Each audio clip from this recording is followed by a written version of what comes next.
The first call came at 11:42 p.m.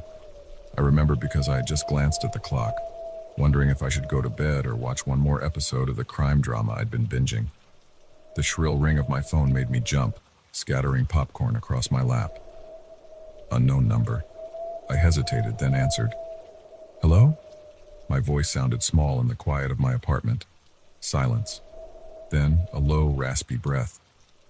Hello? I repeated, irritation creeping into my tone. Who is this? The line went dead. I stared at my phone, shrugged, and tossed it aside. Probably a wrong number or a prank call. I settled back into my show, pushing the odd call out of my mind. 15 minutes later, my phone rang again. Same unknown number. This time I let it go to voicemail. A minute passed, and my phone buzzed with a notification. One new voicemail. I pressed play, holding the phone to my ear. That same raspy breathing filled the line for a few seconds. Then a whisper. I can see you. A chill ran down my spine. I deleted the message and blocked the number, my hands shaking slightly. Just a creep, I told myself. Nothing to worry about. I got up to make some tea, hoping it would calm my nerves. As I waited for the kettle to boil, I found myself peeking out the window, scanning the dark street below. Nothing but parked cars and empty sidewalks.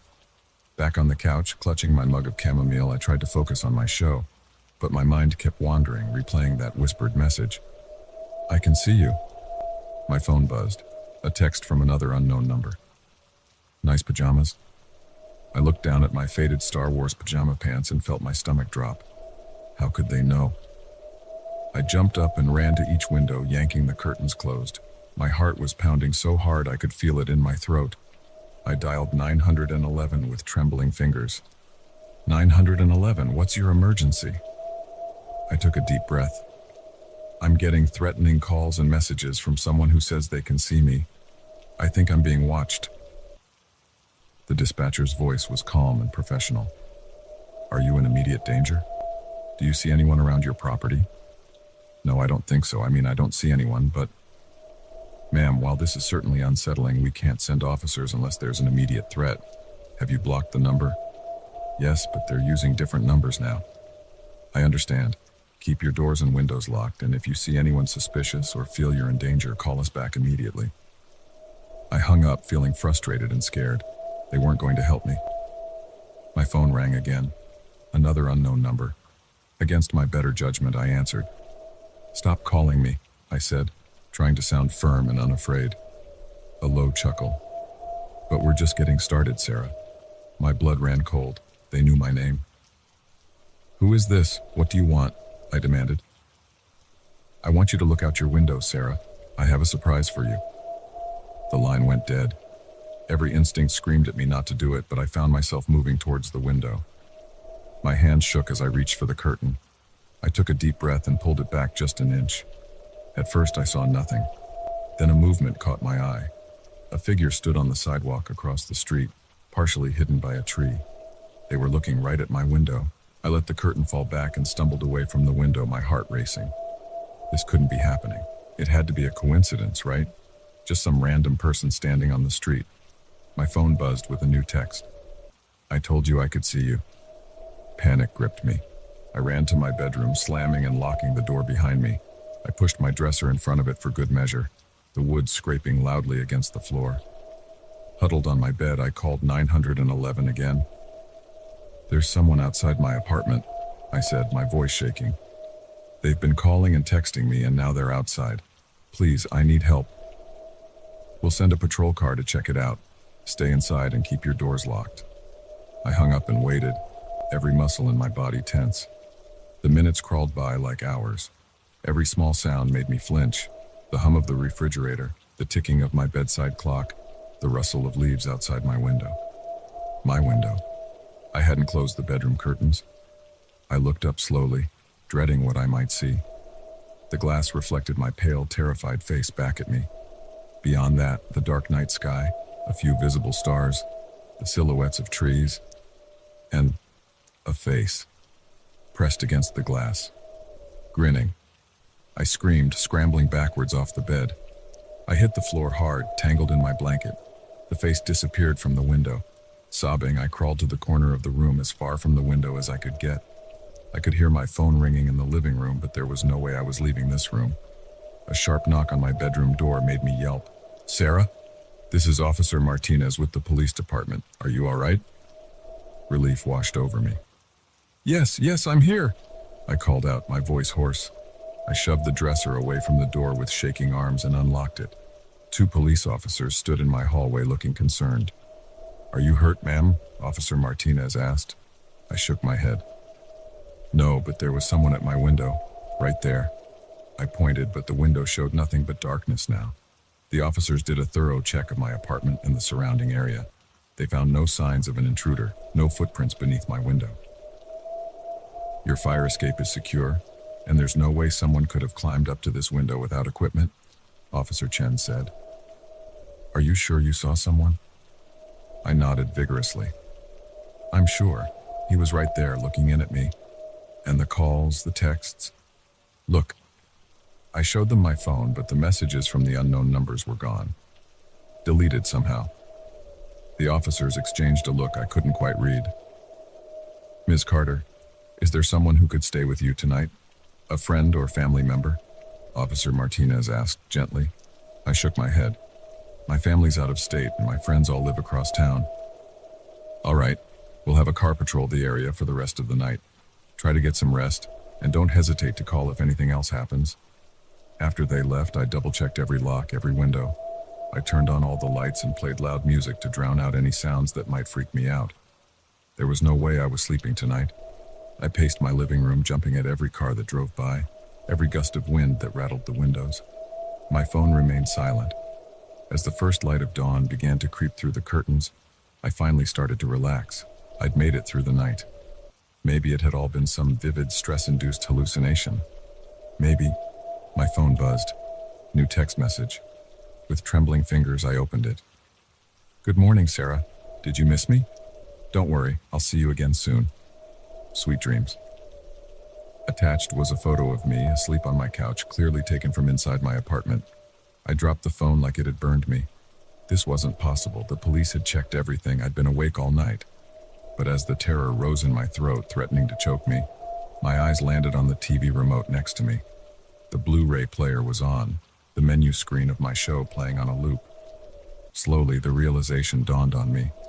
I hadn't been binging a new show last night. I'd been watching my own life, recorded and played back to me. How long had they been watching? How did they get in?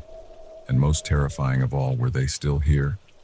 As if in answer, I heard a creak from inside my walls, a sound I'd always dismissed as old pipes or settling foundations. Now I knew better. My phone buzzed again. Trembling, I looked at the screen. "Ready for the next episode?" The headlights barely cut through the torrential downpour as I navigated the winding country road. It was well past midnight, and I was exhausted from hours of driving. That's when I saw him, a lone figure on the roadside, thumb outstretched, drenched to the bone. Against my better judgment, I slowed down. Little did I know this decision would plunge me into a nightmare I couldn't have imagined. I pulled over, the wipers struggling to keep up with the relentless rain. The man jogged to my passenger side, and I leaned over to unlock the door. He slid in, bringing with him the smell of wet clothes and something else I couldn't quite place. "Thanks, mate," he said, pushing back his soaked hood. "Thought I'd be out here all night." I nodded, pulling back onto the road. "No problem. Where you headed?" "Next town over, if that's all right," he replied, his voice oddly calm for someone who'd been stranded in such awful weather. I glanced at him. He was younger than I'd initially thought, maybe mid-20s, with sharp features and eyes that seemed to reflect the dim light of the dashboard. "I'm Jake," I offered, hoping some conversation would keep me alert for the drive. "Matt," he replied simply. We drove in silence for a few minutes, the rhythm of the rain and the swish of the wipers the only sounds. I tried to focus on the road, but my eyes kept darting to my unexpected passenger. There was something off about him, but I couldn't put my finger on what. "So, what brings you out on a night like this?" I asked, trying to break the uncomfortable silence. Matt shrugged. "Sometimes you just need to get away, you know?" I nodded, though I didn't really understand. Who chooses to hitchhike in the middle of a storm? "What about you?" he asked. Long drive? Yeah, coming back from a business trip. Should have gotten a hotel for the night, but I wanted to get home. Matt hummed in response, his eyes fixed on the road ahead. The rain seemed to be getting heavier, if that was even possible. I leaned forward, squinting through the windshield. Crazy weather, huh? I said, more to fill the silence than anything else. No response. I glanced over at Matt and my heart nearly stopped. The passenger seat was empty. I slammed on the brakes, the car fishtailing slightly on the wet road. I looked around wildly, half expecting to see Matt somehow in the back seat, but the car was empty except for me. My mind raced. Had I imagined him? Was I so tired that I'd hallucinated an entire conversation? But no, the seat was wet where he'd been sitting. The musty smell of his damp clothes still lingered in the air. With shaking hands, I put the car in park and turned on the interior lights. I searched the car, looking under the seats, even popping the trunk, though I knew it was impossible for him to have gotten there. Nothing. No trace of Matt. I got back in the car, my clothes now soaked from the rain, and sat there, trying to make sense of what had just happened. There was no way he could have jumped out. We'd been going at least 50 miles per hour, and I would have noticed the door opening. I took a deep breath, trying to calm my racing heart. Maybe I had dozed off for a second and dreamed the whole thing. Sleep deprivation could do strange things to a person's mind, right? But as I went to put the car back in drive, something caught my eye. There on the dashboard was a small puddle of water, and next to it, unmistakably, was a muddy fingerprint. A chill ran down my spine. This was real. Matt had been here, and now he was gone. I put the car in drive and pressed the gas pedal to the floor, desperate to put as much distance between me and the stretch of road as possible. My mind whirled with possibilities, each more terrifying than the last. As I drove, I couldn't shake the feeling that I wasn't alone. Every shadow seemed to move. Every reflection in the rearview mirror made me jump. I found myself checking the back seat obsessively, half expecting to see Matt's face grinning back at me. After what felt like hours, but was probably only minutes, I saw lights ahead. A gas station. I pulled in, the bright fluorescent lights a stark contrast to the dark, wet night. I sat there for a moment, engine idling, trying to decide what to do. Should I call the police? Would they even believe me? Finally, I worked up the courage to go inside. The bell above the door jingled as I entered, making me jump. The clerk, an older man with a scraggly beard, looked up from his magazine. "Nasty night to be out," he commented. I nodded, trying to appear calm. "Yeah, it's pretty bad out there. Hey, this might sound crazy, but have you seen anyone else come through here tonight? A young guy, maybe mid-20s? The clerk furrowed his brow. "Can't say that I have. You're the first customer I've had in hours. Everything okay?" I hesitated. Should I tell him? Would he think I was crazy? I picked up a hitchhiker a few miles back, I started, the words tumbling out. And then he just disappeared. From inside my moving car. I expected the clerk to laugh, to tell me I must be tired and seeing things. Instead, his face paled. "You picked him up on Blackwood Road?" he asked, his voice barely above a whisper. I nodded, a sense of dread growing in the pit of my stomach. The clerk sighed, rubbing his face with his hands. "You're not the first, you know. It's been happening for years. Always on rainy nights, always on that stretch of road." What are you talking about?" I asked, though part of me didn't want to know the answer. "There was an accident about 10 years back," the clerk said, his eyes distant. "Young guy, hitchhiking in a storm. Driver didn't see him until it was too late. Hit him head on. They say he died instantly." I felt the blood drain from my face. But I talked to him. He was in my car." The clerk nodded solemnly. "They all say that. Sometimes he talks, sometimes he doesn't, but he always disappears." I stumbled back, gripping the counter for support. This couldn't be real. Ghosts weren't real. I was tired, that's all. I was seeing things. "Look, son," the clerk said, his voice gentle. "Why don't you sit down for a bit? I've got some coffee in the back. You look like you could use it." I nodded numbly, following him to a small break room. He poured me a cup of coffee, the aroma helping to ground me somewhat. What do I do now?" I asked, my voice shaking. The clerk shrugged. "Not much you can do. He's never hurt anyone, far as I know. Just gives them a good scare. My advice? get some rest, and try to put it behind you. But as I sat there sipping the too hot coffee, I knew I'd never be able to forget. The image of Matt, his eyes reflecting the dashboard lights, was burned into my memory. After a while, I thanked the clerk and headed back to my car. The rain had finally let up, and a full moon peeked through the breaking clouds. I took a deep breath, trying to steel myself for the rest of the drive home. As I reached for the door handle, I froze. There in the back seat was a shape, a human shape. My heart pounded as I leaned in for a closer look. It was my jacket, the jacket I could have sworn I'd left at home. I laughed, the sound bordering on hysterical. My imagination was really getting the best of me. I got in the car, shaking my head at my own foolishness. As I went to start the engine, my eyes caught something in the rearview mirror. For just a second, I could have sworn I saw Matt's face, his eyes meeting mine in the reflection. But when I whipped around to look, the back seat was empty. I peeled out of the gas station, my tires squealing on the wet pavement. As I drove, I couldn't shake the feeling that I wasn't alone. Every shadow on the road looked like a person. Every reflection in my mirrors made me flinch. I made it home in record time, my hands shaking as I unlocked my front door. I left the lights off, not wanting to see if anything or anyone had followed me home. As I lay in bed that night, unable to sleep, I couldn't stop thinking about Matt. Was he out there now, thumb outstretched on that lonely stretch of road?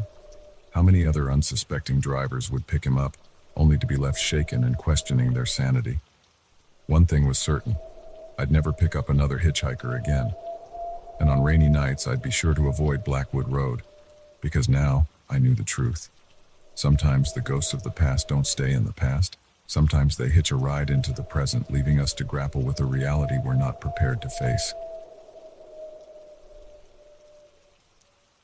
The moment I answered that call, I knew this night shift would be different. Her voice, trembling and desperate, shattered the monotonous silence of the empty office building. "Please," she whispered, "you have to help me. I'm trapped somewhere inside."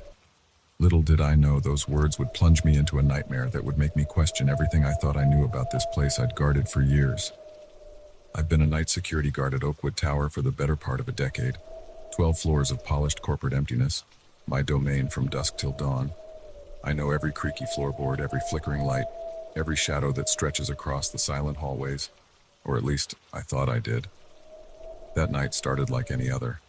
I arrived at 10 p.m., relieved the day shift guy, and settled into my usual routine. A quick patrol of the building, then back to the security desk to watch the cameras and catch up on some reading. The place was dead quiet, as always. Just the hum of the air conditioning and the occasional ping of the elevator to keep me company. It was around midnight when the call came in. I was halfway through a dog-eared paperback when the phone on my desk rang, startling me out of my book-induced trance. Probably a false alarm, I thought. Or maybe one of the cleaning staff had forgotten their access card again. I picked up the receiver. "Oakwood Tower Security, this is Mike." At first, there was nothing but static. Then a woman's voice so faint I had to press the phone hard against my ear to hear her. "Please," she said, her words barely above a whisper. "You have to help me. I'm trapped somewhere inside." I sat up straighter, my heart rate picking up. "Ma'am, where are you exactly? What floor?" I don't know," she replied, panic evident in her voice. "It's dark. I can't see anything. Please, you have to find me." "Okay, stay calm," I said, trying to keep my own voice steady. "I'm going to come look for you. Can you tell me anything about where you are? Any sounds or smells?" "It's cold," she said. And I think I hear water dripping. Please hurry." The line went dead. I stood up, my mind racing. This had to be some kind of prank, right?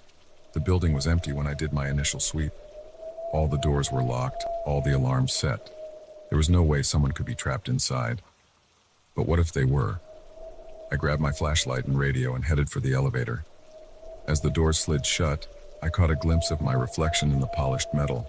My face looked pale, my eyes wide. "Get it together, Mike," I told myself. "You've dealt with weird stuff before. This is probably nothing." I decided to start at the top and work my way down. The 12th floor was executive offices, all glass walls and modern furniture. My footsteps echoed loudly as I walked the perimeter, shining my flashlight into every corner. Nothing. The 11th floor was much the same, and the 10th, and the 9th. With each empty floor, I felt a mix of relief and growing unease. Where was this woman? How had she gotten in? As I stepped off the elevator onto the 8th floor, something felt different. The air was cooler here, almost damp. I shone my flashlight down the hallway and the beam caught something that made my blood run cold. Footprints. Wet footprints on the carpet leading away from the elevator. I followed them slowly, my heart pounding in my chest. They led to a door at the end of the hall, a supply closet if I remembered correctly. I put my hand on the doorknob, took a deep breath, and turned it. The door creaked open, revealing nothing but cleaning supplies and a mop bucket. No woman, no sign of anyone. I let out a shaky breath, half relieved and half frustrated. What was going on here? That's when I heard it. Footsteps coming from somewhere behind me. I whirled around, my flashlight beam cutting through the darkness. "Hello?" I called out. "Is someone there?" No response. Just more footsteps, fading away now.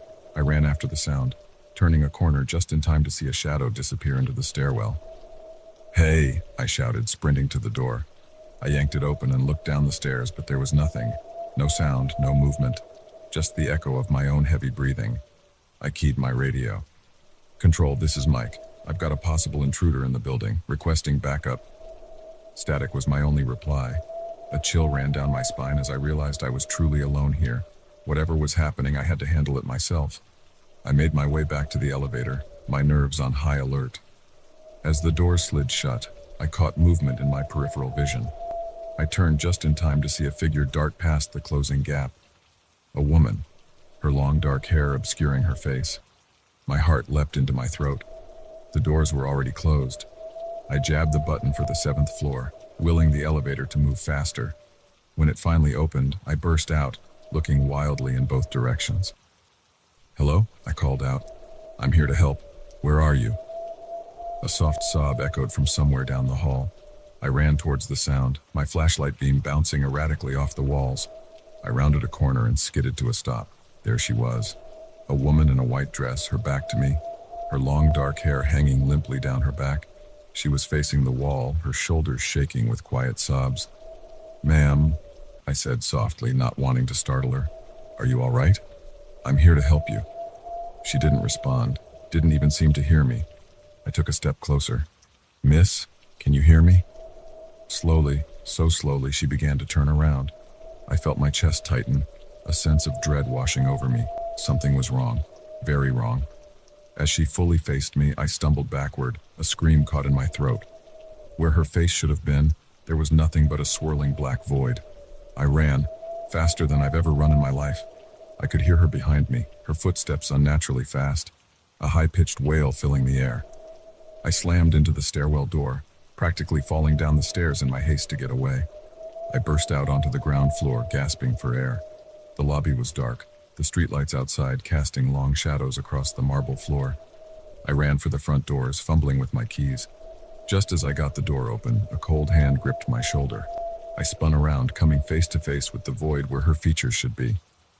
"Help me," she whispered, her voice now a horrible rasping sound. "You have to help me." I wrenched myself free and stumbled out into the street, not stopping until I was several blocks away. I stood there, bent over and panting, my mind struggling to process what had just happened. When I finally worked up the courage to return to Oakwood Tower, everything was as I had left it. No footprints, no woman, no sign that anything out of the ordinary had occurred. I sat at my desk, shaken to my core, until the morning shift arrived. I didn't tell them what had happened. How could I? They'd think I was crazy. But as I left that morning, I couldn't shake the feeling that I was being watched. I glanced up at the building, its windows reflecting the rising sun, and there in a 7th floor window, I saw her, just for a moment. A pale face, long dark hair, and eyes that seemed to bore into my very soul. I quit my job that day, found a new gig across town, but I still dream about her sometimes. The woman in the white dress, the voice on the phone, and I wonder, is she still there? Still trapped? Still waiting for someone to answer her call? I don't know if I'll ever have the answers, but one thing's for sure. I'll never set foot in Oakwood Tower again. Some mysteries are better left unsolved. Some calls better left unanswered. Because sometimes when you go looking for someone who's trapped, you might just end up trapped yourself. The first set of footprints appeared on a Tuesday morning. Muddy and distinct, they led straight up to my cabin door, as if their owner had materialized out of thin air. I dismissed it as a late-night hiker, perhaps someone who'd lost their way. Little did I know, those innocent-looking tracks were the beginning of a nightmare that would push me to the very edge of sanity. I'd rented the cabin for a month-long writing retreat, desperate to finish my novel away from the distractions of city life. Nestled in the woods of Vermont, it seemed perfect, quaint, isolated, and blissfully quiet. The owner, a gruff old man named Earl, had handed me the keys with a grunt and a warning to keep the doors locked at night. "Bears," he'd said by way of explanation. I'd nodded, thinking nothing of it. That first week was productive. I'd wake early, make a pot of coffee, and write until the sun dipped below the tree line. The words flowed easily, inspired by the tranquil surroundings. But as the days wore on, I couldn't shake the feeling that something was off. It started small. A book left on the coffee table when I was sure I'd put it back on the shelf. The creaking of floorboards in the middle of the night when I was certain I was alone. I chalked it up to an overactive imagination, fueled by too much caffeine and not enough sleep. But then came the footprints. I stared at them that Tuesday morning, coffee mug in hand, trying to make sense of what I was seeing. They started about 10 feet from the door, as if someone had dropped from the sky. No other tracks led to or from them. I shook my head, closed the door, and tried to focus on my writing. But the image of those muddy prints kept creeping into my mind, derailing my concentration.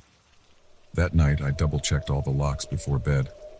Sleep came fitfully, punctuated by strange dreams of shadowy figures lurking just out of sight. I woke to the sound of rain pattering against the roof, feeling groggy and unsettled.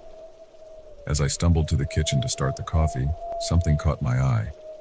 There, on the worn wooden floor, was a trail of wet footprints. My heart leapt into my throat. They led from the front door to the middle of the living room, then vanished. I ran to the door, my hands shaking as I checked the locks. They were still secure, deadbolt in place. How was this possible? I searched every inch of the cabin, looking for signs of forced entry, but found nothing. Unnerved, I called Earl. "Has anyone else got a key to this place?" I asked, trying to keep my voice steady. "Just me and you," he replied gruffly. "Why, something wrong?" I hesitated, then told him about the footprints. There was a long pause on the other end of the line. "Probably just some animal tracks you're seeing," he finally said. But there was an edge to his voice that made me uneasy. "Don't worry about it." But I did worry. I worried all day, unable to concentrate on my writing. As night fell, I found myself jumping at every creak and groan of the old cabin. The words, "just some animal tracks," kept repeating in my head, but I knew that was a lie. Those prints were unmistakably human. I barely slept that night, lying awake and listening intently for any sound out of place. Around 3 a.m. I heard it. Soft, deliberate footsteps circling the cabin. My blood ran cold. I wanted to get up, to look out the window, but fear kept me paralyzed in bed. The footsteps continued for what felt like hours, occasionally punctuated by a soft scraping sound against the outer walls. When my alarm finally went off at 7, sunlight streaming through the curtains, I felt a wave of relief wash over me. I'd made it through the night. But as I walked into the living room, that relief evaporated instantly. There, scratched into the wooden floor, was a single word. Soon. I ran out of the cabin, not even bothering to change out of my pajamas. I needed to get to town, to talk to Earl face to face. This was beyond animal tracks or overactive imagination. Something was terribly wrong. Earl's shop was at the edge of town, a rundown general store that had seen better days. The bell jingled as I burst in, startling the old man behind the counter. "Whoa there," Earl said, eyeing my disheveled appearance. "What's got you in such a state?" Words tumbled out of me in a rush. The footprints, the noises, the scratched message. Earl's face grew more grave with each detail. When I finished, he sighed heavily. "I was hoping it wouldn't come to this," he muttered, more to himself than to me. "Thought maybe it had moved on." "What had moved on?" I demanded. "What's going on, Earl?" He looked at me for a long moment, then gestured for me to follow him into the back room. He poured 2 glasses of whiskey, handed me one, and settled into a worn armchair. "That cabin," he began, his voice low. "It ain't just a cabin. It's got a history." He told me a story that chilled me to the bone. Decades ago, a man had lived in that cabin. A recluse, odd but harmless, until the day they found the bodies. 3 hikers brutally murdered. The man vanished, never to be seen again. "Some say he died out there in the woods," Earl continued. "Others say, they say he's still out there, waiting." I downed my whiskey in one gulp, my mind reeling. "Why didn't you tell me this before?" I asked, anger rising in my voice. Earl shrugged. "Didn't think you'd believe me, and it's been quiet for years now. Thought maybe it was over." I left Earl's shop in a daze, unsure of what to do. Part of me wanted to pack up and leave immediately, but another part, the writer in me perhaps, was morbidly curious. What if this was real? What if I could uncover the truth? I returned to the cabin, my senses on high alert. The scratched message was still there, mocking me. I spent the day researching the murders, finding old newspaper articles that corroborated Earl's story. As night fell, I found myself both dreading and anticipating what might come. I didn't have to wait long.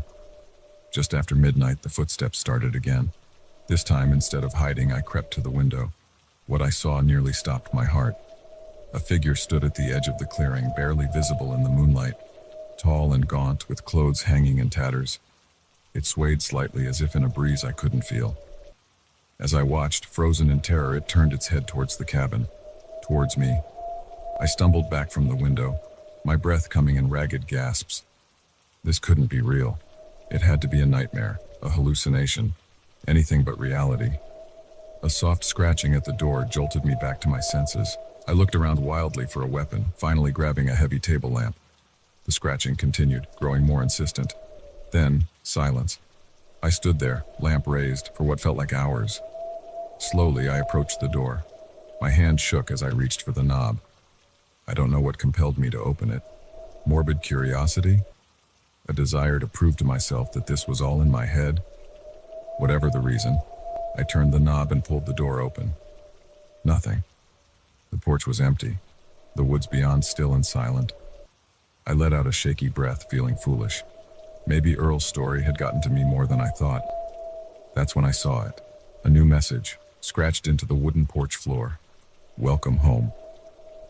I didn't stop to pack, didn't stop to call Earl. I just ran. Ran to my car, fumbling with the keys, tires squealing as I peeled out of the driveway. In my rearview mirror, I caught a glimpse of a figure emerging from the tree line, watching me go. I drove straight through the night, not stopping until I was back in the safety of my city apartment. I tried to tell myself it was all a bad dream, a product of isolation and an overactive imagination. But deep down, I knew the truth. Something was in those woods. Something that had been waiting, for how long I couldn't say. And as I sat in my apartment, jumping at every sound, I couldn't shake the feeling that it wasn't finished with me, that somehow, someday, it would find me again. After all, it had said, "Welcome home," and home, as they say, is where the heart is, even if that heart has long since stopped beating. The moment I saw his eyes in the rearview mirror, I knew I'd made a terrible mistake. What had started as an act of kindness on a rainy night was quickly turning into a nightmare. As we drove deeper into the unknown, one thought kept repeating in my mind. I had to get out of this car, no matter what it took. It was past midnight, and I'd been driving for hours. The rain had started as a light drizzle, but had turned into a relentless downpour, making it nearly impossible to see more than a few feet ahead. My windshield wipers were working overtime, and I was considering pulling over to wait out the storm when I saw him. He was standing on the side of the road, thumb out, completely drenched. In the split second it took me to decide, I thought about all the times I'd been stranded and wished someone would stop. Before I could second-guess myself, I pulled over. As he jogged to the passenger side, I unlocked the door. He slid in, bringing with him the smell of rain and something else I couldn't quite place. "Thanks, man," he said, pushing his wet hair out of his eyes. "I thought I'd be out here all night." "No problem," I replied, pulling back onto the road. "Where you headed?" Just the next town over, if that's all right, he said, his voice oddly calm for someone who'd been standing in the pouring rain.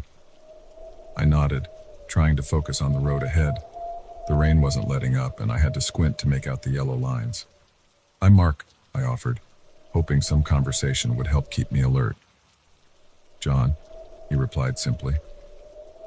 We drove in silence for a few minutes, the rhythmic swish of the wipers the only sound. I kept sneaking glances at John, something about him setting me on edge. He was staring straight ahead, his face partially hidden in shadow. "So, what brings you out on a night like this?" I asked, trying to break the uncomfortable silence. John shrugged. "Sometimes you gotta do what you gotta do, you know?" I nodded, though I didn't really understand. Who chooses to hitchhike in the middle of a storm? "What about you?" he asked. "Long drive?" "Yeah, coming back from visiting family. Should have gotten a hotel for the night, but I wanted to get home."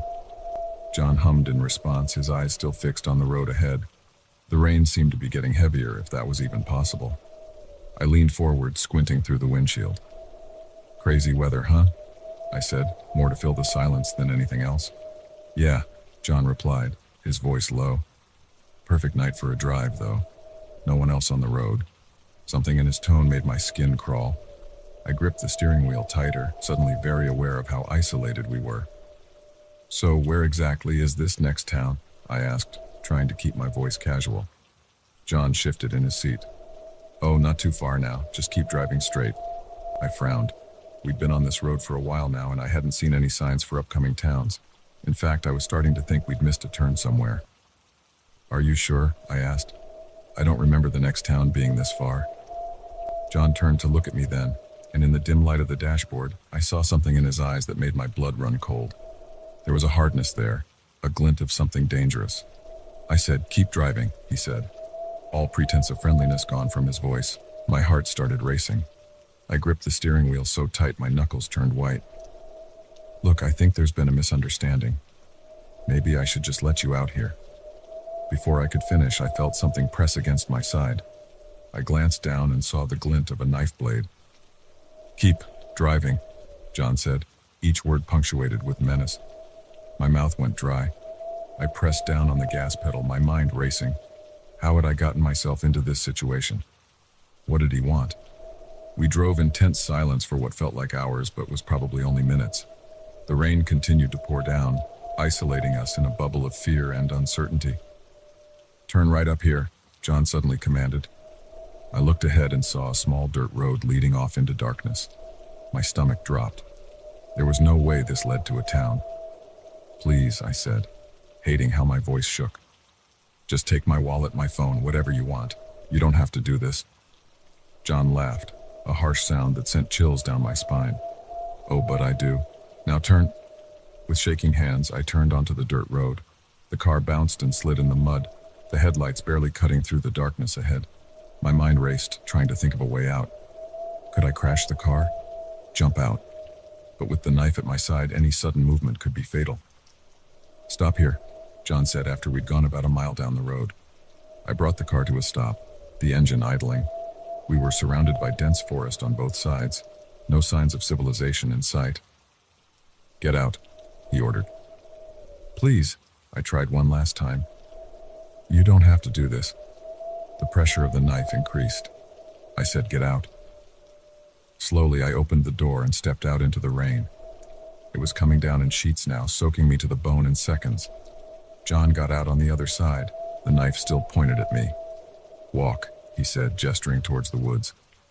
As I took my first step, a plan started to form in my mind. It was risky, possibly suicidal, but it was all I had. We walked for what felt like miles, the mud sucking at my shoes, branches whipping at my face. John stayed a few paces behind me, occasionally prodding me with the knife to keep moving. Finally, we came to a small clearing. John told me to stop. "Turn around," he said. This was it. My one chance. As I turned, I pretended to slip in the mud. I fell backwards, my arms flailing. In the split second of confusion, I kicked out hard, catching John in the knee. He yelled in pain and surprise, the knife falling from his hand. I scrambled to my feet and ran. I ran like I'd never run before, crashing through the underbrush, branches tearing at my clothes and skin. I could hear John behind me, cursing and stumbling. I had no idea where I was going, just that I had to get away. The rain made it hard to see, hard to breathe, but I didn't stop. After what felt like hours, but was probably only minutes, I burst out of the woods and onto a road. By some miracle, a car was approaching. I waved my arms frantically, probably looking like a madman. The car slowed, and I saw the concerned face of an elderly woman peering out at me. "Please," I gasped. "Help me." She must have seen the terror in my eyes because she unlocked the doors without hesitation. I climbed in, my hands shaking so badly I could barely close the door. "Drive," I said. "Please, just drive." As we sped away, I looked back at the woods. For a moment, I thought I saw a figure standing at the edge of the tree line, watching us go. But then we turned a corner and it was gone. The woman, bless her, drove me straight to the police station. I gave my statement, still shaking, still soaked to the bone. They never found John. The woods were searched, but there was no trace of him. Sometimes I wonder if he was ever real, or if he was some manifestation of my worst fears brought to life by that dark, stormy night. But then I remember the cold press of the knife against my side, the glint in his eyes, and I know it was all too real. I don't drive at night anymore if I can help it. And I never ever pick up hitchhikers. Some acts of kindness aren't worth the risk, because sometimes the real monsters aren't hiding in the woods or under our beds. Sometimes they're sitting right next to us, waiting for their moment to strike. The first time I noticed something was off, it was my favorite coffee mug. I could have sworn I'd left it in the sink, but there it was, sitting on the kitchen counter, clean and dry. I brushed it off as forgetfulness, a side effect of my long hours at work. But as the days went by, more things started to feel wrong.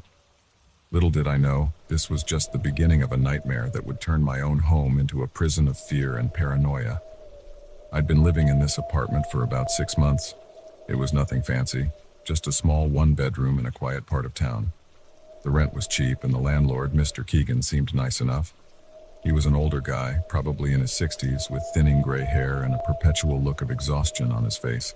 At first, everything was normal. I'd come home from work, make dinner, maybe watch some TV and go to bed. But then things started to change. It was subtle at first. A book out of place here, a chair moved slightly there. I told myself I was just being absent-minded, too stressed from my job to remember where I put things. But then I started noticing bigger things. One day I came home to find my laptop open on the coffee table. I always shut it down and put it away before leaving for work. Another time I found wet footprints leading from the bathroom to the front door. Footprints that were too big to be mine. I started to feel uneasy in my own home. I'd walk into a room and get the distinct feeling that someone had just been there. The air would feel different, somehow disturbed. I'd catch whiffs of unfamiliar cologne or hear the faintest echo of footsteps when I knew I was alone. I considered talking to Mr. Keegan about it, but what would I say? That I thought someone was sneaking into my apartment to move my things around? He'd think I was crazy. So I kept quiet and tried to convince myself that I was just being paranoid. But then came the night that changed everything. I woke up suddenly, my heart pounding. Something had pulled me from sleep, but I couldn't pinpoint what. The digital clock on my nightstand read 3:17 a.m. As I lay there trying to calm my racing pulse, I heard it, the soft creak of a floorboard in the living room. I froze, barely daring to breathe. There it was again, closer this time. Someone was in my apartment. Panic gripped me. I reached for my phone, ready to call 911, but my fingers froze over the keypad. What if they heard me? What if they came in here? The footsteps stopped right outside my bedroom door. I could see the shadow of feet in the gap beneath it. My whole body tensed, waiting for the handle to turn. But it didn't. After what felt like an eternity, the shadow moved away. I heard more creaks, then the soft click of the front door closing. I didn't move for hours, too terrified to even check if they were really gone. When the first light of dawn started to creep through my curtains, I finally found the courage to get up. The apartment looked normal. Nothing was missing. Nothing was out of place. If it weren't for the lingering scent of that unfamiliar cologne, I might have convinced myself it was all a bad dream. I called in sick to work that day. I couldn't bear the thought of leaving my apartment unattended. Instead, I went to the hardware store and bought new locks for my doors and windows. I installed them all myself, my hands shaking the entire time. That night, I barely slept. Every little noise made me jump. I kept imagining I heard footsteps, kept seeing shadows move out of the corner of my eye.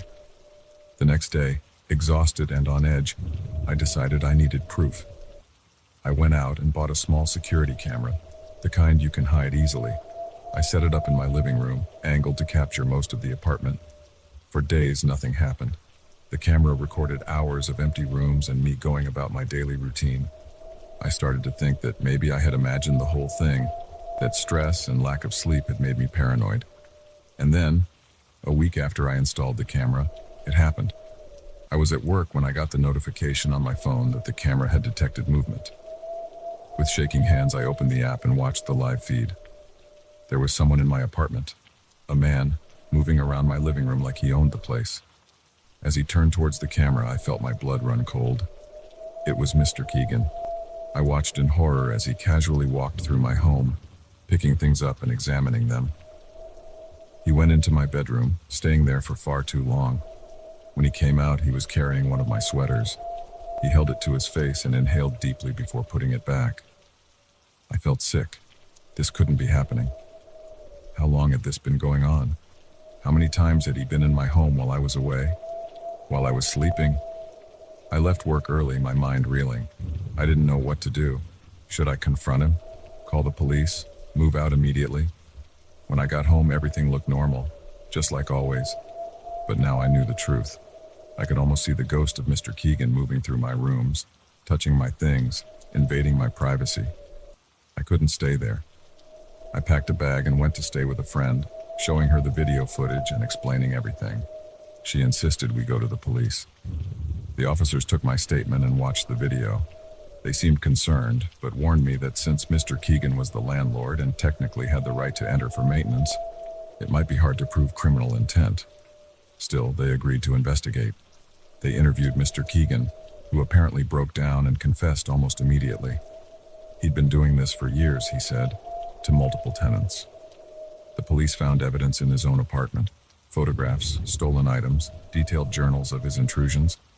I never went back to that apartment. I couldn't bear the thought of being in that space, knowing what had happened there. Even after moving to a new place, it took months before I could relax in my own home again. Sometimes I still wake up in the middle of the night, certain I hear footsteps outside my door. I have to remind myself that it's over, that I'm safe now. But a part of me wonders if I'll ever truly feel secure again. The experience taught me a harsh lesson about trust and privacy. We like to think of our homes as sanctuaries, as the one place where we can truly be ourselves. But the truth is, we're vulnerable even in our most private spaces. The locks on our doors can't always keep out the monsters, especially when the monster has a key. Now, I always check my security cameras before I go to bed. I have sensors on all my doors and windows. Some might call it paranoia, but I call it self-preservation. Because I know firsthand that sometimes the greatest threats aren't strangers lurking in dark alleys. Sometimes they're the familiar faces we see every day, hiding sinister secrets behind friendly smiles. Mr. Keegan is in prison now, but I often wonder about his other victims. How many lives did he invade? How many people are out there, feeling uneasy in their own homes, not knowing why? And how many other Mr. Keegans are out there, holding keys to apartments, hiding behind the facade of helpful landlords? I don't have answers to these questions. All I know is that I'll never take my privacy for granted again, because once it's violated, you realize just how precious and fragile it really is, and no lock in the world can fully restore that sense of security once it's been shattered.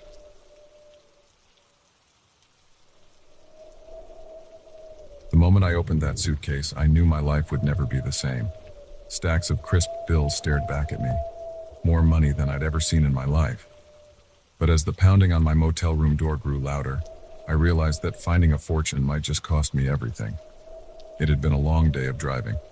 I was on my way to start a new job in a new city, leaving behind a failed relationship and a mountain of debt.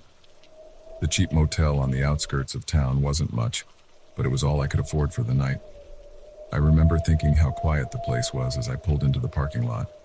Just a few cars scattered here and there, their owners probably tucked away in their rooms for the night. The neon vacancy sign flickered weakly, casting an eerie red glow over the cracked asphalt.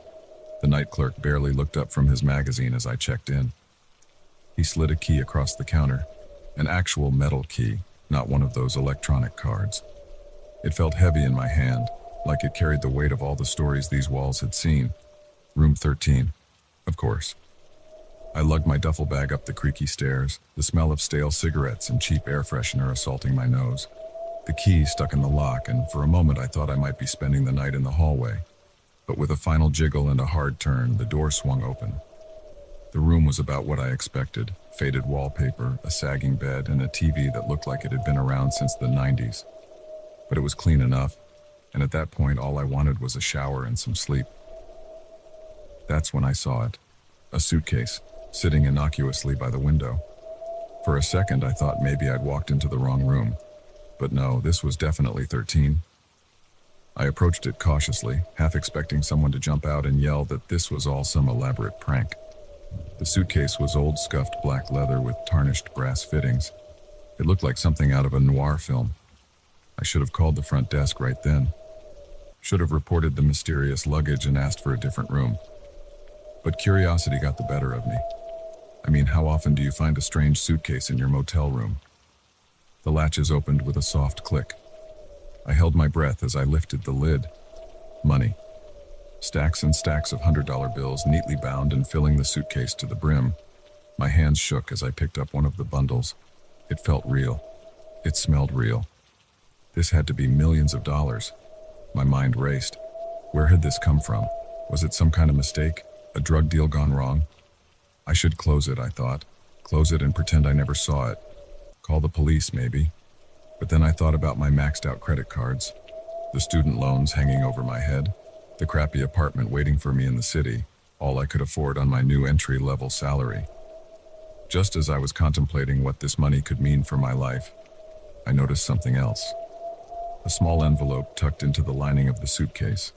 With trembling fingers, I opened it and pulled out a single sheet of paper. The message was brief and chilling. Delivered to 1029 Cypress Avenue. You have until 2 a.m. Do not contact anyone. We're watching. I glanced at the clock on the nightstand. 11:47 p.m. Just over 2 hours. My heart pounded in my chest. This was insane. I should call the cops right now. But something stopped me. Fear, sure, but also opportunity.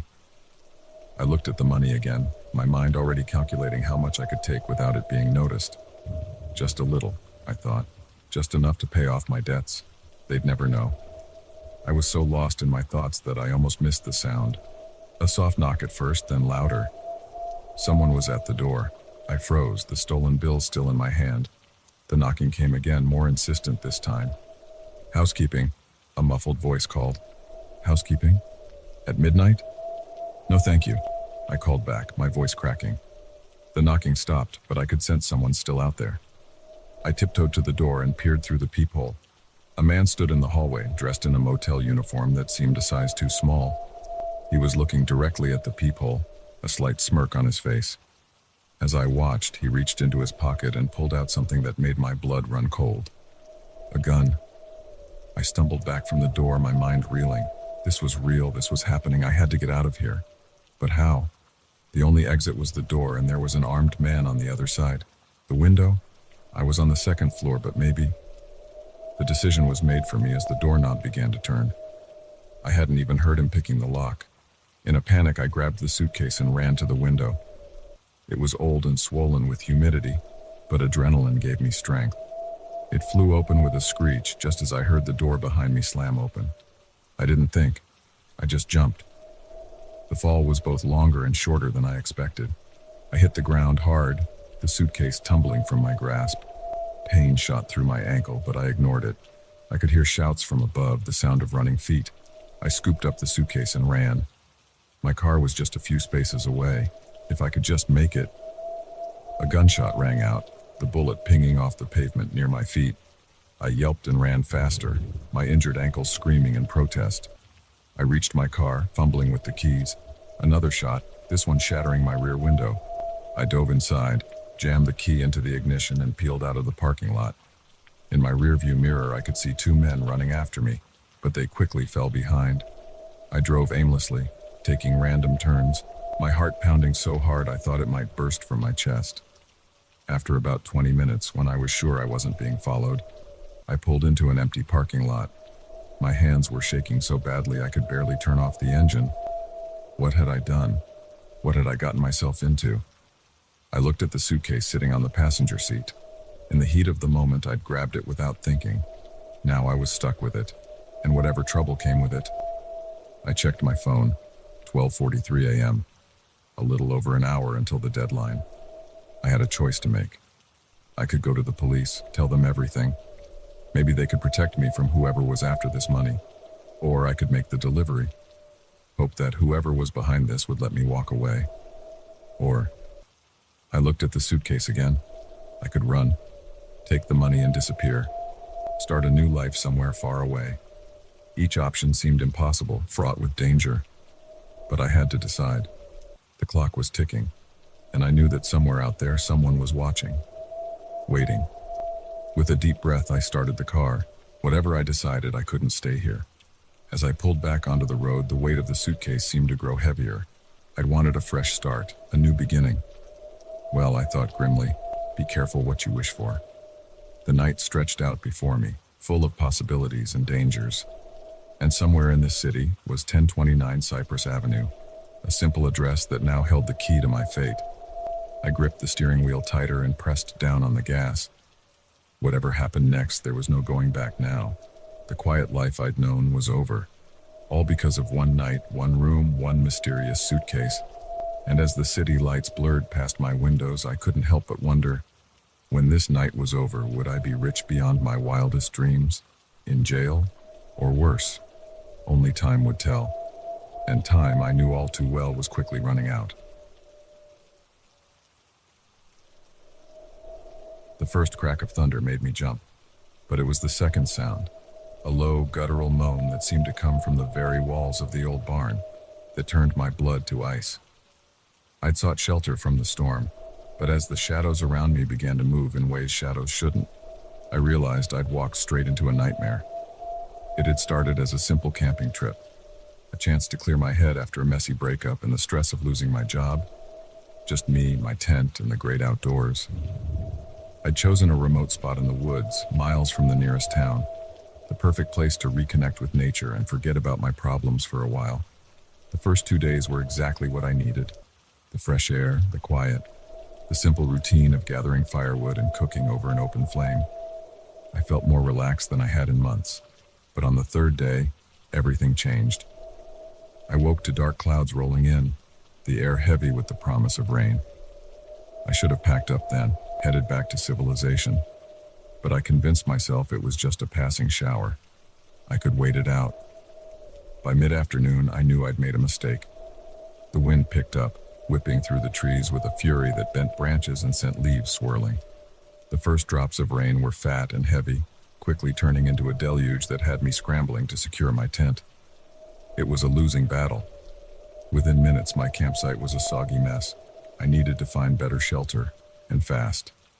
That's when I remembered the old barn I'd passed on my hike the day before. It was about a mile away, but it was my best option. I grabbed my backpack, stuffed in what essentials I could, and set off through the worsening storm. By the time I reached the barn, I was soaked to the bone and shivering.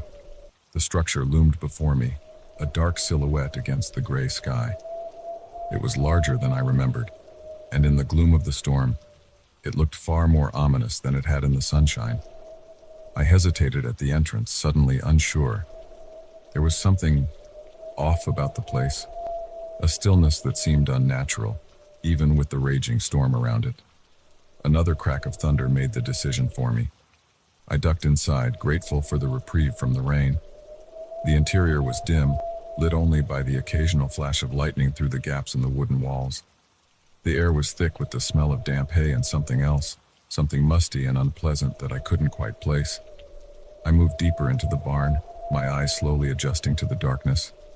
Old farm equipment cast strange shadows, and I could hear the scurrying of small animals in the corners, but overall it seemed dry and secure, a good place to wait out the storm. I found a relatively clean patch of hay and sat down, rummaging in my backpack for a dry shirt. That's when I heard it, a sound so faint I thought I'd imagined it at first. A whisper, like someone exhaling a long, slow breath. I froze, my hand still in my backpack. "Hello?" I called out, my voice sounding unnaturally loud in the empty barn. "Is someone there?" No response, just the howling of the wind outside and the steady drumming of rain on the roof. I shook my head, laughing nervously at my own jumpiness. Of course no one was here. It was just an old empty barn in the middle of nowhere. I changed into my dry clothes and tried to get comfortable. The storm showed no signs of letting up, and I resigned myself to spending the night here. It wasn't ideal, but it was better than being out in that downpour. As night fell, the darkness in the barn became absolute. My flashlight cast a weak beam that seemed to be swallowed up by the shadows. I kept it on, a small circle of light that did little to dispel the growing sense of unease that was settling over me. That's when the noises started. At first it was just creaks and groans, old wood settling, I told myself. But then came sounds I couldn't explain away so easily. Scratching noises from the walls, soft thuds from the hayloft above, and worst of all, that whispering sound again, closer now, like someone was standing just beyond the reach of my flashlight. I pulled my knees to my chest, my eyes darting around wildly. This wasn't right. I shouldn't be here. Every instinct was screaming at me to run, storm or no storm. But where would I go? I was miles from anywhere, in the middle of a forest I barely knew, in pitch darkness and pouring rain. A particularly loud thud from above made me yelp. I swung my flashlight toward the sound, and for a split second, I thought I saw something move in the hayloft. A dark shape, too big to be an animal, ducking out of sight. "Who's there?" I shouted, my voice cracking with fear. "This isn't funny." That's when the whispering started again, but this time I could make out words. "Join us," it seemed to say, the sound coming from everywhere and nowhere at once. "Stay with us." I scrambled to my feet, my heart pounding so hard I could feel it in my throat. This couldn't be happening. I had to be dreaming or hallucinating or... A hand touched my shoulder. I screamed, spinning around and swinging my flashlight like a weapon. The beam caught something, a face pale and gaunt with eyes that reflected the light like an animal's. It grinned at me, revealing teeth that were far too sharp to be human. I ran. I didn't think, didn't plan, just ran blindly toward where I thought the door was. I could hear movement all around me now, the rustling of hay and the creaking of floorboards as unseen things gave chase. I slammed into the barn door with enough force to knock the wind out of me, fumbling with the latch in panic. It wouldn't budge. I was trapped. Hands grabbed at me from behind, cold and strong. I thrashed and kicked, somehow breaking free. In desperation, I threw myself at one of the walls where I'd seen gaps in the planks. The old wood gave way with a splintering crack, and suddenly I was outside, rain lashing at my face. I didn't stop to see if I was being followed. I just ran, stumbling through the dark forest, branches whipping at my face and arms. I ran until my lungs burned and my legs felt like jelly. When I finally stopped, gasping for breath, I realized I had no idea where I was. The storm still raged around me, but it was preferable to what I'd left behind in that barn. As the adrenaline faded, the reality of my situation sank in. I was lost in the woods, in the middle of a storm, with no supplies and no idea which way to go. But even that seemed better than going back.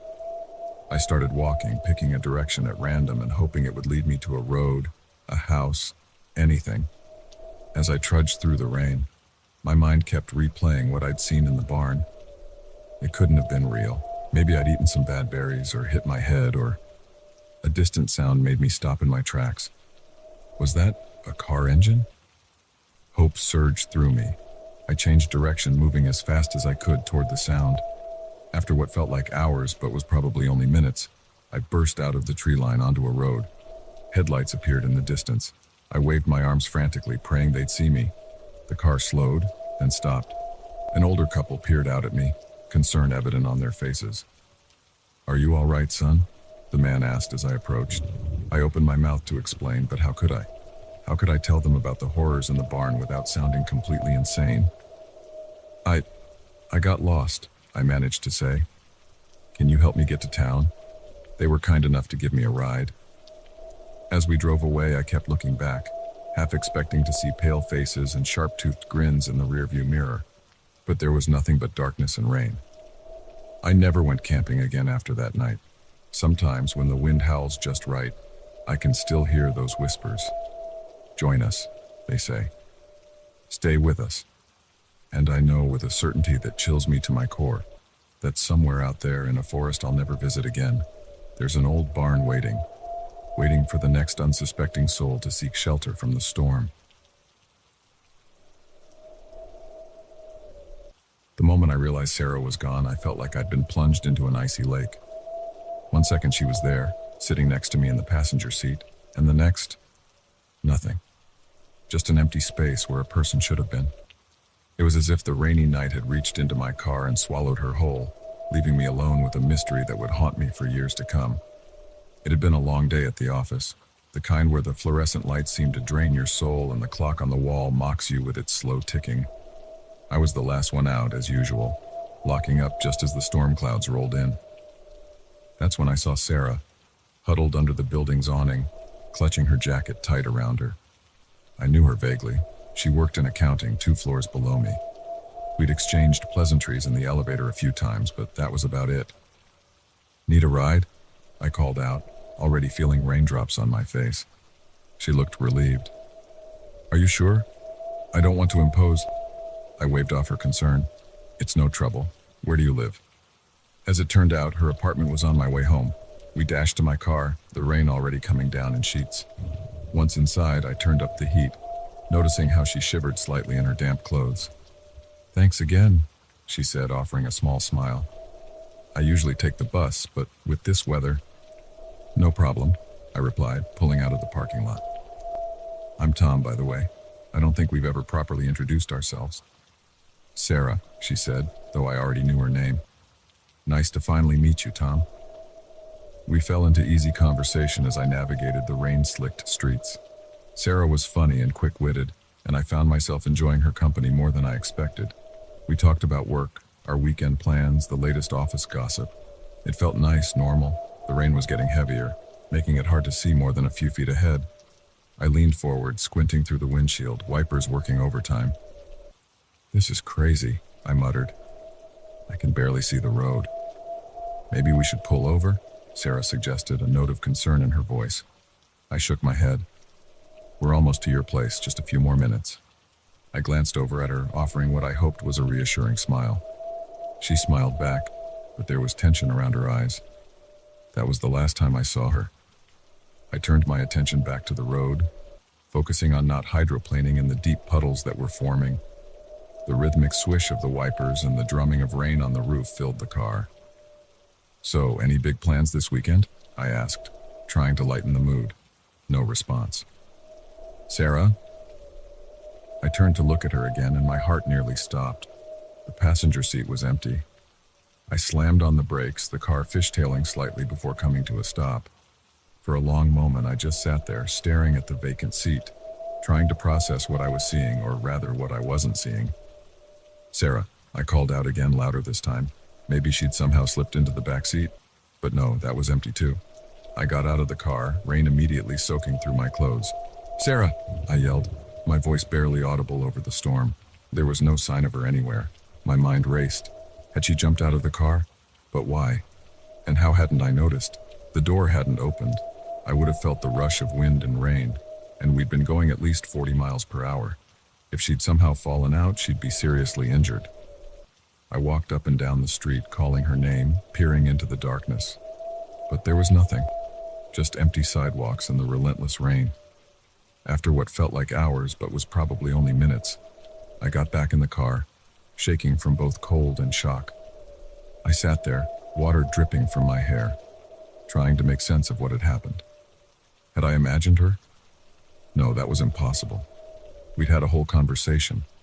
I could still smell her perfume in the car. I drove home in a daze, my mind replaying every moment of the drive. By the time I reached my apartment, I'd convinced myself that I must have dropped her off and somehow forgotten about it. Stress and fatigue can do strange things to a person's memory, right? But when I checked my phone, there were no messages from Sarah thanking me for the ride. And when I got to work on Monday, Ready to apologize for my apparent lapse in memory, I was met with confused looks. "Sarah from accounting," the receptionist said, frowning. "We don't have anyone by that name working here." I felt like I was losing my mind. I described Sarah, her dark hair, her green eyes, the little scar on her left hand, but no one seemed to know who I was talking about. I went down to the accounting department, thinking maybe there had been some misunderstanding. But as I walked through the office, I realized I didn't recognize anyone there. Faces I thought I knew suddenly seemed unfamiliar. "Can I help you?" a woman asked, noticing my confused wandering. "I'm looking for Sarah," I said, my voice sounding strange to my own ears. "She works here in accounting." The woman shook her head. "I'm sorry, there's no Sarah in this department. Are you sure you have the right floor?" I mumbled an apology and left, my head spinning. Back at my desk, I tried to focus on work, but I couldn't shake the feeling that something was terribly wrong. During my lunch break, I decided to do some digging. I searched the company directory, social media, even local news articles. There was no trace of Sarah anywhere. As the days turned into weeks, I became obsessed with finding her. I retraced our drive that night countless times, always in the rain, hoping to recreate the conditions. I put up flyers with her description, much to the concern of my coworkers who were starting to worry about my mental state. I even went to the police, but without a last name or any proof that Sarah had ever existed, they couldn't do much. The detective listened to my story with a mixture of skepticism and pity.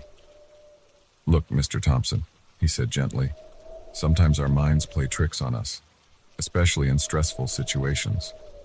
Are you sure you didn't just imagine this woman?" But I knew I hadn't imagined her. The memory of our conversation was too vivid, too real. The way she laughed at my lame jokes, the slight crinkle around her eyes when she smiled. These weren't things you could invent. Months passed and slowly life began to return to normal, or at least a new kind of normal. I still thought about Sarah every day, but the intensity of my search faded. I had to accept that I might never know what happened that rainy night. And then, exactly 1 year later, it happened again. I was driving home from work, another late night, another rainstorm. As I stopped at a red light, I glanced over at the passenger seat out of habit. My heart nearly stopped. Sarah was sitting there, looking exactly as she had that night a year ago. She turned to me, a sad smile on her face. "Hello, Tom," she said softly. "I'm sorry I disappeared on you like that." I couldn't speak, couldn't move. I just stared at her, afraid that if I blinked, she'd vanish again. "I know you have questions," she continued, "but I can't answer them. I'm not even sure I understand it myself. All I know is that sometimes on rainy nights like this, I exist, and sometimes I don't." The light turned green, but I didn't move. Cars behind me started honking. "You have to let me go, Tom," Sarah said, her form already starting to fade. "For both our sakes. Just remember, not everything in this world can be explained. Some mysteries are meant to remain unsolved." And with that, she was gone. Again. I sat there, oblivious to the angry horns behind me, tears mixing with the rain on my face. Part of me wanted to start searching again, to prove to myself and everyone else that I wasn't crazy. But a larger part knew that Sarah was right. Some things can't be explained, can't be solved. As I finally drove home, I felt a weight lift from my shoulders. The mystery of Sarah would always be a part of me, a reminder that the world is stranger and more wonderful than we can imagine. And on rainy nights, I'd always keep an eye on my passenger seat, just in case, because you never know when someone might appear or disappear right before your eyes.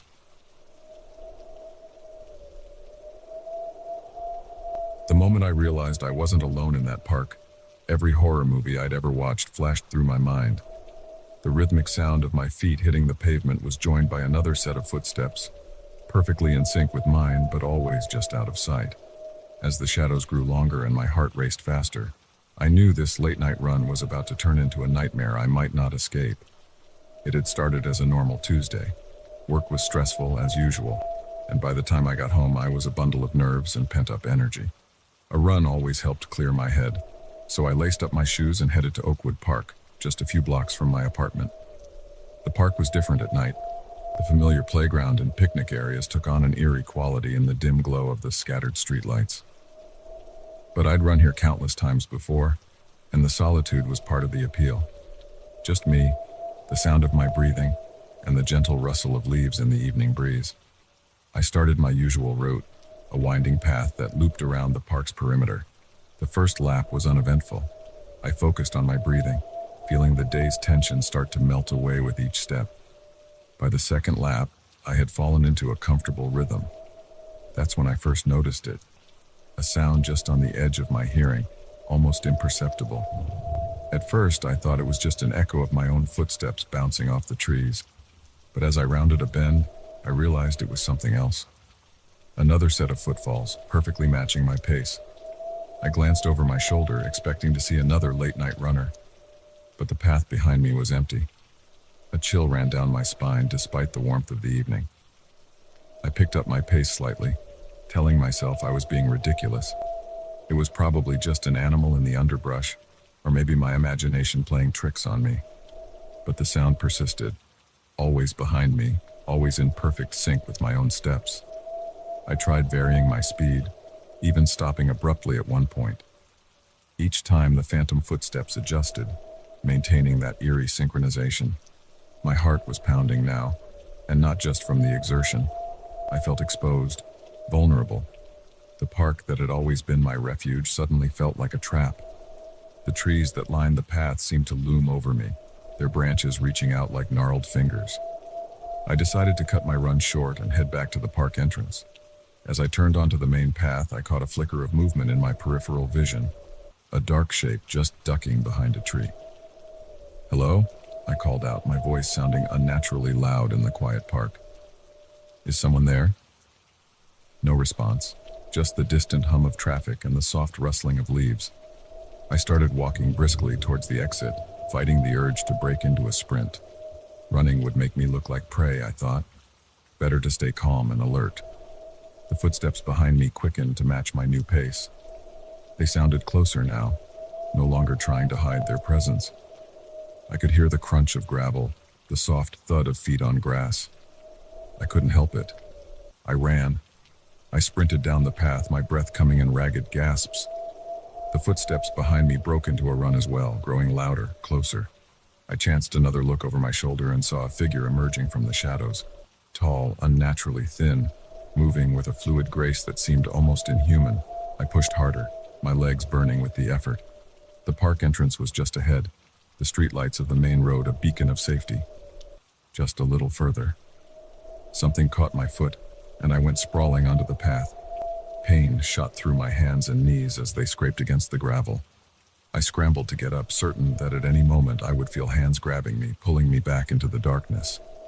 But when I turned around, there was nothing there. No shadowy figure, no sound of footsteps. Just the empty path stretching back into the dimly lit park. I didn't wait to see if my pursuer would reappear. I limped as fast as I could to the park entrance, not stopping until I was under the bright lights of the main street. Only then did I pause to catch my breath, my hands on my knees as I gulped in air. A couple walking their dog gave me a concerned look as they passed. I must have been quite a sight. Sweaty, wide-eyed, with bloody palms and torn running clothes. "Are you okay?" the woman asked, taking a step towards me. I nodded, not trusting my voice just yet. They lingered for a moment, clearly unsure whether to believe me, before continuing on their way. As my breathing slowed and the adrenaline began to fade, I started to doubt myself. Had there really been someone following me?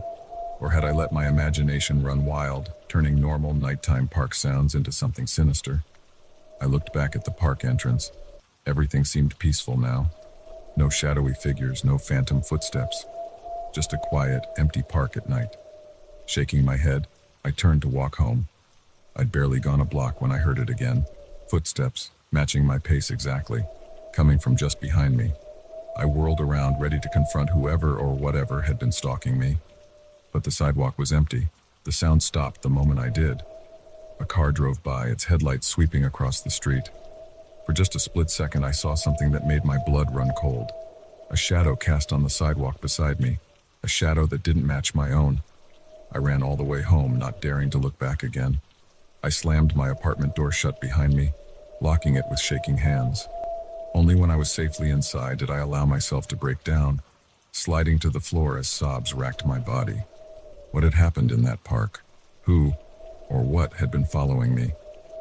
The rational part of my brain tried to come up with explanations, stress-induced hallucinations, an overactive imagination fueled by too many late-night horror movies. Maybe even some prankster getting their kicks by scaring runners. But deep down, I knew none of those explanations fit. What I had experienced was something else, something that didn't belong in the world as I understood it. I didn't sleep that night.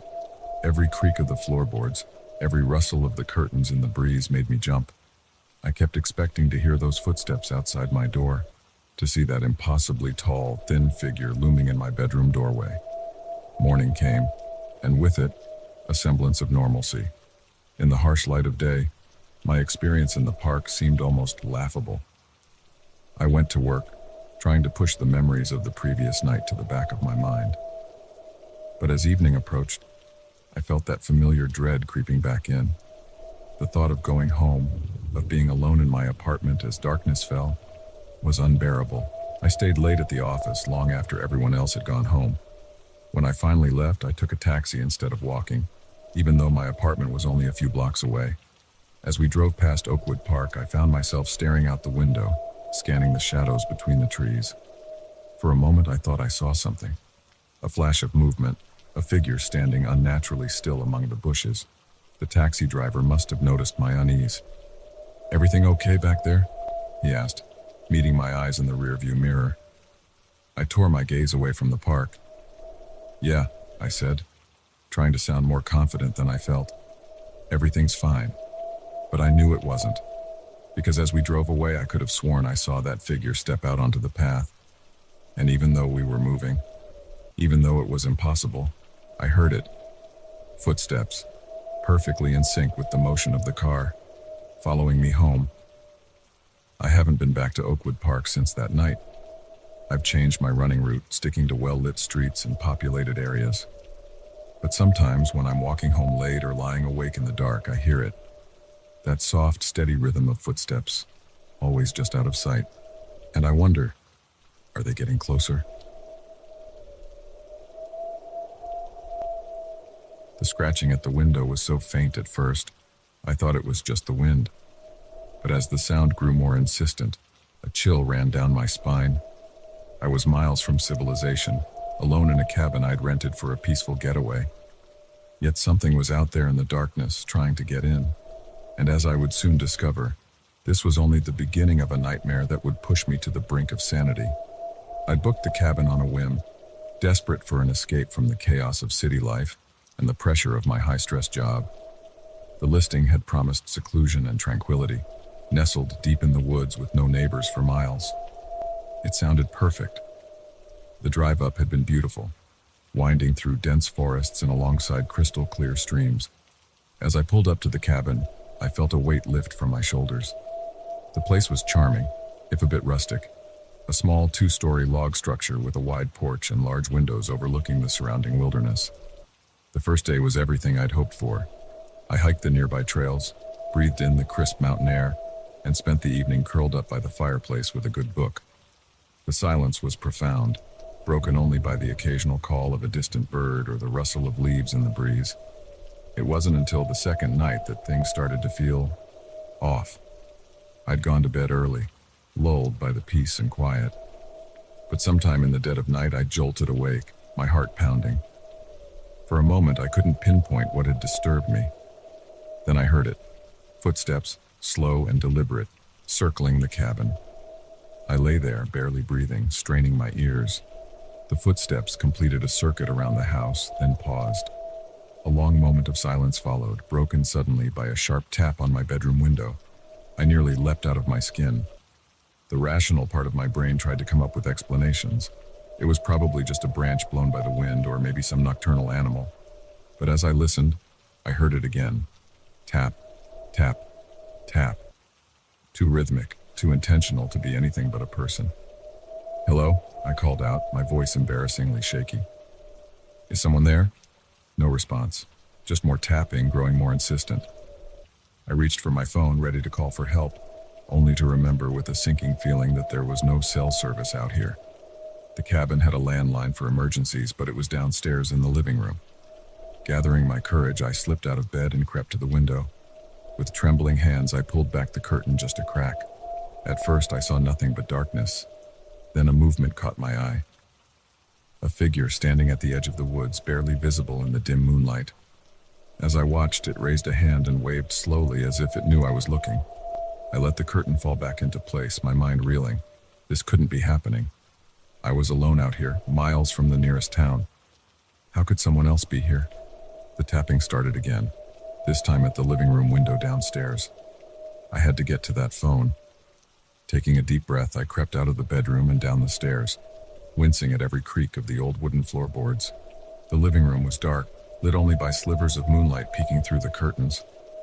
I made it to the phone and picked up the receiver, nearly sobbing with relief when I heard a dial tone. My fingers shook as I dialed 911. 911, what's your emergency?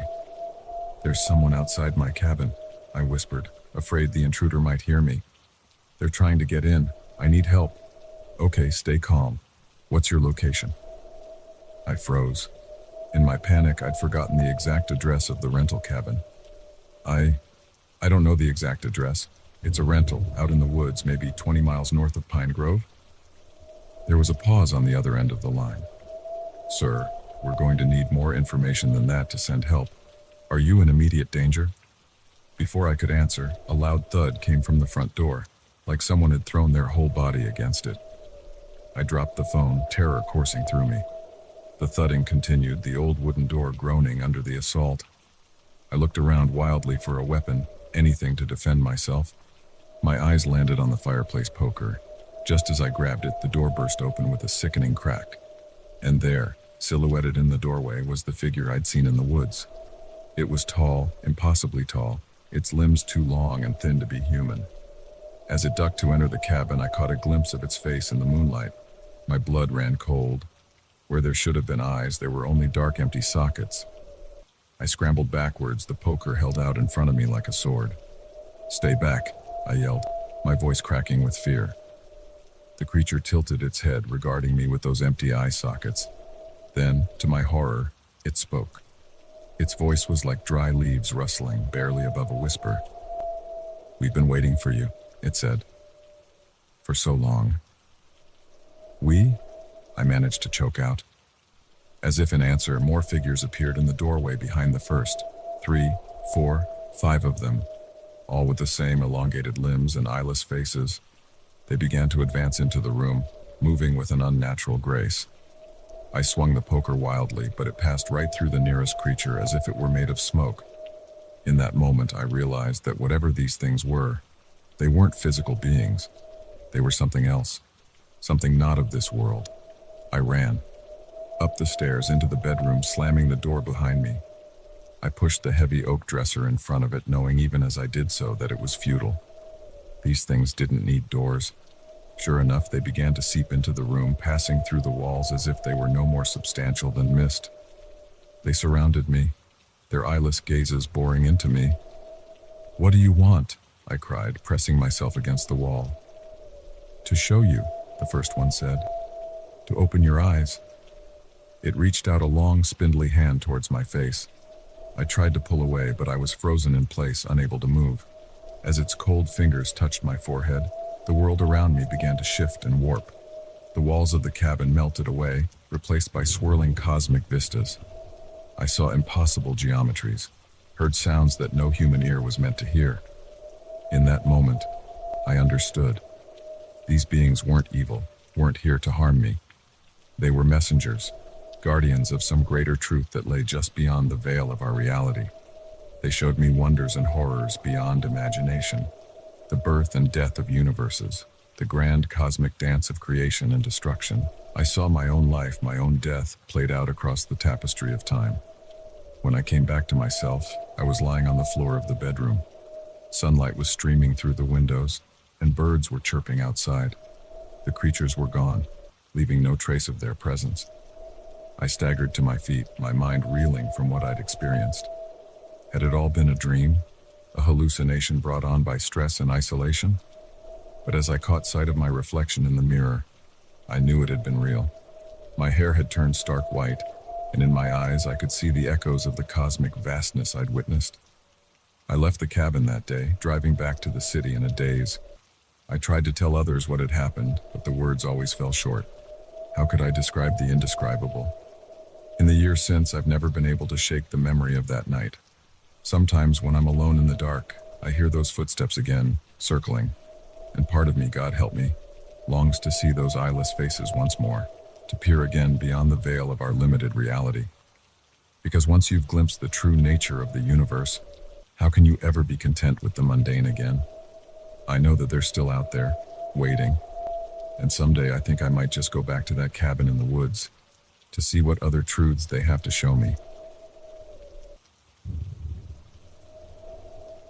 The first time I heard the footsteps in the attic, I dismissed them as the house settling. But when I found the half-eaten sandwich on the dusty floor, I knew with chilling certainty that I wasn't alone. Someone, or something, was living above my head, and I was about to uncover a secret that would turn my quiet house-sitting gig into a waking nightmare. It was supposed to be an easy job. My parents, friends, the Millers, were going on a month-long European vacation, and they needed someone to watch their sprawling Victorian home. As a broke college student home for the summer, I jumped at the chance. A whole month in a beautiful house with nothing to do but water the plants and collect the mail. It seemed too good to be true. The first week was uneventful. I spent my days lounging by the pool, binge-watching shows on their massive TV, and relishing the solitude. The house was old but well-maintained, full of antique furniture and curious knickknacks. I found myself wandering from room to room, imagining the stories behind each object. It was during one of these explorations that I first noticed the attic door. It was tucked away at the end of a second-floor hallway, almost hidden behind a large armoire. I tried the handle, but it was locked. I made a mental note to ask the Millers about it when they returned, assuming it was just storage space. That night I woke to a strange sound. A soft thud, followed by what sounded like footsteps directly above my bedroom. I lay there, heart pounding, straining my ears. The footsteps moved across the ceiling, then stopped. Silence fell, broken only by the ticking of the antique clock in the hallway. I told myself it was just the old house creaking, or maybe a raccoon had found its way into the attic. But a nagging feeling in the pit of my stomach told me it was something else. The next day I searched the house for the key to the attic door. I told myself I was just being thorough, checking all areas of the house as a responsible house-sitter should. But deep down, I knew I was looking for answers to the mysterious sounds. I found the key in Mr. Miller's desk drawer, a large old-fashioned thing that looked like it belonged in a Gothic novel. With shaking hands, I returned to the attic door. The key slid in smoothly, and with a turn, the lock clicked open. The door creaked as I pushed it open, revealing a narrow staircase leading up into darkness. I flicked the light switch, but nothing happened. Of course, I thought. Why would it be that easy? Using my phone as a flashlight, I began to climb the stairs. Each step groaned under my weight, and I winced at the noise, irrationally afraid of alerting something. The attic was a large open space, filled with the usual clutter of forgotten belongings and dust-covered furniture. Moonlight filtered through a small round window, casting long shadows across the floor. I swept my phone's light around, heart racing as I searched for any sign of an intruder. That's when I saw it. A makeshift bed tucked into a corner made from old blankets and what looked like seat cushions from a long discarded couch. Beside it was a pile of food wrappers and empty water bottles, and there, on a rickety side table, was a half-eaten sandwich. I stumbled backward, nearly falling down the stairs in my haste to get out. I slammed the attic door shut, fumbling with the key to lock it again. My mind was reeling. Someone was living in the attic. How long had they been there? Did the Millers know? I ran to my room, grabbed my phone, and dialed the Millers' emergency contact number with trembling fingers. It went straight to voicemail. Of course, they were probably on a plane or in some remote part of Europe with no reception. I paced the room, debating what to do. Call the police? But what if I was overreacting? What if it was just a homeless person who had found a safe place to sleep? I didn't want to cause trouble if it wasn't necessary. I decided to wait until morning. I'd go up to the attic again in daylight, Maybe leave a note explaining that I knew someone was there and asking them to leave. It wasn't the bravest plan, but it felt safer than confronting them directly. Sleep was impossible that night. Every creak, every gust of wind against the windows had me sitting bolt upright in bed. I kept imagining someone creeping down the attic stairs, making their way to my room. When dawn finally broke, I was exhausted but determined. I wrote a note explaining that I was house sitting, that I knew someone was in the attic, and asking them to please leave. I promised not to call the police if they went quietly. Armed with the note and a kitchen knife, just in case, I made my way back to the attic. The morning light made it less intimidating, but my heart was still racing as I climbed the stairs. The attic looked different in daylight. Dust motes danced in the sunbeams streaming through the small window. The makeshift bed was still there, but something felt off. It took me a moment to realize what it was. Everything was neat. Too neat. The bed was made, the trash was gone, and there was no sign of the half-eaten sandwich. Had they left already? Or were they just very tidy squatters?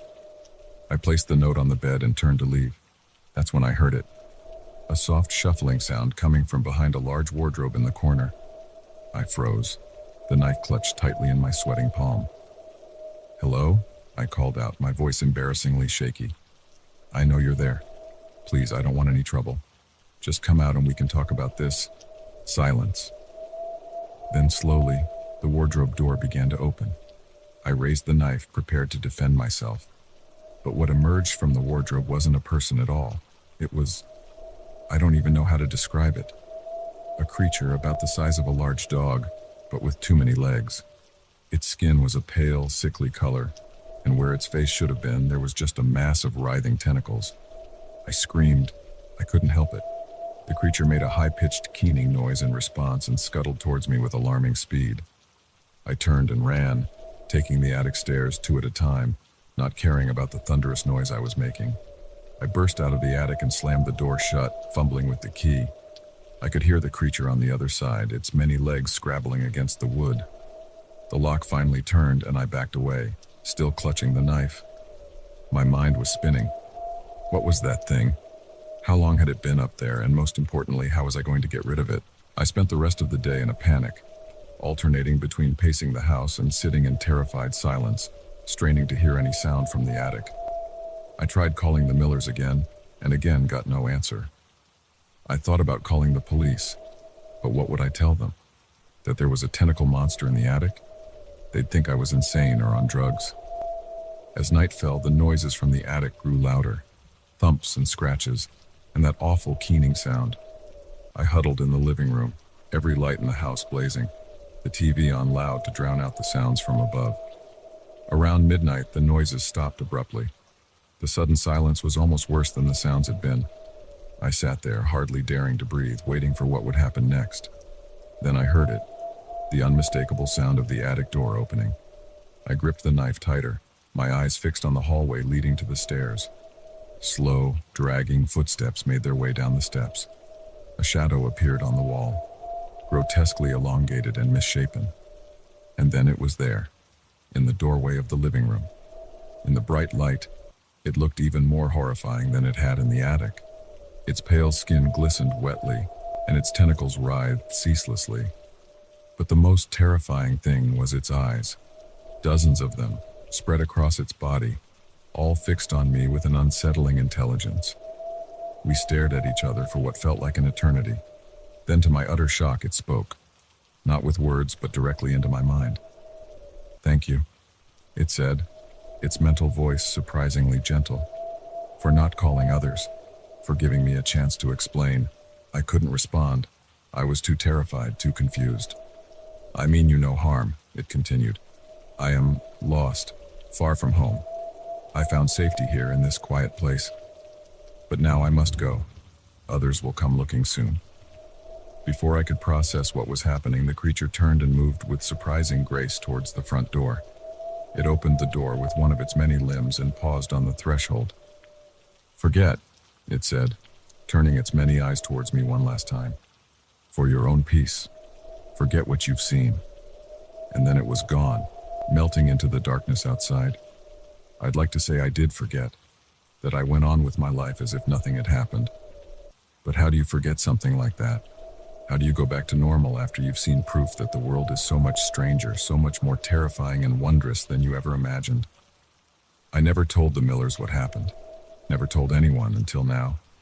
But sometimes on quiet nights I find myself looking up at the stars and wondering, are they out there, those strange, tentacled beings? And will they ever return to the quiet attic where, for a brief time, one of them found refuge? I don't know the answers, but I do know one thing. I'll never look at an attic the same way again. The first time I noticed the car, I thought nothing of it. Just another vehicle in the parking lot, unremarkable in every way. But as the nights wore on and it remained there, always in the same spot, always occupied, a chill began to creep up my spine. Little did I know that seemingly innocuous car was about to turn my quiet night shift into a terrifying game of cat and mouse.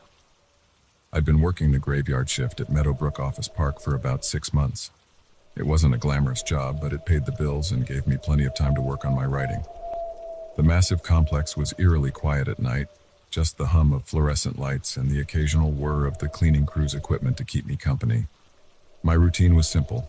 Clock in at 11 p.m., make my rounds every hour, and spend the time in between at the security desk, alternating between watching the cameras and pecking away at my laptop.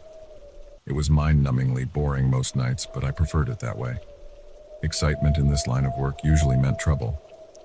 The car first appeared on a Tuesday.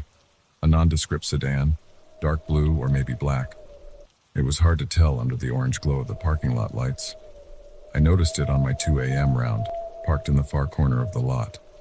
The windows were tinted, but I could make out the silhouette of someone sitting in the driver's seat. I made a note of it in my log, but didn't think much more about it. Probably just someone taking a break on a long drive, or maybe a couple looking for some privacy. As long as they weren't causing trouble, it wasn't my problem. But the next night, it was there again. Same spot, same silhouette behind the wheel. I frowned as I noted it in the log for the second night in a row. Coincidence, I told myself. Nothing to worry about. By the 5th night, I couldn't shake the feeling that something was off. The car was always there, always occupied, always still. I never saw it arrive or leave. It was as if it materialized out of thin air each night, bringing its mysterious occupant with it. I debated calling the police, but what would I tell them? That I was spooked by a parked car? They'd laugh me off the phone. Besides, technically, the vehicle wasn't doing anything wrong. Public parking lot, no signs prohibiting overnight stays. On the 7th night, things changed. I was at my desk, engrossed in a particularly tricky scene in my novel, when movement on one of the security monitors caught my eye. The car was moving, slowly cruising through the parking lot. It made a complete circuit before returning to its usual spot. My heart was pounding as I watched the figure in the driver's seat. For the first time they moved, turning their head to look directly at the camera. A chill ran down my spine. There was no way they could know where the cameras were unless they'd been studying the lot. Studying us. I picked up the phone, my hand hovering over the keypad. But before I could dial, the figure in the car raised their hand and waved. Not a friendly wave, but a slow, deliberate movement. A message. They knew I was watching. I slammed the phone down and stood up so fast my chair toppled over. This was too much. I needed to confront this person, find out what they wanted. Armed with nothing but my flashlight and a tenuous grasp on my courage, I headed for the parking lot. The night air was cool on my face as I stepped outside, a stark contrast to the sweat beading on my forehead. The parking lot stretched out before me, a sea of shadows and reflected moonlight. And there, in its usual spot, sat the car. I approached slowly, my footsteps sounding unnaturally loud in the quiet night. As I got closer, I could see the figure more clearly. A man, I thought, though it was hard to be sure. He sat perfectly still, facing forward, showing no reaction to my approach. When I was about 10 feet away, I stopped. "Excuse me," I called out, my voice shakier than I'd like. "This is private property. I'm going to have to ask you to leave." No response, no movement. It was as if I was talking to a statue. I took another step forward, my flashlight beam landing on the driver's side window. "Sir? Can you hear me? You need to." The engine roared to life so suddenly I nearly jumped out of my skin. The car's headlights flicked on, momentarily blinding me. By the time my vision cleared, The vehicle was already moving, peeling out of the parking spot with a screech of tires. I watched, dumbfounded, as it sped towards the exit. Just before it turned onto the main road, the car slowed. The driver's window rolled down, and for a brief moment I caught a glimpse of the man inside. He turned to look at me, and even from a distance I could see the wide, unsettling grin on his face. Then he was gone, the taillights disappearing into the night. I stood there for a long time, my heart racing, trying to process what had just happened. When I finally went back inside, I filled out an incident report with shaking hands. I knew how it would sound. Paranoid security guards spooked by a parked car, but I had to document it. Something about that grin, that deliberate wave at the camera, told me this wasn't over. I was right. The next night, the car wasn't there. I felt a mix of relief and unease as I made my rounds. Had he finally moved on? Or was this just the calm before the storm? I got my answer at 3 a.m. I was checking the cameras when I saw it. The now familiar sedan pulling into the lot. But this time it didn't stop at its usual spot. It kept driving, circling the building slowly. Round and round it went like a shark circling its prey. I watched, transfixed, as it completed its third loop. Then, without warning, it turned, heading straight for the main entrance of the building. My building, where I sat alone and increasingly terrified. I scrambled to lock down the building, my fingers fumbling with the security system controls. Just as I hit the final button, I heard it, the squeal of tires on pavement, followed by the sickening crunch of metal on metal. He had rammed the front doors. Alarms blared as I grabbed my phone, finally making the call I should have made days ago. 911, what's your emergency? There's someone trying to break into Meadowbrook Office Park, I shouted over the noise. He's rammed his car into the building. Please, send someone quickly. I could hear the car's engine revving, the sound of the man trying to dislodge his vehicle from the mangled doors. Any second now he'd break through. Sir, stay calm. Officers are on their way. Are you in a safe location? Safe? Was anywhere safe from this madman? I'm in the security office, I said. But I don't think... Another crash cut me off. He was through the doors. He's inside, I whispered into the phone. Oh God, he's inside the building. I could hear footsteps now, slow and deliberate, echoing through the empty halls. The power had cut out when he hit the building, and the emergency lights cast long, shifting shadows. Every corner, every doorway could be hiding my stalker. Sir? Sir, are you there? The 911 operator's voice sounded tinny and far away. I ended the call and turned off my phone. I needed to hide, to be as quiet as possible. The footsteps were getting closer. There was a storage closet behind my desk. I slipped inside, closing the door as softly as I could. The space was tight, filled with cleaning supplies and spare computer parts. I crouched down, trying to make myself as small as possible. The footsteps entered the security office. I held my breath, afraid that even the sound of my breathing might give me away. Through a crack in the door, I could see a sliver of the room. A shadow passed by, pausing at my desk. "Oh, security guard," a sing-song voice called out. "Where are you hiding?" I pressed my hand against my mouth, stifling a whimper. The voice was filled with a horrible glee, like this was all some twisted game. Come out, wherever you are," he continued. "Don't you want to know why I've been watching you all this time?" I didn't move, didn't breathe. The shadow moved again, and I caught a glimpse of the man for the first time in full light. He was ordinary looking, which somehow made him even more terrifying. This wasn't some movie monster. This was just a man with a wide, manic grin and eyes that gleamed with malice. He was standing right in front of the closet now. Surely he could hear my heart pounding. It seemed to echo in the small space, a drum beating out my terror. His hand reached for the doorknob.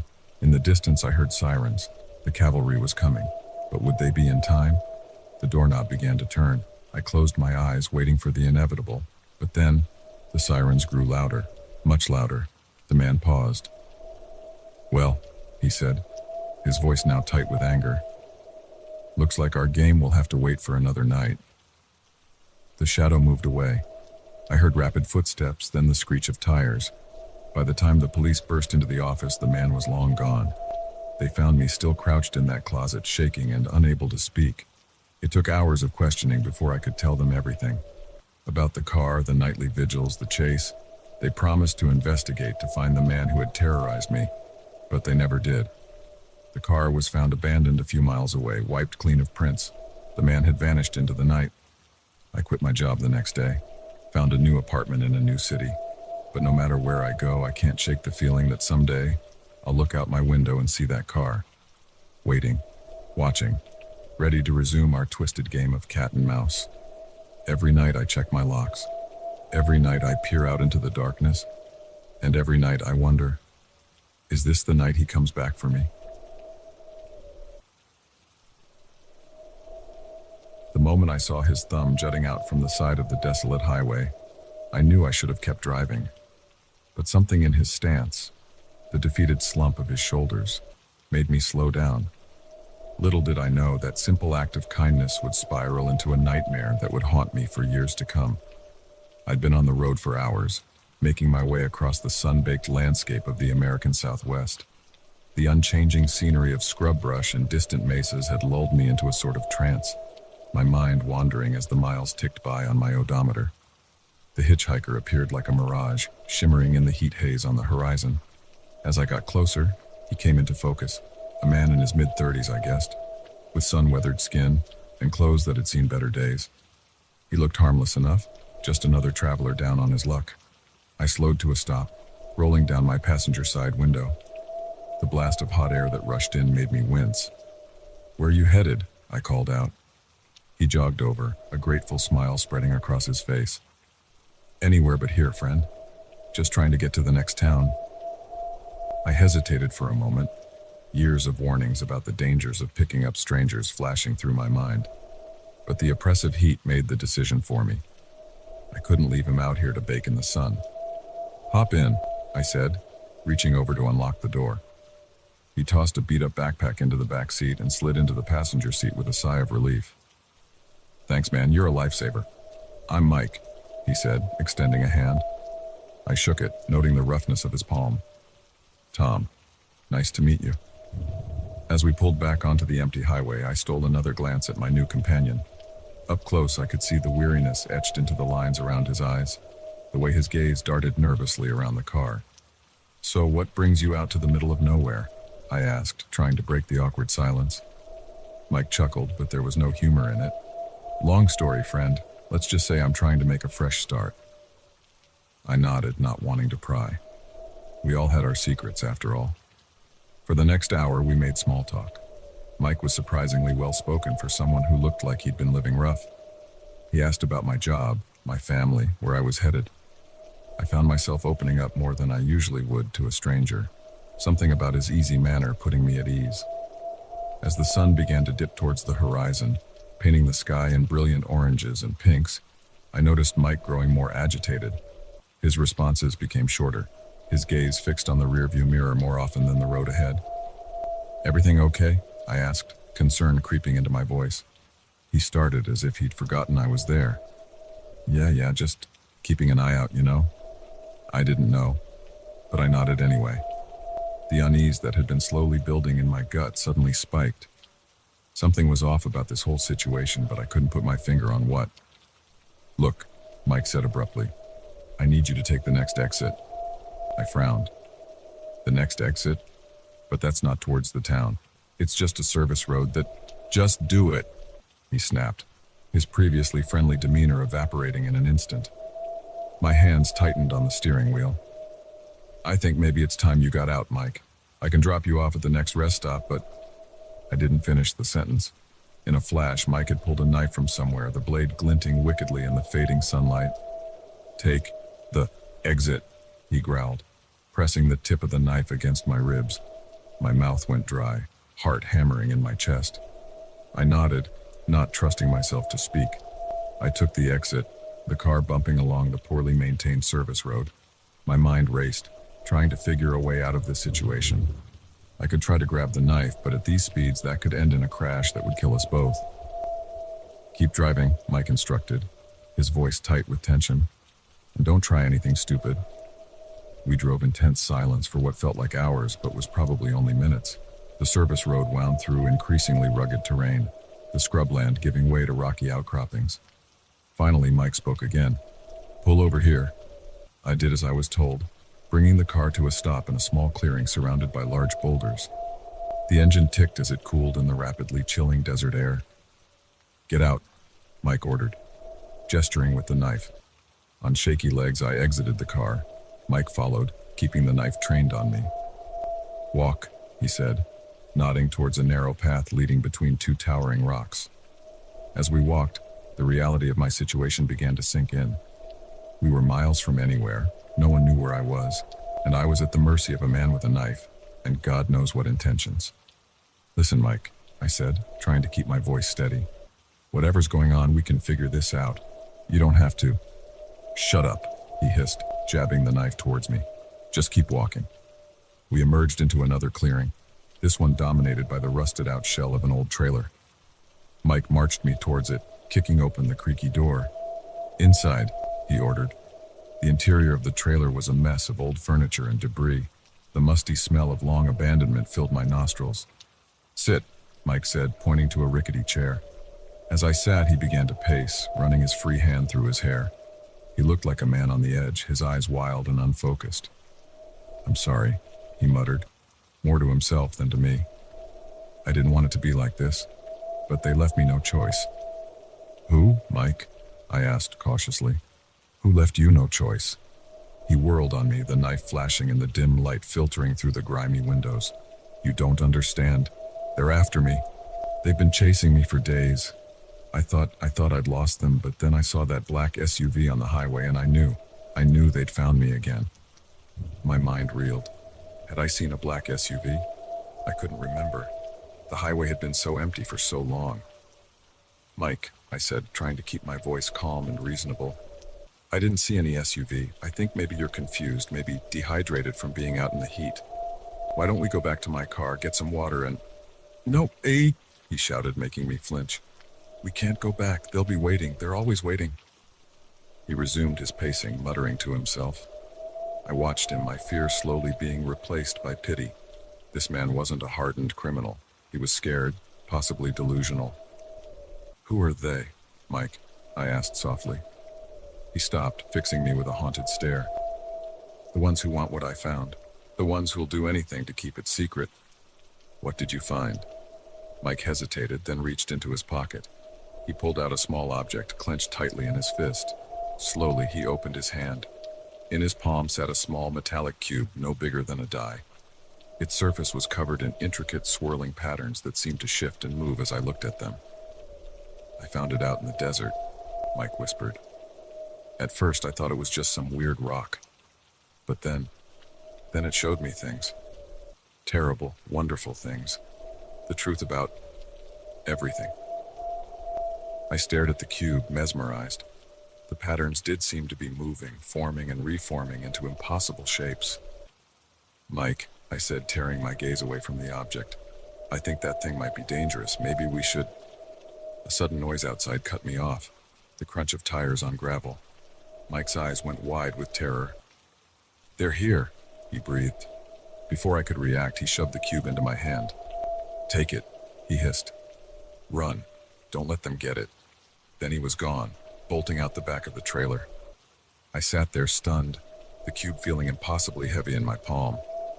Outside, I could hear car doors slamming, voices shouting. In that moment, I had to make a choice. Run, as Mike had told me to, or stay and try to explain this insane situation to whoever was out there. But as I looked down at the cube, watching the patterns swirl and dance, I realized there was no choice at all. Something deep inside me, some primal instinct, screamed that this object could not fall into the wrong hands. I stood pocketing the cube. There had to be another way out of this trailer, another path through the rocks. As the voices outside grew closer, I began to search, my heart pounding in my ears. Whatever Mike had gotten himself into, I was now a part of it. And somehow I knew my life would never be the same. As I found a small rear window and squeezed through, dropping quietly to the ground outside, one thought echoed in my mind. I should have kept driving when I saw that thumb on the side of the road. But it was too late for regrets now. The chase was on, and I was running from shadows I couldn't even begin to understand.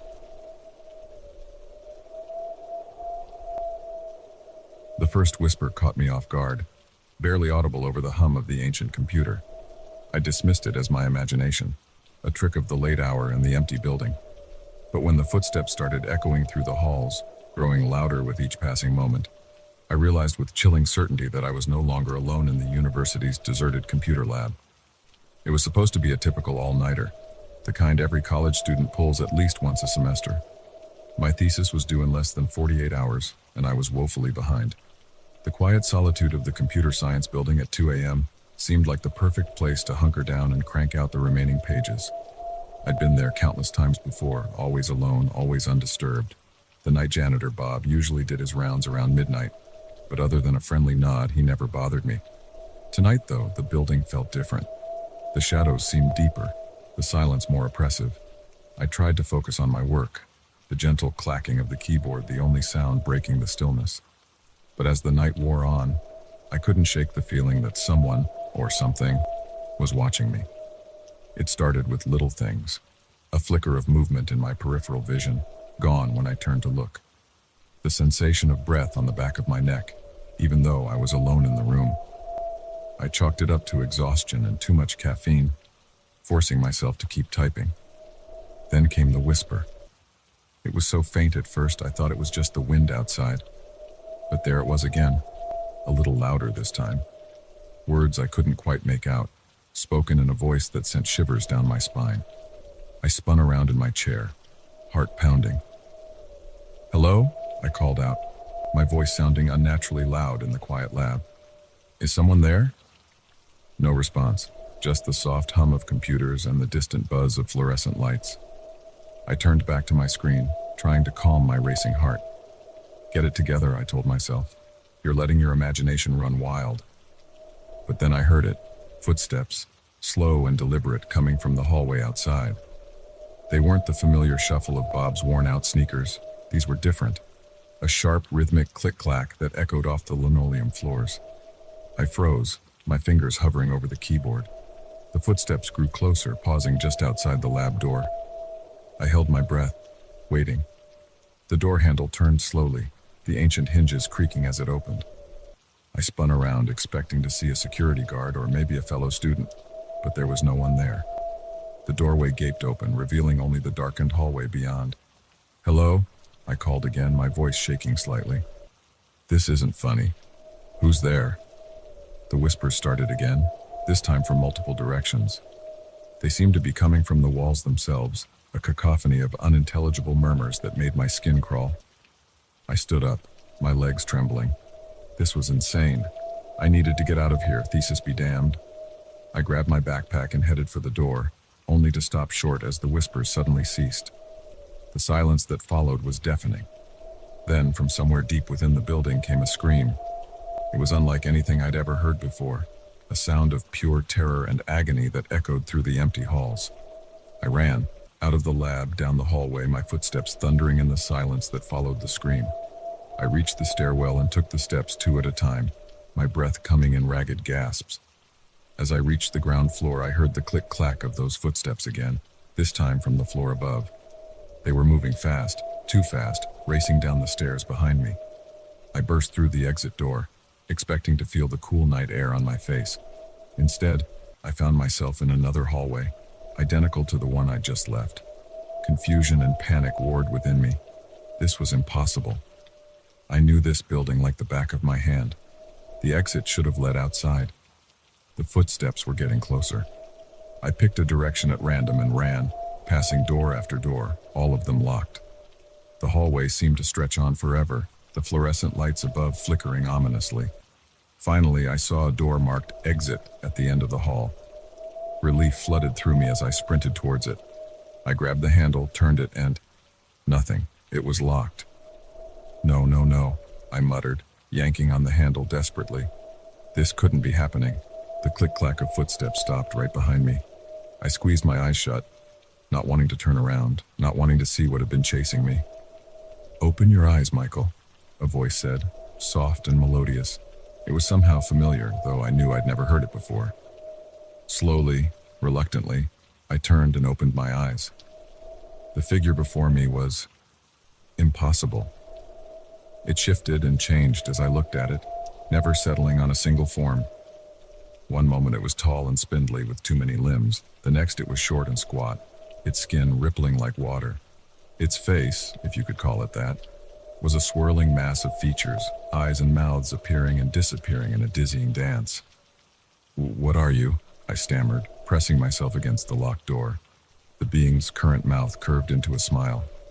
"We are the Watchers," it said, its voice now a chorus of whispers.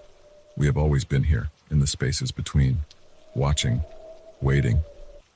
"Waiting for what?" I asked, though I wasn't sure I wanted to know the answer. "For someone to see us," it replied. "For someone to believe." As it spoke, the hallway around us began to shift and warp. The walls melted away, revealing a vast, star-filled void. I felt myself starting to float, untethered from reality. "You've spent so many nights here, Michael," the being continued. "So close to the threshold. We've been trying to reach you, to show you the truth." Memories flashed through my mind. All those nights I'd spent alone in the lab, the odd sensations I'd dismissed, the fleeting glimpses of something just beyond my perception. "What truth?" I asked, my voice barely a whisper. The being's form settled briefly into something almost human. "That your world is just one layer of many.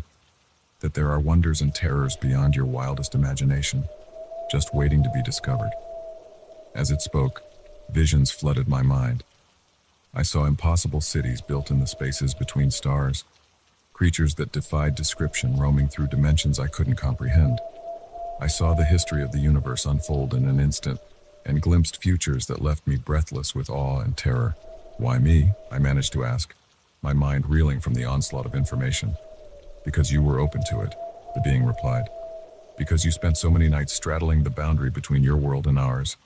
The veil between realities is thin in places like this, where human minds push themselves to their limits." I thought about all those late nights in the lab, the way my perception would shift after hours of staring at code, the strange ideas that would come to me in the early hours of the morning. "What happens now?" I asked, surprising myself with how calm I felt. The being's form rippled again, its multitude of eyes fixing on me. "That's up to you, Michael. You can forget this, return to your world and your limited perception.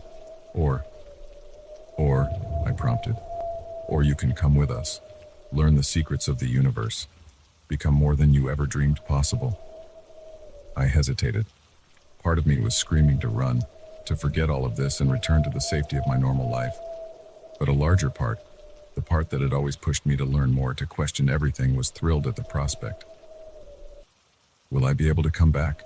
I asked. The being's laugh was like the tinkling of distant bells. "Oh, Michael, once you've seen beyond the veil, there's no going back. Not really. You'll always know what's out there, always feel the pull of the infinite." I took a deep breath, looking around at the star-filled void that had replaced the familiar hallways of the computer science building. In that moment, I knew my life would never be the same. "Okay," I said, surprised by the steadiness of my voice. "I'm ready." The being's form shifted one last time, extending what might have been a hand towards me. As I reached out to take it, I felt the last tethers of my old reality slip away. In that instant, as I stepped across the threshold into a universe of infinite possibilities, one final thought flashed through my mind. I really should have just gone home when the first whisper caught my attention. But then again, where would the fun in that be? And with that, Michael Thompson, graduate student and soon-to-be master of computer science, disappeared from the world he knew, embarking on an adventure beyond imagination. The computer lab fell silent once more, the unfinished thesis still glowing on the screen, waiting for a student who would never return to complete it.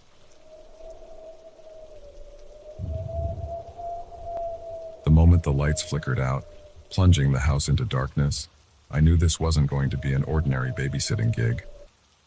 The sudden silence that followed, broken only by the pounding of rain against the windows, made my skin crawl.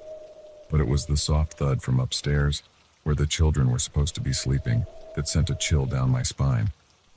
Little did I know this was just the beginning of a night that would push me to the brink of terror. I'd been babysitting for the Thompsons for about 6 months.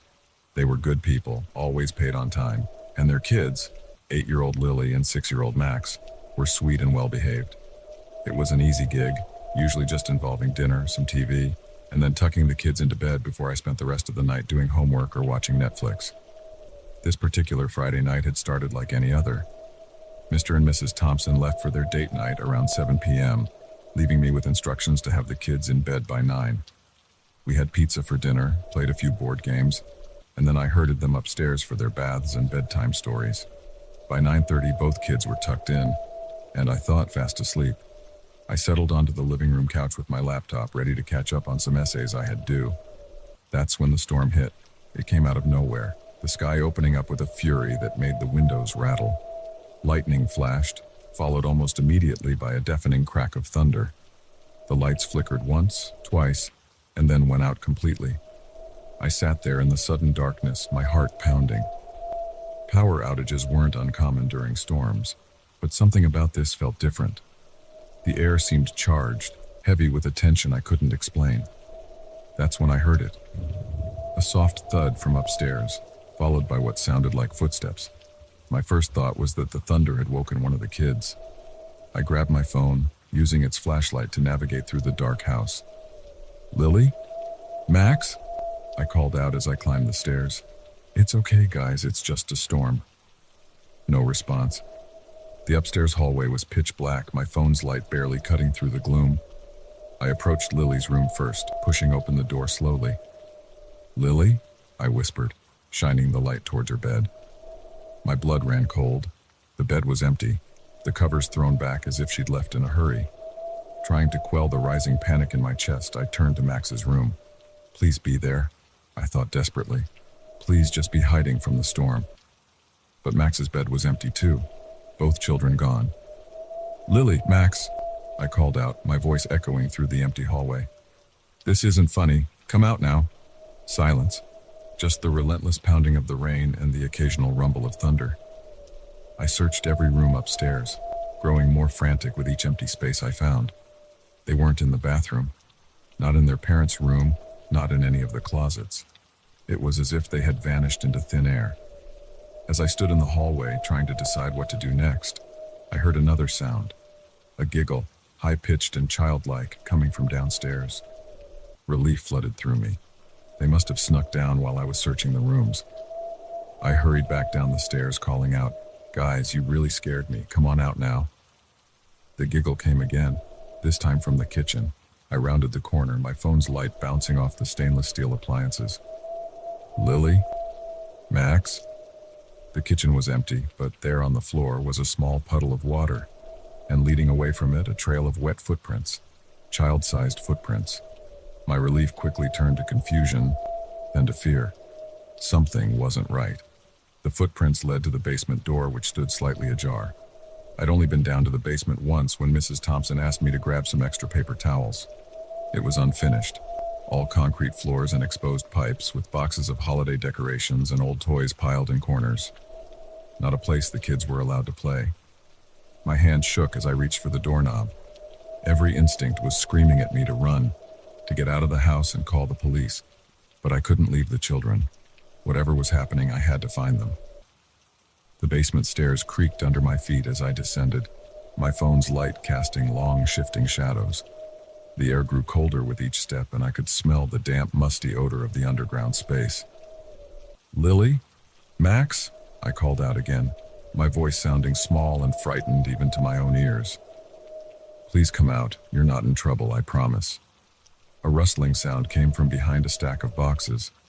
I moved towards it slowly, my heart pounding so hard I thought it might burst from my chest. "Guys," I whispered, peering around the boxes. What I saw made me stumble back, a scream caught in my throat. It looked like Lily and Max, but wrong. Their skin was pale, almost translucent, their eyes too large and dark in their small faces. They stood unnaturally still, water dripping from their soaked pajamas. "What's going on?" I managed to stammer. "What happened to you?" They smiled in unison, an eerie, too-wide grin that sent shivers down my spine. When they spoke, it was with one voice, a sound that seemed to come from everywhere and nowhere at once. "We went for a swim," they said. "Won't you join us?" I shook my head. backing away slowly. This couldn't be real. I must have fallen asleep on the couch. This was just some bizarre nightmare. The children, or whatever they were, took a step forward. "Don't you want to play with us, Sarah?" they asked, their voices taking on a sing-song quality. "The water's so nice and cool." "Stay back," I warned, though my voice shook with fear. "What have you done with the real Lily and Max?" They tilted their heads in perfect synchronization, those two large eyes blinking slowly. "We are Lily and Max," they said. "We're just more now, and we want you to be more too." I turned to run, but found my path blocked. Standing at the bottom of the stairs was a figure, tall and thin, its features hidden in shadow. Water dripped from its long, spindly limbs, forming a puddle on the concrete floor. "Who are you?" I asked, my voice barely above a whisper. "What do you want?" The figure said nothing, but I heard its voice in my head, a sound like rushing water and grinding stones. "We are the beneath," it said. "We have always been here in the dark places, the wet places, waiting." "Waiting for what?" I asked, though I feared I already knew the answer. "For someone to invite us in," the children said from behind me. "And now we're here, and we're so very hungry." I looked frantically around the basement, searching for any means of escape. My eyes landed on a small window set high in the wall. It would be a tight squeeze, but it might be my only chance. I feinted to the left, then sprinted right, aiming for a stack of boxes beneath the window. Behind me, I heard the patter of small feet and the heavier tread of the tall figure. I scrambled up the boxes, my fingers scrabbling at the window latch. Just as I felt long, cold fingers grip my ankle, the window popped open. I pulled myself through, feeling my shirt tear on the rough edge of the window frame. I tumbled onto the wet grass outside, the rain still coming down in sheets. I ran, across the backyard, through the gate, down the street. I didn't stop until I reached the police station, soaked to the bone and gasping for breath. The police, of course, didn't believe me. They found the house exactly as it should be. 2 children sleeping peacefully in their beds, no sign of any disturbance. Mr. and Mrs. Thompson were understandably upset, thinking I had abandoned their children to run out into the storm. I lost my babysitting job, and my reputation in the neighborhood was ruined. But I knew what I had seen, what I had experienced, and I knew that something dark and hungry had found its way into our world. Sometimes on rainy nights, I think I can hear children giggling outside my window. And in my dreams, I still see those 2 large eyes and hear that watery voice inviting me to join them in the cool, dark depths. I never babysat again after that night. And I always check under my bed before I go to sleep. Because now I know that the monsters aren't just the stuff of childhood nightmares. They're real, they're hungry, and they're waiting for an invitation to come in.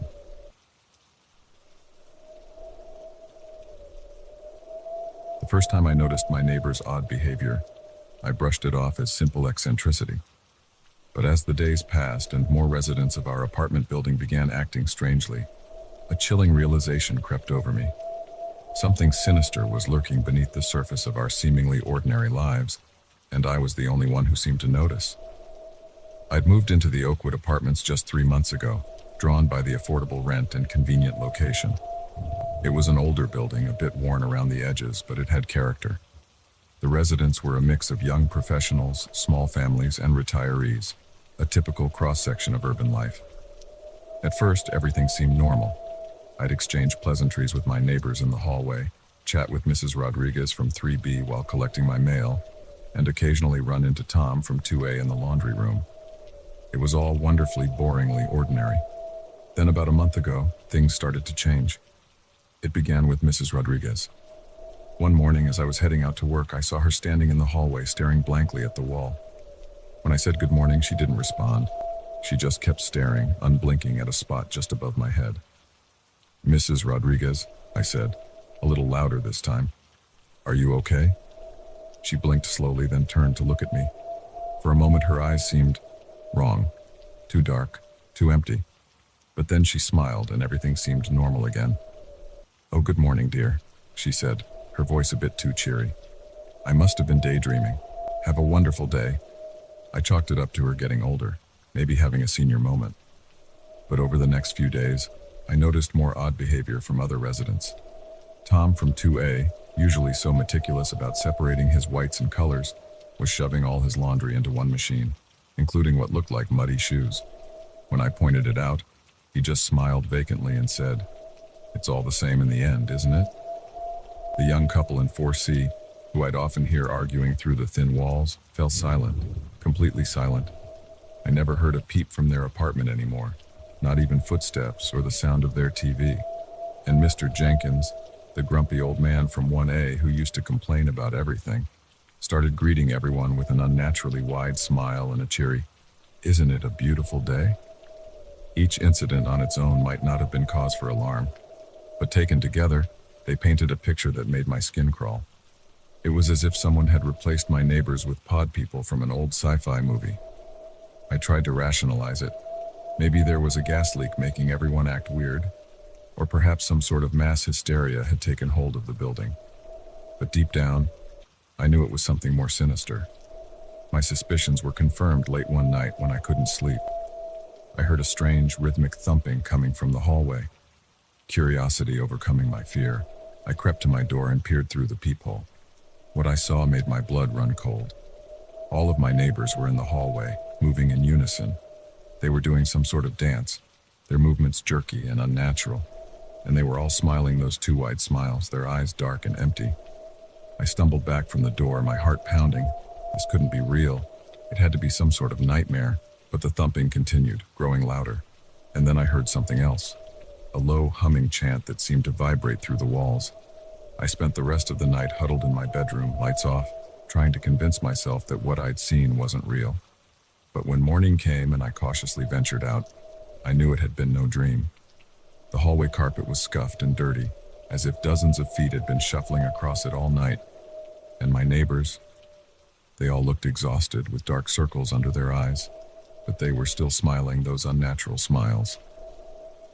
"Good morning," Mrs. Rodriguez chirped as I passed her in the hall. "Isn't it a wonderful day to be alive?" I mumbled a response and hurried past her, my skin crawling. I had to figure out what was going on. Over the next few days, I became a detective in my own home. I started keeping a log of my neighbors' behaviors, noting every oddity, every out-of-character action. I even went so far as to set up a small camera pointed at my door, hoping to catch another midnight gathering. But the more I observed, the more terrified I became. It wasn't just their behavior that was off. Physical changes were happening too. Mr. Jenkins, who had always stooped with age, now stood unnaturally straight. The young woman from 4C seemed to have grown several inches taller overnight. And Tom's eyes? I could have sworn they had changed color. I knew I should leave, find somewhere else to live, but a morbid curiosity kept me there. I had to know what was happening. One night, about a week after I'd witnessed the hallway dance, I heard a knock at my door. It was past midnight and I hadn't been sleeping well, too keyed up from constant vigilance. I approached the door cautiously, my heart pounding. Through the peephole, I saw Mrs. Rodriguez standing there, still smiling that too-wide smile. "Hello, dear," she called through the door. "We've noticed you haven't been joining us for our nightly gatherings. Won't you come out and play?" I backed away from the door, my mouth dry with fear. "I'm not feeling well," I called back. "Maybe another time." "Oh, but we insist," came another voice. Tom's voice, but not quite right. Too deep, too resonant. "It's time for you to join us, to become one of us." The door handle began to rattle. They were trying to get in. I ran to my bedroom, slamming and locking the door behind me. The main door of my apartment crashed open and I could hear them filing in. Their footsteps were oddly in sync, a rhythmic thumping that matched the pounding of my heart. Come out," they called in unison. "It's time to shed your old self, time to evolve." I looked around frantically for an escape route. The window was my only option. I was on the 3rd floor, but there was a fire escape. If I could just reach it. I could hear them outside my bedroom door now. The wood began to splinter as they pounded on it. With shaking hands, I pushed open the window and climbed out onto the fire escape. The cool night air hit me, and for a moment I felt a surge of hope. I could get away. I could be free. But as I looked down, my hope turned to ashes. The courtyard below was filled with people, not just from our building, but from the surrounding neighborhood too. All of them looking up at me with those dark, empty eyes, all of them smiling those terrible smiles. "Join us," they called up to me. Become one with us. Behind me, I heard my bedroom door finally give way. I turned to see my former neighbors crowding onto the fire escape, their bodies twisting and changing in ways that defied explanation. In that moment, I knew I had a choice to make. I could give in, become one of them, lose myself to whatever madness had taken hold of this place, or I could jump and take my chances with the crowd below. I chose to jump. As I fell through the air, time seemed to slow. I saw my neighbors' faces, watched as they morphed and changed, becoming something inhuman. I saw the crowd below, their arms outstretched to catch me, to absorb me into their mass. And then, darkness. I woke up in a hospital bed, my body battered but alive. The doctors told me I was lucky that a tree had broken my fall. They said I'd been babbling about monsters and body snatchers when I was brought in. No one believed my story, of course. They chalked it up to a mental breakdown, said the stress of city life had gotten to me. The Oakwood Apartments, they assured me, was just a normal building filled with normal people. But I know the truth. I saw what I saw. And sometimes, late at night, I can still hear that rhythmic thumping, still see those dark, empty eyes and too wide smiles. I never returned to the Oakwood Apartments. I moved far away to a small town where I thought I'd be safe. But every so often I'll see someone on the street whose smile is just a little too wide, whose eyes are just a little too dark. And I wonder, how far has it spread? And how long before there's nowhere left to run? The moment I saw those desperate eyes peering out from the back window of the van, I knew my quick pit stop was about to turn into a nightmare. What I didn't realize was that by the end of the night, I'd be running for my life, questioning everything I thought I knew about the quiet highways of Middle America. It had been a long day of driving. I was on my way to my sister's wedding in Colorado, opting for a road trip instead of a flight to save some cash. The monotony of the highway had lulled me into a kind of trance, the yellow lines blurring together as I pushed on through the night. When I saw the sign for a rest stop coming up, I decided to pull in. My gas tank was running low, and my bladder wasn't far behind. Plus, I figured some caffeine wouldn't hurt to keep me alert for the last leg of the journey. The rest stop was like any other I'd seen across the country. A small building housing restrooms and vending machines, a couple of picnic tables, and a dimly lit parking lot. At this late hour, it was nearly deserted. Just a couple of semis in the far corner, their drivers presumably catching some sleep, and a dark van parked near the building. I pulled up to the gas pump, stretching as I got out of my car. The night air was cool on my face, a welcome change from the stuffy interior of my vehicle. As I started to fill up my tank, movement caught my eye. The van's back window was dirty and tinted, but I could swear I saw a face pressed against it. A woman's face, her eyes wide with what looked like fear. She seemed to be mouthing something, but I couldn't make it out. I blinked and the face was gone. Had I imagined it? The long hours on the road must be getting to me, I thought. I shook my head and finished filling up my tank. As I walked towards the building to use the restroom, I passed by the van. It was an older model, rusty around the edges with no windows except for the ones in front and back. Something about it made me uneasy, but I couldn't put my finger on why. Inside the rest stop building, I used the facilities and then made my way to the vending machines. As I was deciding between a Coke and a coffee, the door burst open. A man walked in, his eyes darting around nervously. He was tall and wiry, with a scraggly beard and clothes that had seen better days. Our eyes met, and for a moment I saw something in his gaze that made my blood run cold. It was a look of desperation, of barely contained violence. Then he blinked, and it was gone, replaced by a forced smile. "Evening," he said, his voice gruff. "Nice night for a drive, huh?" I nodded, not trusting myself to speak. He walked past me to the restroom, and I let out a breath I didn't realize I'd been holding. Something was very wrong here. I quickly grabbed my coffee and headed back to my car. As I passed the van again, I heard it, a soft thumping sound coming from inside. I paused, straining my ears. There it was again, followed by what sounded like a muffled cry. My heart started racing. The face in the window, the strange man, the sounds from the van, it all added up to something sinister. I knew I should just get in my car and drive away, pretend I hadn't seen or heard anything, but I couldn't. If someone was in trouble, I couldn't just leave them. I approached the van cautiously, my phone in my hand, 911 already dialed and ready to call.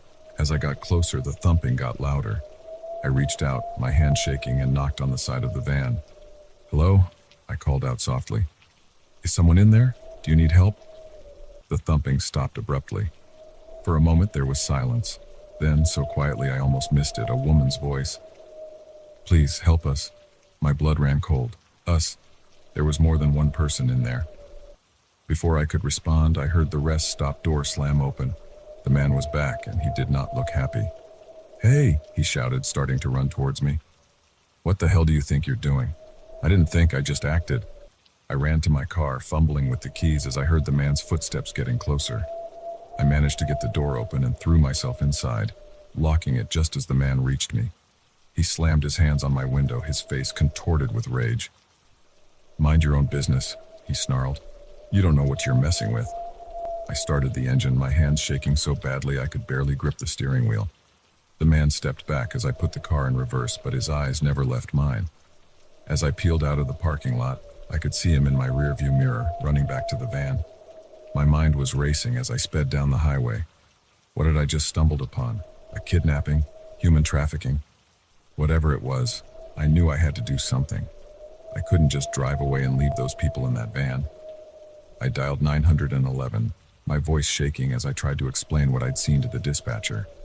They told me to keep driving, that they were sending patrol cars to the rest stop.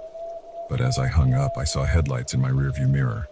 Headlights that were getting closer at an alarming speed. It was the van. My heart felt like it was going to beat out of my chest. I pressed down harder on the gas pedal, pushing my old car to speeds it was never designed for. But the van was faster, slowly but surely gaining on me. I weaved through the sparse traffic, ignoring the angry honks from the other drivers. The van stayed right on my tail, so close I couldn't even see its headlights in my mirrors anymore. Suddenly, I saw a sign for an upcoming exit. Without thinking, I swerved across 2 lanes of traffic and took the exit ramp at a speed that had my tires squealing. In my rearview mirror, I saw the van overshoot the exit. I'd bought myself some time, but I knew it wouldn't be long before they figured out where I'd gone. The exit led to a small town, its streets deserted at this late hour.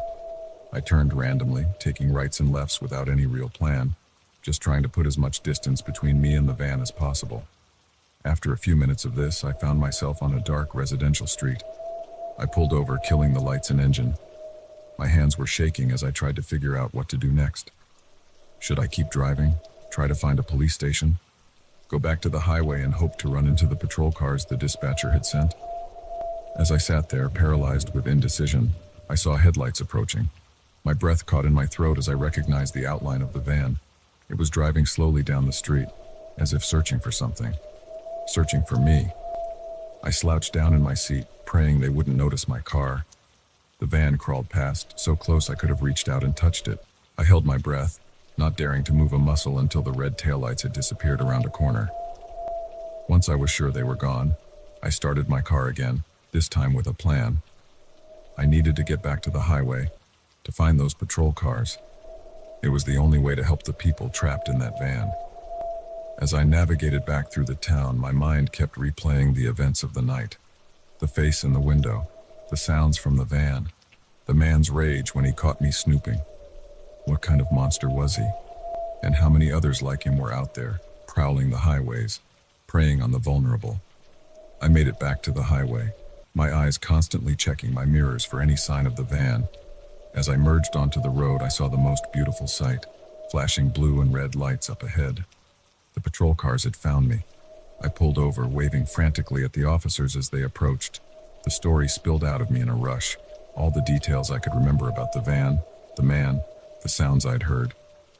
The officers took my statement, their faces grim. They told me I'd done the right thing by calling it in, that they'd put out an APB on the van. But as I sat there, watching more patrol cars speed past, lights flashing, I couldn't shake the feeling that it was too late. That van could be anywhere by now. As dawn broke, casting a pale light over the highway, I couldn't help but think about the people in the van. Were they still alive? Would they be found? And how many other vans were out there, hiding dark secrets behind their tinted windows? I never made it to my sister's wedding. Somehow, after what I'd been through, it didn't seem important anymore. Instead, I found myself telling my story to anyone who would listen. The police, the FBI, the media. I wanted the world to know what was happening on our highways, in our rest stops, right under our noses. Some nights I still wake up in a cold sweat. The image of those desperate eyes peering out from the van's window burned into my memory. And every time I see a van on the road, I can't help but wonder, who's inside? And are they crying out for help that will never come?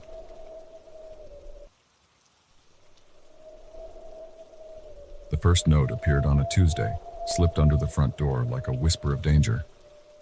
"Get out while you can," it read in jagged, urgent letters. I laughed it off as a prank, but as the week wore on and the messages grew increasingly sinister, I realized that my simple house-sitting job had turned into a waking nightmare. It was supposed to be an easy gig. My college roommate Sarah asked if I could watch her place for a month while she was on a work assignment overseas. Her house was a charming little Victorian in a quiet neighborhood, complete with a white picket fence and a garden that would make any green thumb jealous. I jumped at the chance. A whole month away from my cramped studio apartment sounded like heaven. The first few days were uneventful. I watered the plants, collected the mail, and spent my evenings curled up on Sarah's comfortable couch, binge-watching shows on her massive TV. It was peaceful, almost too quiet after the constant noise of my apartment building. Then came that first note. I found it when I came back from grocery shopping, a small piece of paper lying innocently on the welcome mat. The message was short but chilling. I turned it over in my hands, looking for any clue about its origin, but there was nothing. Just those 5 words, scrawled in what looked like black marker. I shook my head, crumpling the paper and tossing it in the trash. Probably just some kids in the neighborhood playing a prank. I pushed it out of my mind and went about my day. The second note came 2 days later, this time slipped under the door sometime during the night. I found it when I came downstairs for my morning coffee. This one was longer. "The walls have eyes. They know you're here. Leave now." A chill ran down my spine as I read it. The handwriting was the same as the first note, but there was something more urgent about this message. I found myself glancing at the walls, half expecting to see eyes staring back at me. "Don't be ridiculous," I told myself. "It's just another stupid prank." But I couldn't shake the feeling of unease that settled over me. I started double-checking the locks before bed, drawing the curtains tight against the night.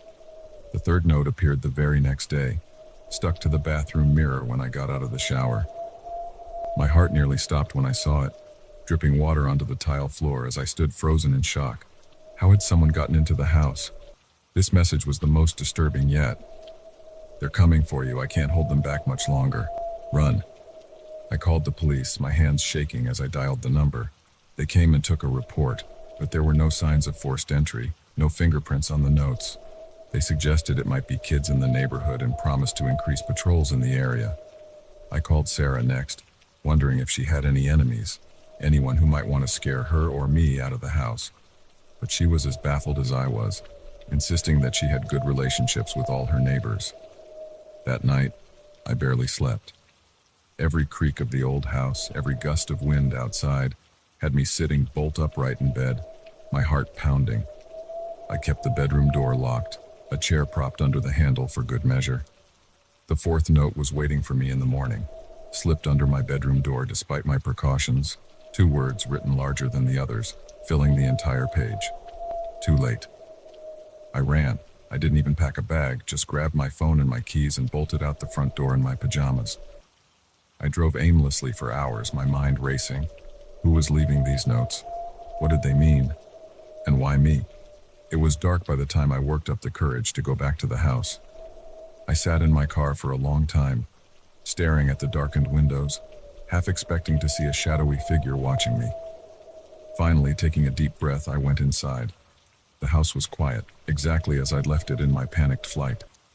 I did a thorough search, checking every room, every closet, even under the beds. Nothing seemed out of place, no new notes. I collapsed onto the couch, exhausted and confused. Maybe I was overreacting.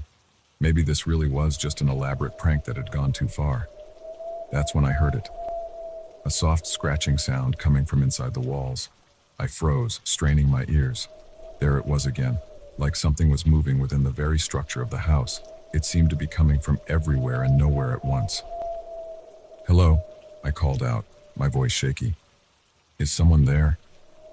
The scratching stopped abruptly. The silence that followed was somehow worse than the noise had been. Then, a whisper, so faint I almost missed it. Help us. I scrambled off the couch, my heart pounding. Who's there? I demanded, trying to sound braver than I felt. Show yourself. More whispers joined the first, a chorus of barely audible voices pleading for help. They seemed to be coming from the walls themselves, growing louder with each passing second. I ran to the front door, yanking it open, ready to flee again. But I stopped short at the threshold. The street outside was wrong. The houses across the way were twisted, their shapes elongated and warped as if seen through funhouse mirrors. The sky above was a swirling mass of unnatural colors, and I could see things moving in it, things that defied description. I slammed the door shut, my breath coming in ragged gasps. This couldn't be real, I had to be dreaming. The whispers were all around me now, accompanied by that awful scratching sound. The walls seemed to pulse, the wallpaper rippling like waves on water. A new note appeared, materializing out of thin air to flutter to the ground at my feet. With trembling hands, I picked it up. We tried to warn you, it read. Now you're one of us. As I read those words, I felt a strange sensation, as if the very substance of my being was changing. I looked down at my hands and watched in horror as they began to fade, becoming translucent. I tried to scream, but no sound came out. I was becoming part of the house, my consciousness merging with the others trapped within its walls. In my last moments of individuality, I understood the truth. This house was a trap, a living entity that lured in victims and absorbed them. Sarah, my friends, my family, they had never existed. They were fabrications, false memories implanted by the house to draw me in. How many others had fallen for this trick? How many souls were trapped here, their essences used to feed this monstrous dwelling? As my physical form dissolved completely, my awareness spread throughout the structure. I could feel the others now, countless minds all linked together in a vast, horrifying network. And I knew that soon, another unsuspecting victim would come. A new house sitter perhaps, or a curious buyer attracted by the quaint Victorian on the quiet street. I wanted to warn them, to tell them to run while they still could. But all I could do was whisper, my voice joining the chorus of the damned, trapped forever in this house of horrors. As my consciousness faded into the collective, one last thought echoed through what remained of my mind. I should have heeded the warnings.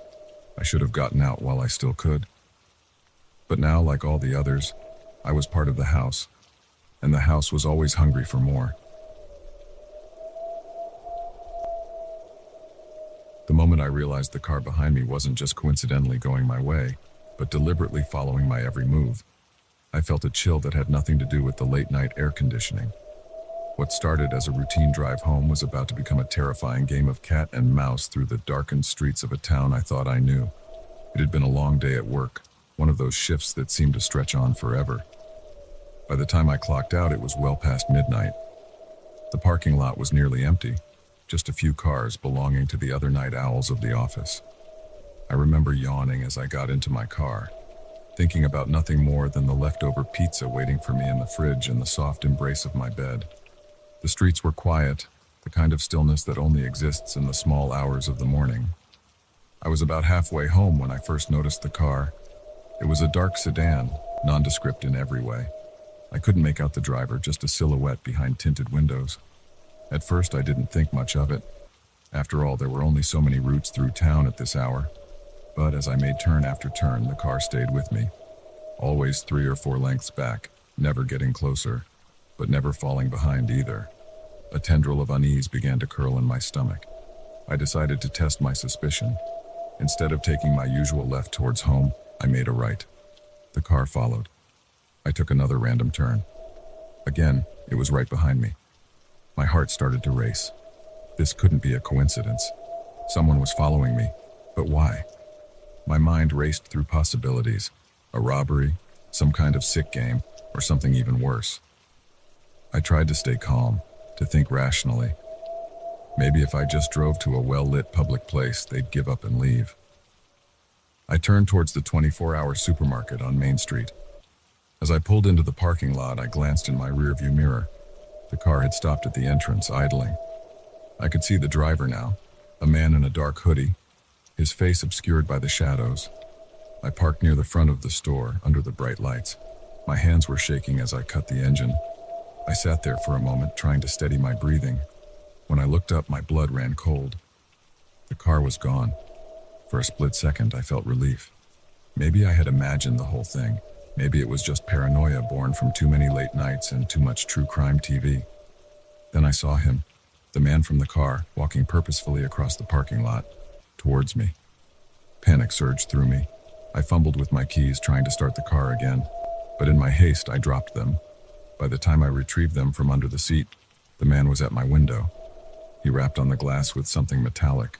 In the harsh fluorescent light of the parking lot, I saw it was a gun. "Open the door," he mouthed, gesturing with the weapon. My mind went blank with terror. This couldn't be happening, not to me. Not here in this quiet town where nothing ever happened. With trembling hands, I locked the doors instead. The man's face contorted with anger. He raised the gun, aiming it at the window. I didn't think, I just acted. I jammed the key into the ignition and turned. The engine roared to life. I slammed the car into reverse, not even checking if anyone was behind me. The man leapt back as I peeled out of the parking space. I heard a sharp crack, a gunshot. My rear window exploded in a shower of glass. I screamed, ducking instinctively even as I floored the accelerator. The car fishtailed as I made a wild turn onto the street, tires squealing in protest. In my rearview mirror, I saw the man running back to his car. I had a head start, but his car was newer, faster. I knew he'd catch up soon if I didn't do something. I took a hard right, then another, trying to lose him in the maze of residential streets. My mind was racing faster than my car. Where could I go? The police station was on the other side of town. My house wasn't safe. He'd seen which way I usually drove. I made a split-second decision and headed for the highway. At this time of night, it would be nearly empty, but it was my best chance to outrun him. As I merged onto the on-ramp, I saw headlights in my mirror. He had found me. The sedan was gaining ground, eating up the distance between us. I pushed my old car to its limits, the engine whining in protest as the speedometer crept past 90, then 100. But it wasn't enough. The sedan was still coming. Suddenly, an idea struck me.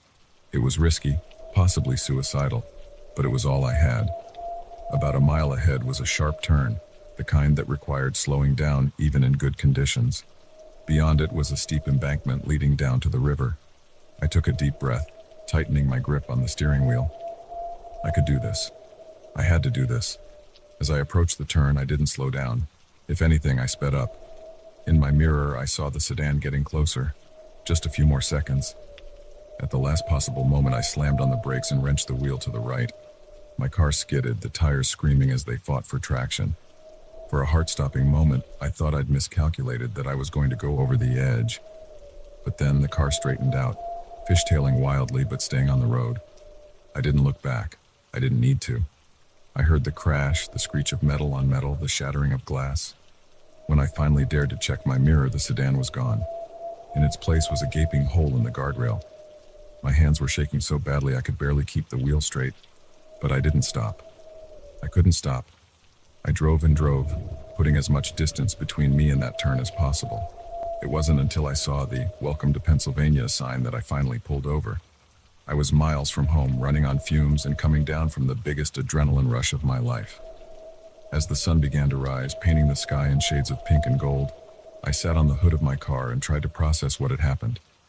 Who was that man? Why had he targeted me? And had I just killed him? I knew I should call the police, report what had happened. But a part of me was afraid. Afraid they wouldn't believe me. Afraid that somehow I'd end up being the one in trouble. So I did the only thing I could think of. I drove to the nearest diner, ordered a coffee, and started planning. I couldn't go home. Not yet. Maybe not ever. Whoever that man was, he might have friends, and they might come looking for me. As I sat there, watching the early morning crowd trickle in, I realized my life had changed irrevocably.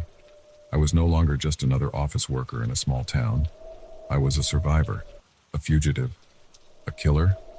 I didn't have answers, but I knew one thing for certain. I could never let my guard down again. Because out there on some dark and lonely road, there might be another car, another pursuer, Another fight for survival, and next time I might not be so lucky. With hands that still trembled slightly, I pulled out a map. It was time to disappear, time to become someone new, someone who had never been chased down a midnight highway by a stranger with a gun. As I plotted my new course, I couldn't help but glance over my shoulder, checking the parking lot for any cars that didn't belong. Old habits die hard, I suppose, and some lessons once learned are impossible to forget. The waitress came by to refill my coffee.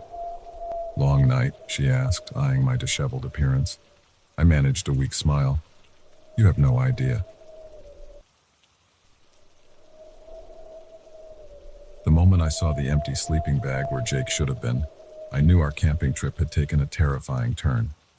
The early morning mist hung heavy in the air, obscuring the edges of our campsite, but there was no mistaking the fact that one of us was missing. And as I stood there, heart pounding, I couldn't shake the feeling that the strange lights we'd seen in the sky last night had something to do with it. It was supposed to be a fun adventure, just four friends looking for a thrill in the wilderness. We'd heard the stories about this area, of course. Whispered tales of UFO sightings, mysterious lights in the sky, and campers who swore they'd lost time. But we didn't really believe it. Or at least I didn't. It was all just part of the excitement, wasn't it? Now, as I stared at Jake's abandoned sleeping bag, I wasn't so sure anymore. "Guys, wake up," I hissed, nudging Sarah and Mike awake. "Jake's gone." Sarah bolted upright, her eyes wide with panic.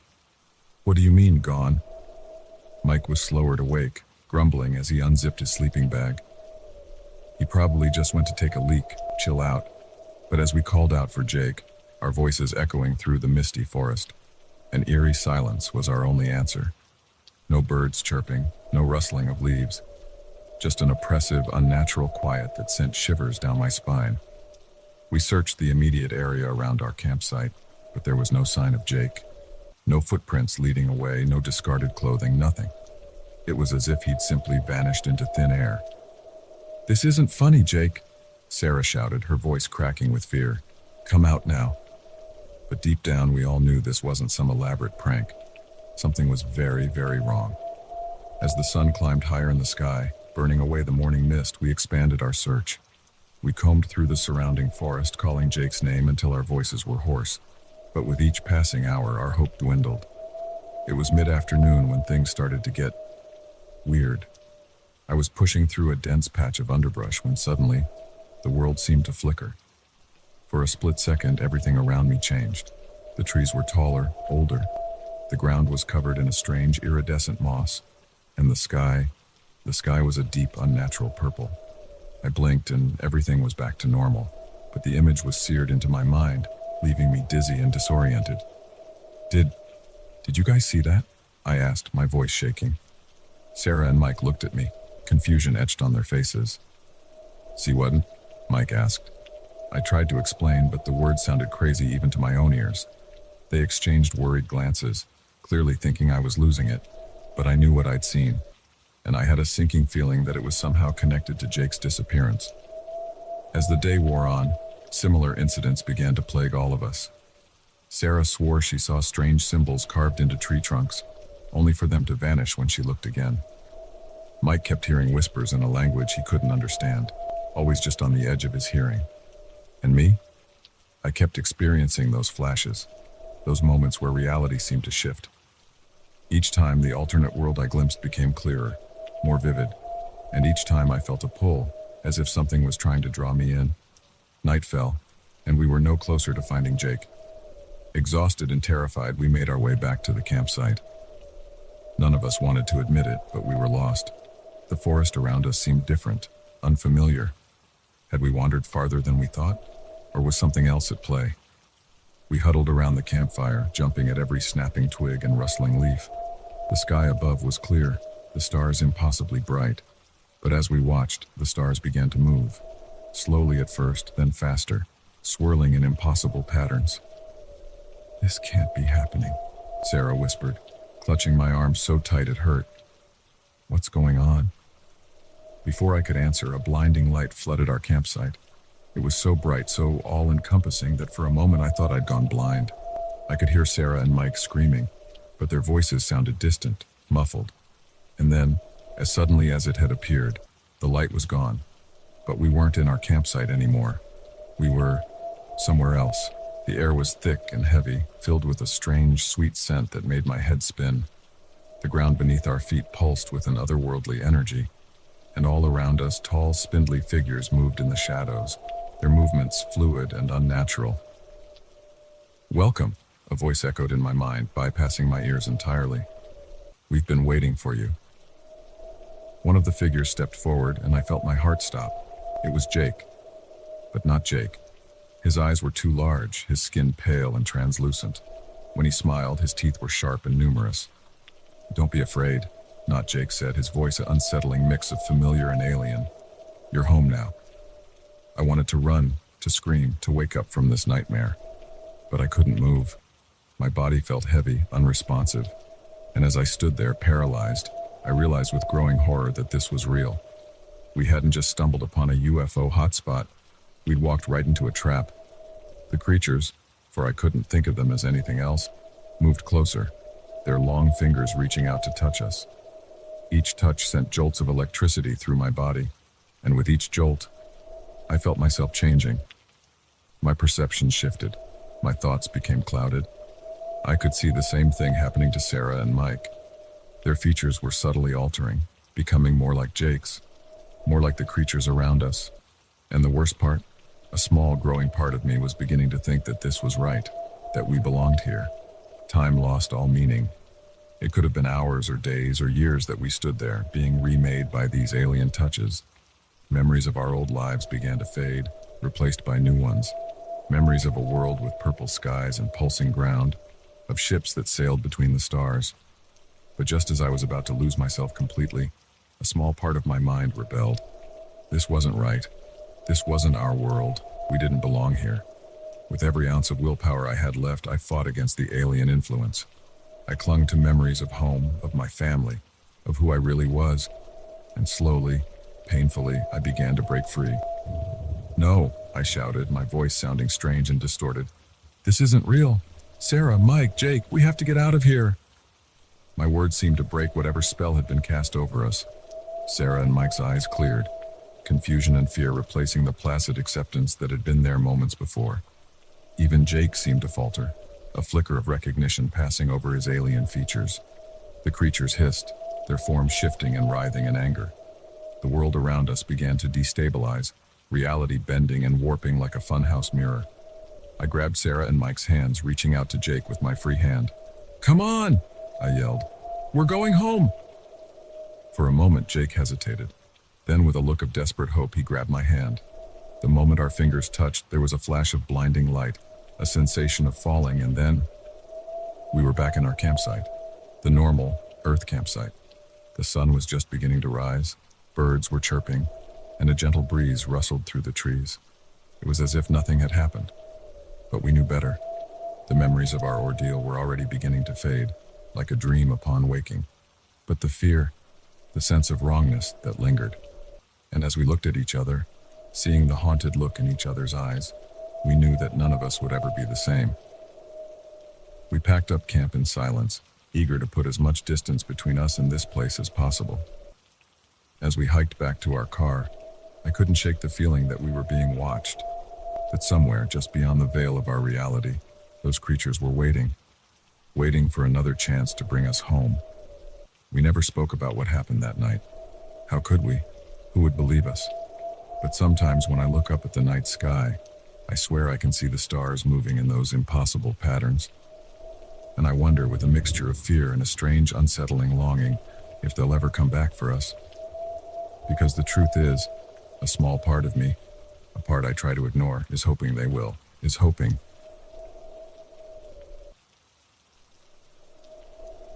The moment I saw the doll's eyes move, I knew I had inherited more than just an antique dollhouse. A chill ran down my spine as I watched the tiny porcelain figure turn its head, its glass eyes fixing on me with an unsettling intensity. In that instant, I realized the stories my grandmother had told me weren't just fairy tales, they were warnings. I'd always been fascinated by the ornate Victorian dollhouse that sat in my grandmother's attic. As a child, I'd spend hours playing with it, imagining the lives of the little dolls that inhabited its miniature rooms. Grandma would watch me with a mix of affection and concern, often muttering about how the house had a mind of its own. When she passed away last month, I was surprised to find that she'd left the dollhouse to me in her will. Along with it came a cryptic note. "Be careful, Emily. Some toys aren't meant to be played with." I'd laughed it off at the time, chalking it up to my grandmother's flair for the dramatic. But now, as I stood in my living room watching a doll move on its own, that warning didn't seem so silly anymore. The dollhouse had seen better days.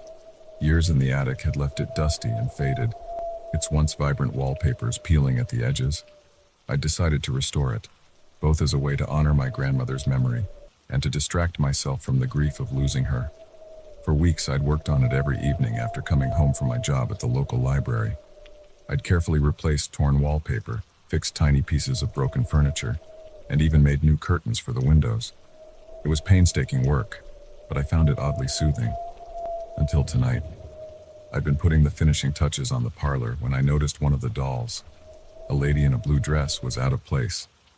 I could have sworn I'd left her in the bedroom upstairs. Shrugging it off, I reached in to move her back.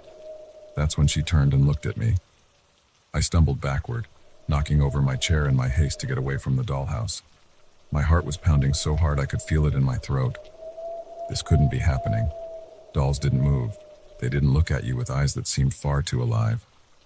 And yet, as I watched from across the room, the lady in the blue dress stood up. She actually walked, across the tiny parlor to the window. There she raised one miniature hand and beckoned to me. Against my better judgment, I found myself moving closer. As I approached, I could hear a faint sound coming from the dollhouse. It sounded like whispering. I leaned in, straining to hear. The whispers grew louder, becoming a cacophony of tiny voices, all speaking at once. I couldn't make out individual words, but the tone was urgent, pleading. Suddenly, I felt a sharp pain in my finger.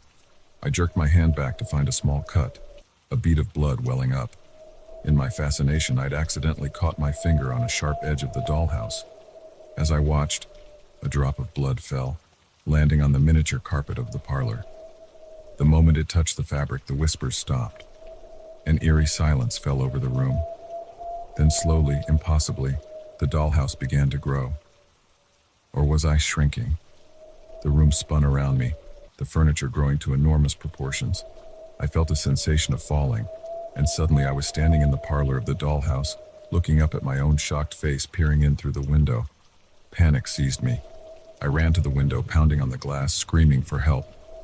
But my voice came out as nothing more than a whisper, lost in the vastness of the now giant room beyond. "Welcome home, Emily," a voice said behind me. I turned to see the lady in the blue dress, now my size, smiling at me, but it wasn't a kind smile. It was predatory, triumphant. "What's happening?" I gasped. "What is this place?" The lady's smile widened, showing too many teeth. "This is where we all end up eventually. All the women in your family.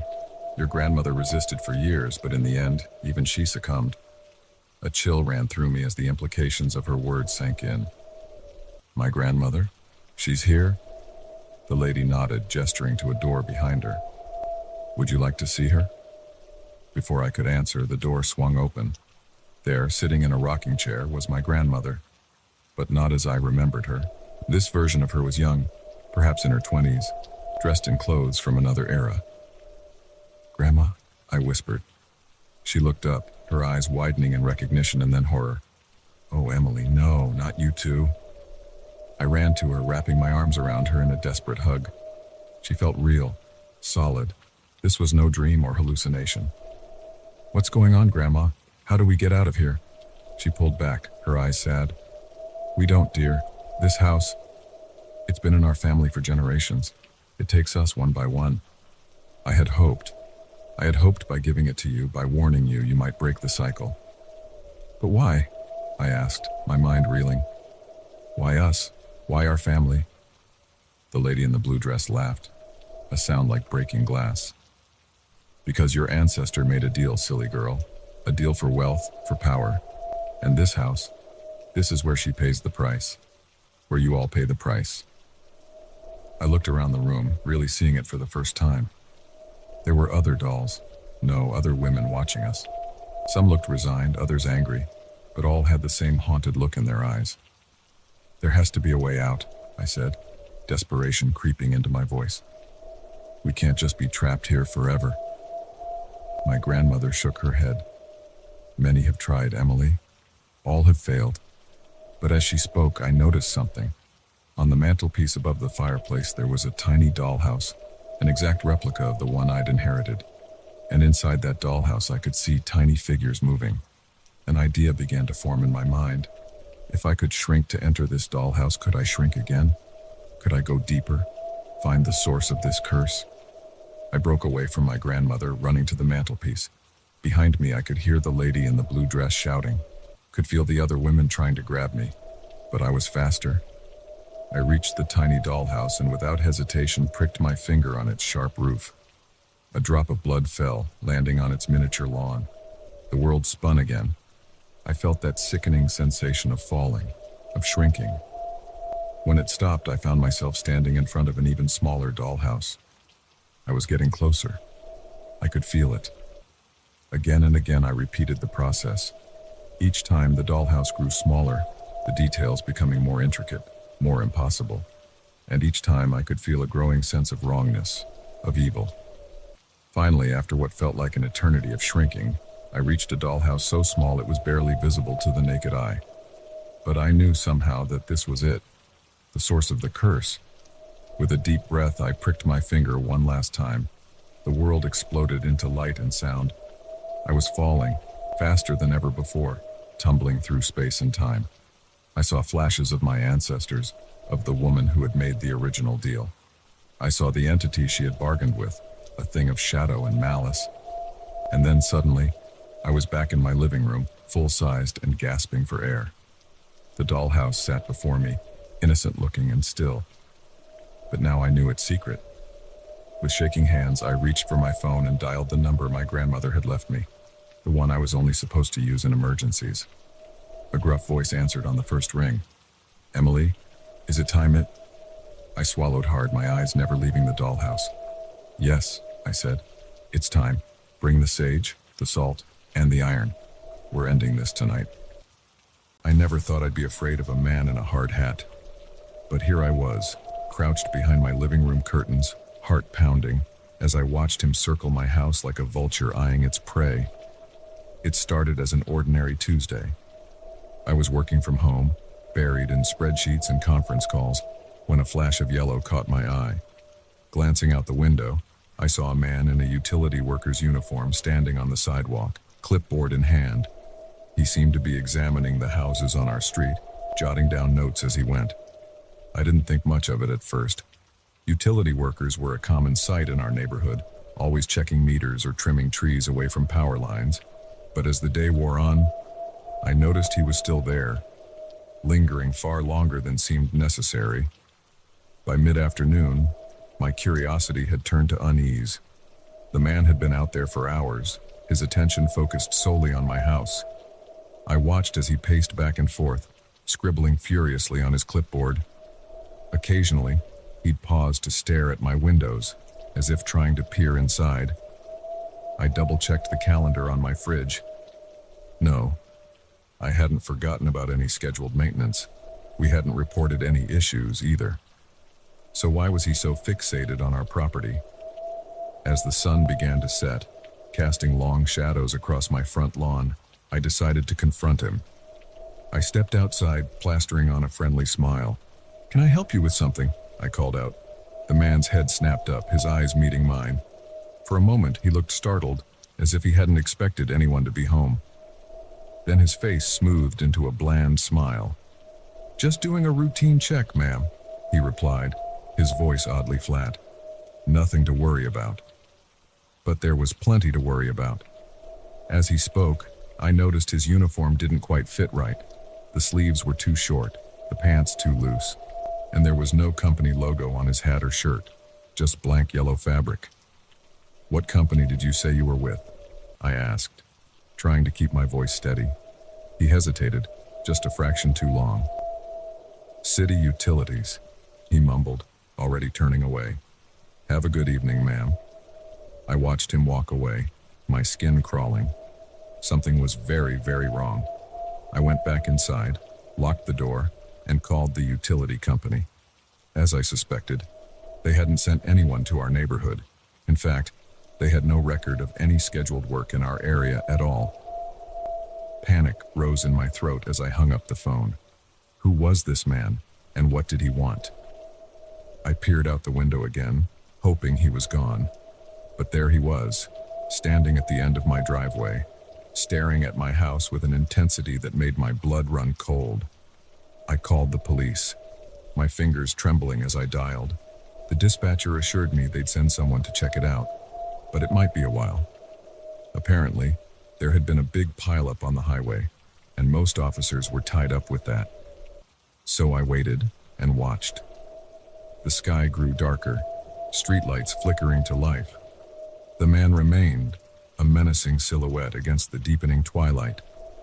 He'd given up any pretense of work now, no longer bothering with his clipboard. He just stood there, watching, waiting.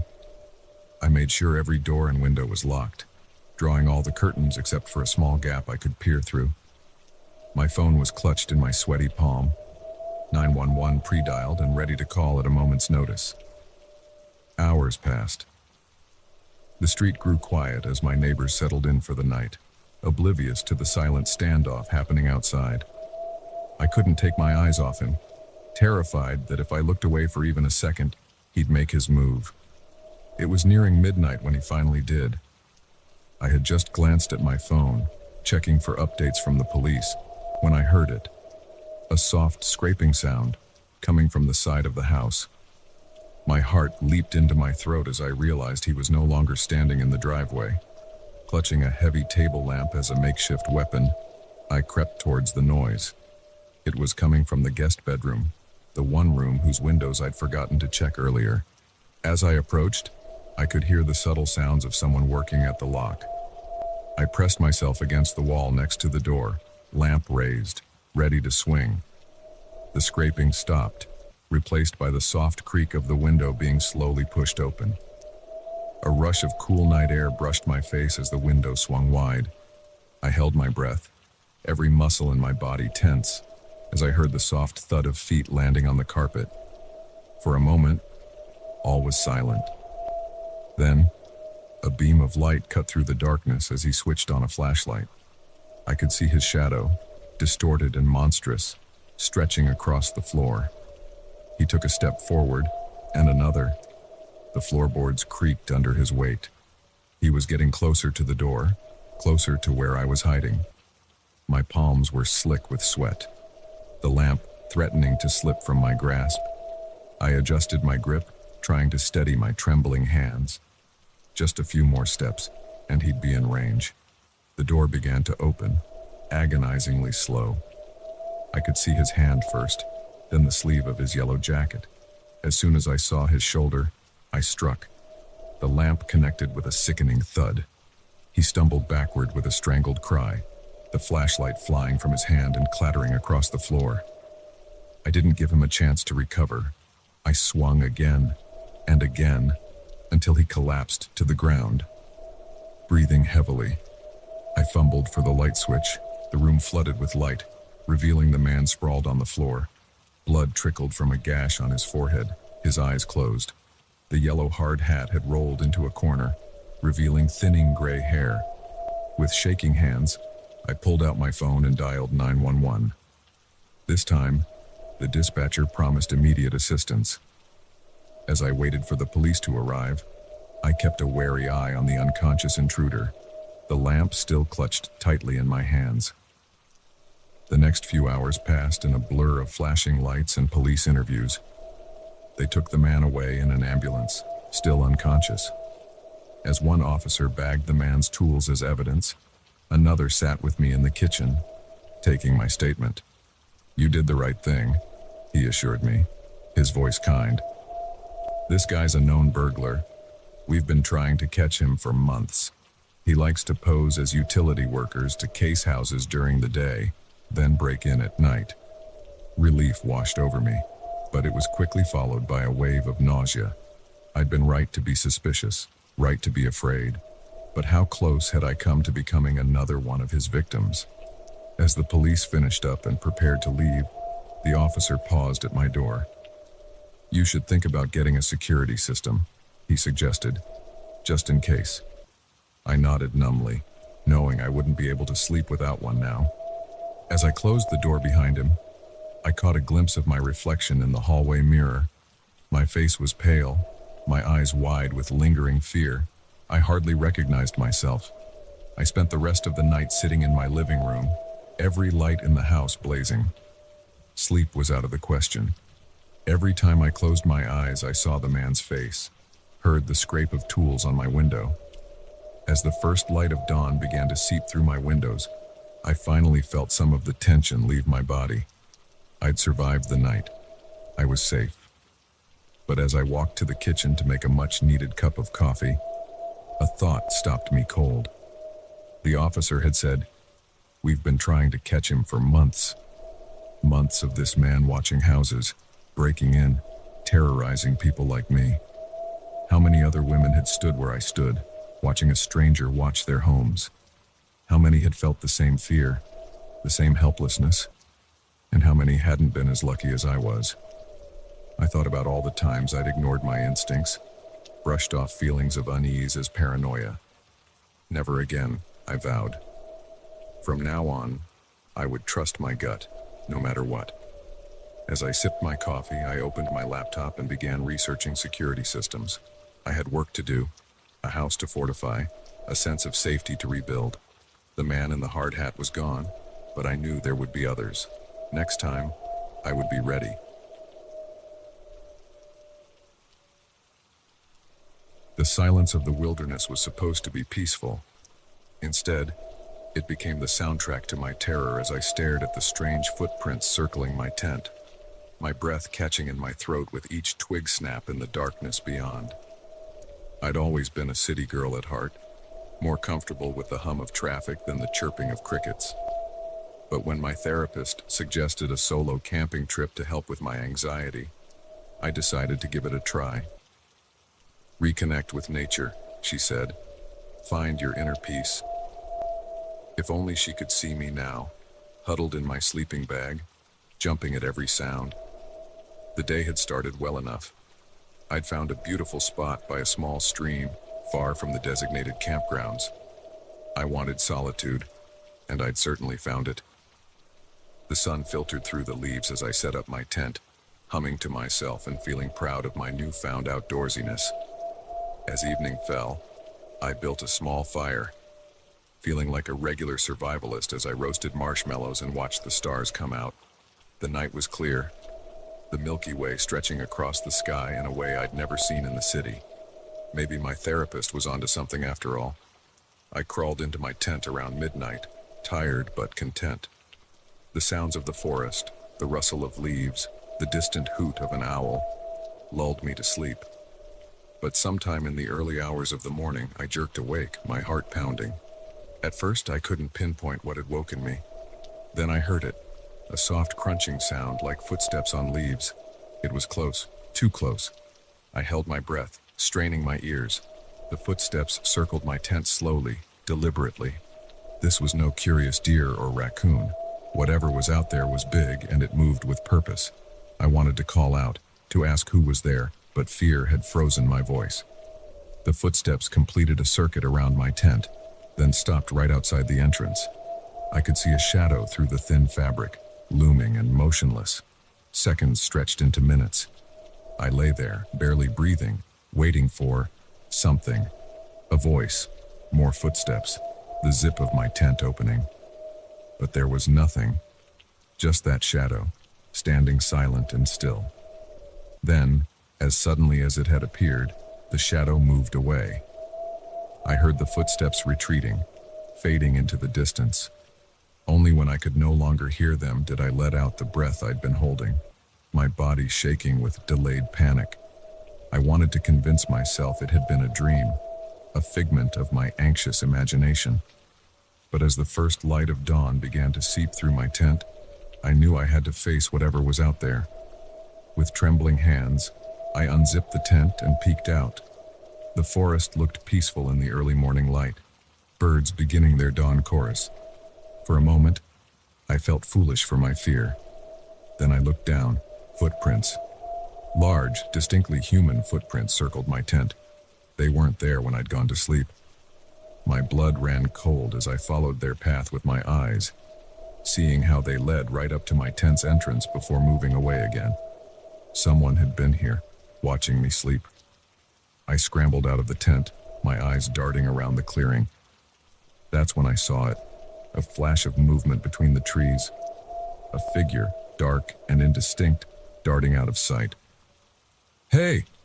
I called out, my voice hoarse with fear. "Who's there?" Silence was my only answer, but I knew what I'd seen. Someone was out there, hiding, watching. My hands shook as I tried to break down my tent, my eyes constantly scanning the tree line. Every rustle of leaves, every snapping twig made me flinch. I had to get out of here, back to my car, back to civilization. In my haste, I snagged the tent on a root, ripping a long tear in the fabric. Any other time, I would have been upset about damaging my expensive gear. Now, I couldn't care less. I stuffed everything haphazardly into my backpack, not bothering to pack properly. As I shouldered my bag and turned to leave, I saw it again. A shadow moving between the trees, closer this time. I caught a glimpse of pale skin, of eyes reflecting the early morning light. I ran. Branches whipped at my face as I crashed through the underbrush, my breath coming in ragged gasps. I had a vague idea of which direction I'd come from yesterday, but in my panic, all the trees looked the same. I could hear something moving in the forest behind me, keeping pace. It wasn't trying to catch me, not yet. It was hurting me, I realized with growing horror. Whenever I tried to veer left or right, I'd hear movement from that direction, forcing me back on course. My lungs burned, my legs ached, but I didn't dare stop. I broke through a line of trees and found myself in another clearing. For a moment, hope surged through me. This was where I'd parked my car, but as I looked around wildly, my hope turned to ash. This wasn't the same clearing. There was no car, no road, nothing but more trees and untouched wilderness. I spun around, trying to get my bearing, when I saw them. 3 figures stood at the edge of the clearing, partially hidden by the trees. They were human in shape, but something about their posture, the way they stood unnaturally still, sent chills down my spine. "Who are you?" I shouted, my voice cracking. "What do you want?" They didn't respond, didn't move, just stood there watching. I backed away slowly, my eyes never leaving them. My back hit a tree, rough bark scraping my skin through my thin t-shirt. I was trapped. The figures began to move forward, emerging from the shadows of the forest. I could see them clearly now, and I almost wished I couldn't. Their clothes were tattered and filthy, hanging off emaciated frames. Their skin was pale, almost gray, stretched tight over jutting bones. But it was their eyes that made my blood run cold. They were too wide, too bright, filled with a feral hunger that was anything but human. A scream built in my throat, but before it could escape, a hand clamped over my mouth from behind. I hadn't even heard anyone approach. "Quiet," a voice hissed in my ear. "Unless you want them to hear." I froze, torn between the threat in front of me and the unseen person behind me. The hand slowly lifted from my mouth. "Who?" I began to ask, but the voice cut me off. "No time. Follow me if you want to live." The owner of the voice stepped into view. It was a man or older, with a wild beard and clothes that had seen better days. He looked like he belonged in the wilderness, but his eyes were kind, sane. He held out his hand to me. I glanced back at the approaching figures, then at the man's outstretched hand. I didn't have much choice. I took it. He pulled me into the trees, moving with a silent grace I couldn't hope to match. I stumbled after him, wincing at every snapping twig under my feet. But he seemed to know where to step, how to move without making a sound. We ran for what felt like hours, the man leading me through the forest, with unerring confidence. Eventually, we reached a small cabin, so well hidden among the trees I wouldn't have seen it if we weren't right on top of it. The man ushered me inside, quickly barring the door behind us. Only then did he turn to me, his face grave. "You're lucky I found you," he said. "Those things, they've been hunting these woods for months now. Campers, hikers, anyone they can get their hands on." "What are they?" I asked, my voice barely above a whisper. He shook his head. "I don't know. They showed up after that big storm last winter. Been here ever since. They're smart, cunning, and they're always hungry." I sank into a chair, my legs finally giving out. How do we get out of here?" "We wait," he said, moving to the window and peering out. "They don't like the sunlight much. Once it's high noon, we make a run for it. I know a safe path out of these woods." As if on cue, an inhuman shriek echoed through the forest. I flinched, but the man didn't even blink. "They're angry they lost you," he said. "But they won't come here. This place is safe." I nodded, too exhausted and terrified to question him. As the adrenaline wore off, the events of the morning crashed over me. I began to shake, delayed shock setting in. The man noticed and draped a worn but clean blanket over my shoulders. "Rest," he said gently. "You're safe now. I'll wake you when it's time to go." As I drifted off into an uneasy sleep, I couldn't help but wonder about this man. How long had he been out here? How many others had he saved?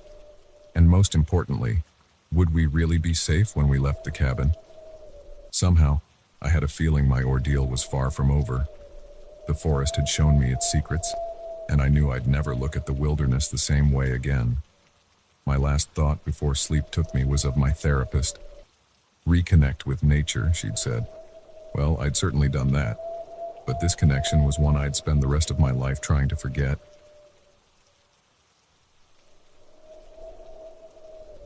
The moment I saw his thumb jutting out from the roadside, I knew I'd regret stopping. But loneliness makes fools of us all, and I was the biggest fool that night. The highway stretched before me, an endless ribbon of asphalt cutting through the darkness. I'd been driving for hours, the monotony of the journey broken only by the occasional flicker of my headlights catching a road sign or the eyes of some nocturnal creature. It was nearing midnight, and I was still hours away from home. The radio had long since devolved into static, leaving me alone with my thoughts and the hypnotic hum of tires on pavement. That's probably why I noticed him so quickly. Any change in the landscape was a welcome distraction from the mind-numbing boredom of the drive. He was standing on the shoulder, arm outstretched, thumb raised in the universal signal of a hitchhiker. As I drew closer, my headlights illuminated him fully. He looked ordinary enough, mid-30s, jeans and a worn jacket, a small backpack at his feet. His face wore a hopeful expression as I approached. I should have kept driving. Every instinct, every late-night news story, every warning from my parents screamed at me to press on the gas and leave him in my rearview mirror. But something made me slow down. Maybe it was the lateness of the hour, or the emptiness of the road. Maybe it was just simple human compassion. Whatever the reason, I found myself pulling onto the shoulder, gravel crunching under my tires as I came to a stop. The man jogged up to my passenger window, a grateful smile on his face. I rolled down the window, just a crack. "Where are you headed?" I asked, trying to keep my voice casual. "Next town over, if that's all right," he replied. His voice was pleasant, with a slight southern drawl. "Name's Mike. I appreciate you stopping. Not many folks would this time of night." I hesitated for a moment, then reached over and unlocked the passenger door. "Hop in," I said, immediately wondering if I was making a huge mistake. Mike settled into the seat beside me, his backpack between his feet. "Thanks again," he said as I pulled back onto the highway. My car broke down a few miles back. Couldn't get a signal on my phone out here. I nodded, keeping my eyes on the road. "No problem. It's a lonely stretch." Couldn't just leave you out there. We drove in silence for a few minutes. I could feel Mike glancing at me occasionally, but I kept my gaze forward. The silence grew uncomfortable, so I cleared my throat. So, what brings you out this way? Mike shifted in his seat. Oh, just passing through, visiting family. Something about the way he said it made me glance over. His eyes met mine, and for a split second I saw something there that made my blood run cold. It was gone in an instant, replaced by a friendly smile. But I couldn't shake the feeling that something was very, very wrong. I turned back to the road, my hands tightening on the steering wheel. Must be nice, I said, trying to keep my voice steady. Visiting family, I mean. Mike hummed in agreement. Oh yes, very nice. They're always so welcoming. The way he emphasized the last word sent a shiver down my spine. I tried to tell myself I was being paranoid, that the late hour and the strangeness of the situation were playing tricks on my mind. But then I noticed Mike's hand.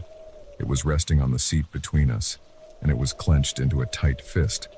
His knuckles were white, the tendons standing out on the back of his hand. It was the hand of someone barely containing some powerful emotion, rage, or excitement, or both. My heart began to race. I needed to get him out of my car, but we were miles from anywhere. No houses, no gas stations, nothing but empty fields and darkness on either side of the highway. So, Mike said, his voice suddenly much closer. I realized he had leaned towards me. You always pick up strangers in the middle of the night? I swallowed hard. Not usually, no. Guess I'm just a good Samaritan. Mike chuckled, a low, humorless sound that made the hair on the back of my neck stand up. Good Samaritan. I like that. Where I come from, we have a saying about good Samaritans. I didn't want to ask much, but I heard myself speak anyway. What's that? We say they're usually the easiest marks. The change in his voice was immediate and terrifying. Gone was the friendly southern drawl, replaced by a cold, hard edge that left no doubt about his intentions. I felt something press against my side. I didn't need to look to know it was a knife. Here's what's going to happen, Mike said, his voice eerily calm. You're going to keep driving until I tell you to stop. Then you're going to give me your wallet, your phone, and your car keys. If you do exactly as I say, you might just walk away from this. Understand? I nodded, not trusting myself to speak. My mind was racing, trying to figure a way out of this nightmare. There were no other cars on the road, no one to signal for help. Even if there were, how could I alert them without Mike noticing? We drove on in tense silence, the knife a constant pressure against my ribs. I kept waiting for headlights to appear behind us, for some miraculous rescue, but the road remained empty. After what felt like hours but was probably only minutes, Mike spoke again. Turn off here, he said, nodding towards an approaching exit. I hesitated. The exit led to a dark, tree-lined road. If I turned off the highway, any slim chance of help would vanish. The knife pressed harder. I said, turn off. Swallowing my fear, I flicked on my turn signal and took the exit. The new road was narrow and winding, the trees on either side forming a dark tunnel. My headlights seemed feeble against the pressing darkness. Stop the car, Mike ordered after we'd gone about a mile down this new road. I eased onto the brake, bringing the car to a stop on the shoulder. My heart was pounding so hard I was sure Mike could hear it. Now, give me your wallet and phone. Slowly. With trembling hands, I reached into my pocket and pulled out my wallet. I handed it to him, then retrieved my phone from the cup holder and passed that over too. Mike pocketed both items, the knife never wavering from my side. Good. Now the keys. This was it. Once I handed over the keys, I'd have nothing left. No way to escape, no way to call for help. I'd be at his mercy in the middle of nowhere. As I reached for the ignition, a plan, desperate and dangerous, formed in my mind. It was probably stupid, definitely risky, but it was all I had. I turned the key, killing the engine. But instead of removing it, I suddenly slammed my hand down on the horn. The blaring noise shattered the silence of the night. Mike, startled by the sudden sound, jerked back. In that moment of distraction, I threw open my door and tumbled out of the car. I hit the ground hard, the impact knocking the wind out of me, but adrenaline and fear propelled me forward. I scrambled to my feet and ran, plunging into the dark woods beside the road.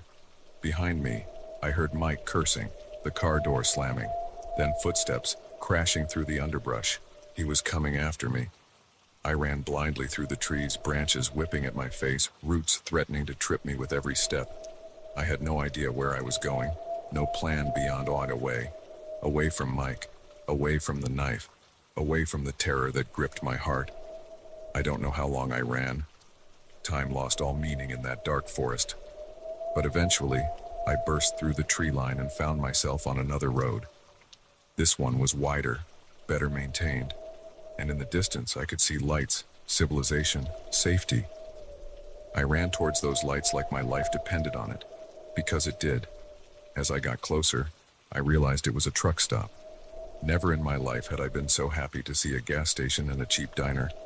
I burst through the door of the diner, startling the few patrons inside.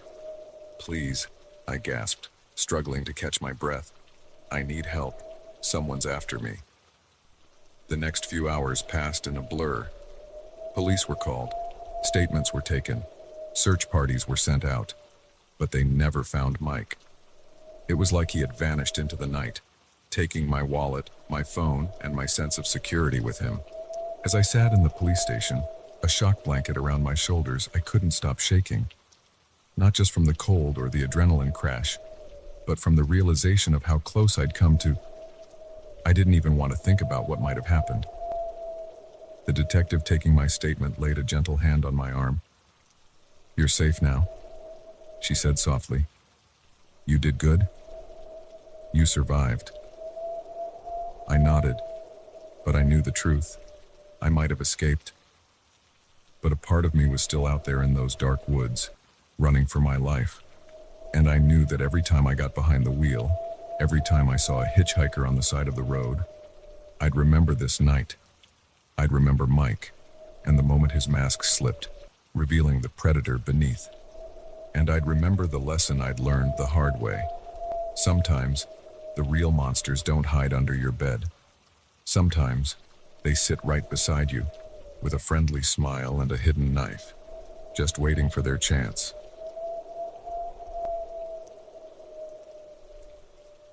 The moment my fingers brushed against that hidden latch, I knew I'd stumbled onto something I was never meant to find. But curiosity is a powerful force, and as I heard those heavy footsteps descending the stairs, I realized it might just be the death of me. It was supposed to be a simple favor for a friend. Sarah had asked me to house sit for her while she was away on a 2-week business trip. Just water the plants, feed the cat, and make sure the place doesn't burn down, she'd said with a laugh. Easy enough, I thought. The first few days were uneventful. Sarah's cat, Mr. Whiskers, was standoffish but manageable. The plants were all still alive. I spent most of my time working on my laptop or binge-watching shows on Sarah's impressive TV setup. It wasn't until the 4th night that things took a turn for the strange. I was in the kitchen, rummaging through the fridge for a midnight snack, when I heard it.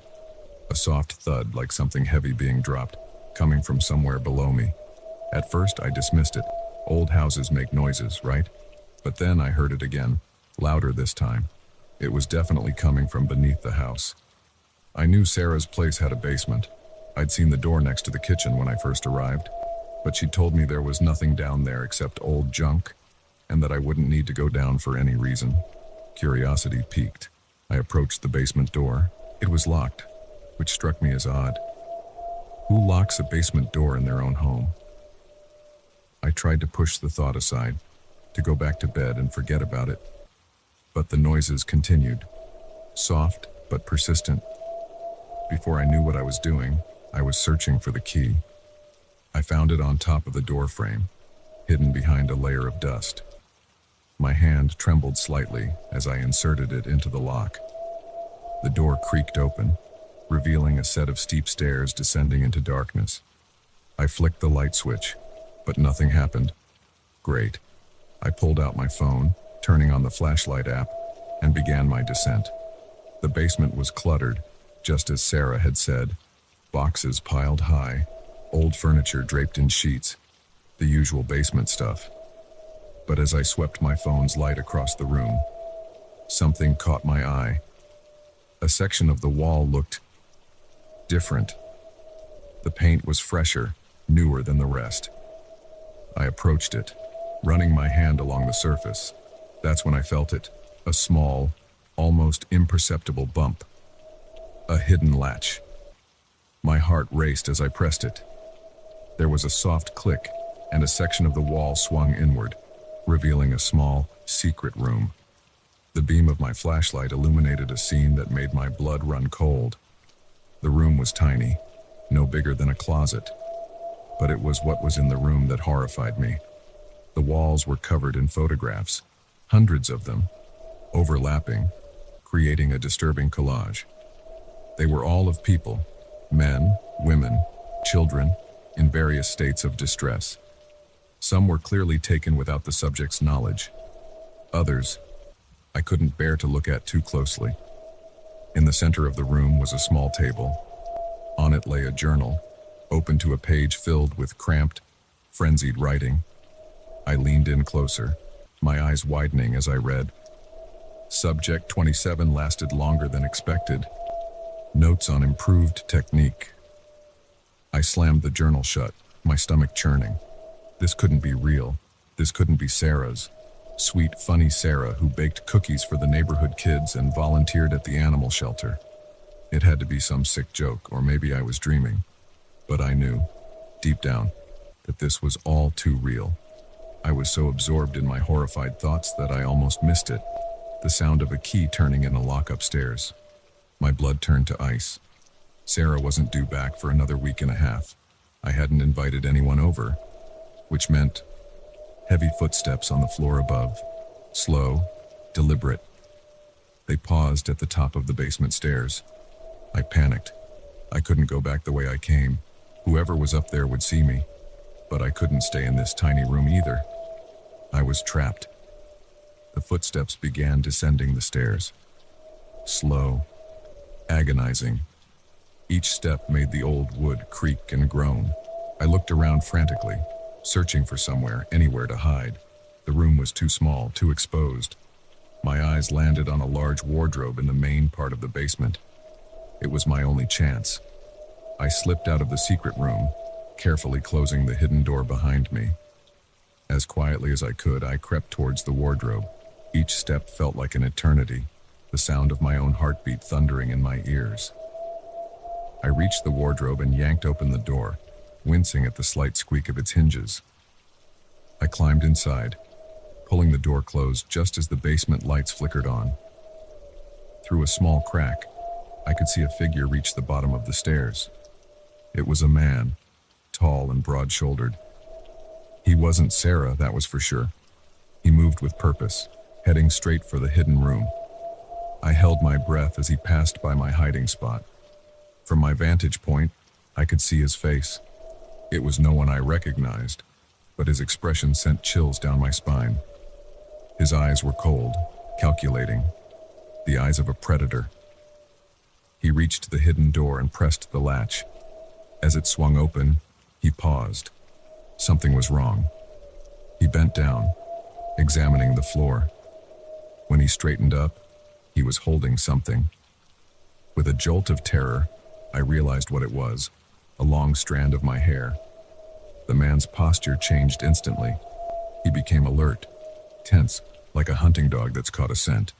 His head swiveled, scanning the basement. I shrank back further into the wardrobe, praying he wouldn't notice the slightly ajar door. He began to move around the basement, checking behind boxes, under sheets. Each step brought him closer to my hiding spot. I could hear him breathing now, sharp and excited. He was enjoying this, I realized with horror. The thrill of the hunt, just as I thought he was about to discover me. A loud crash came from upstairs. The man froze, then quickly made his way back to the stairs. He flicked off the lights and ascended, leaving me in darkness once more. I waited, hardly daring to breathe. For what felt like hours, the house above was silent. Had he left? Was it safe to come out? Slowly, carefully, I pushed open the wardrobe door. The basement was dark and still. I crept towards the stairs, my phone's flashlight illuminating the way. Each step felt like a gamble. Would this be the one that creaked and gave me away?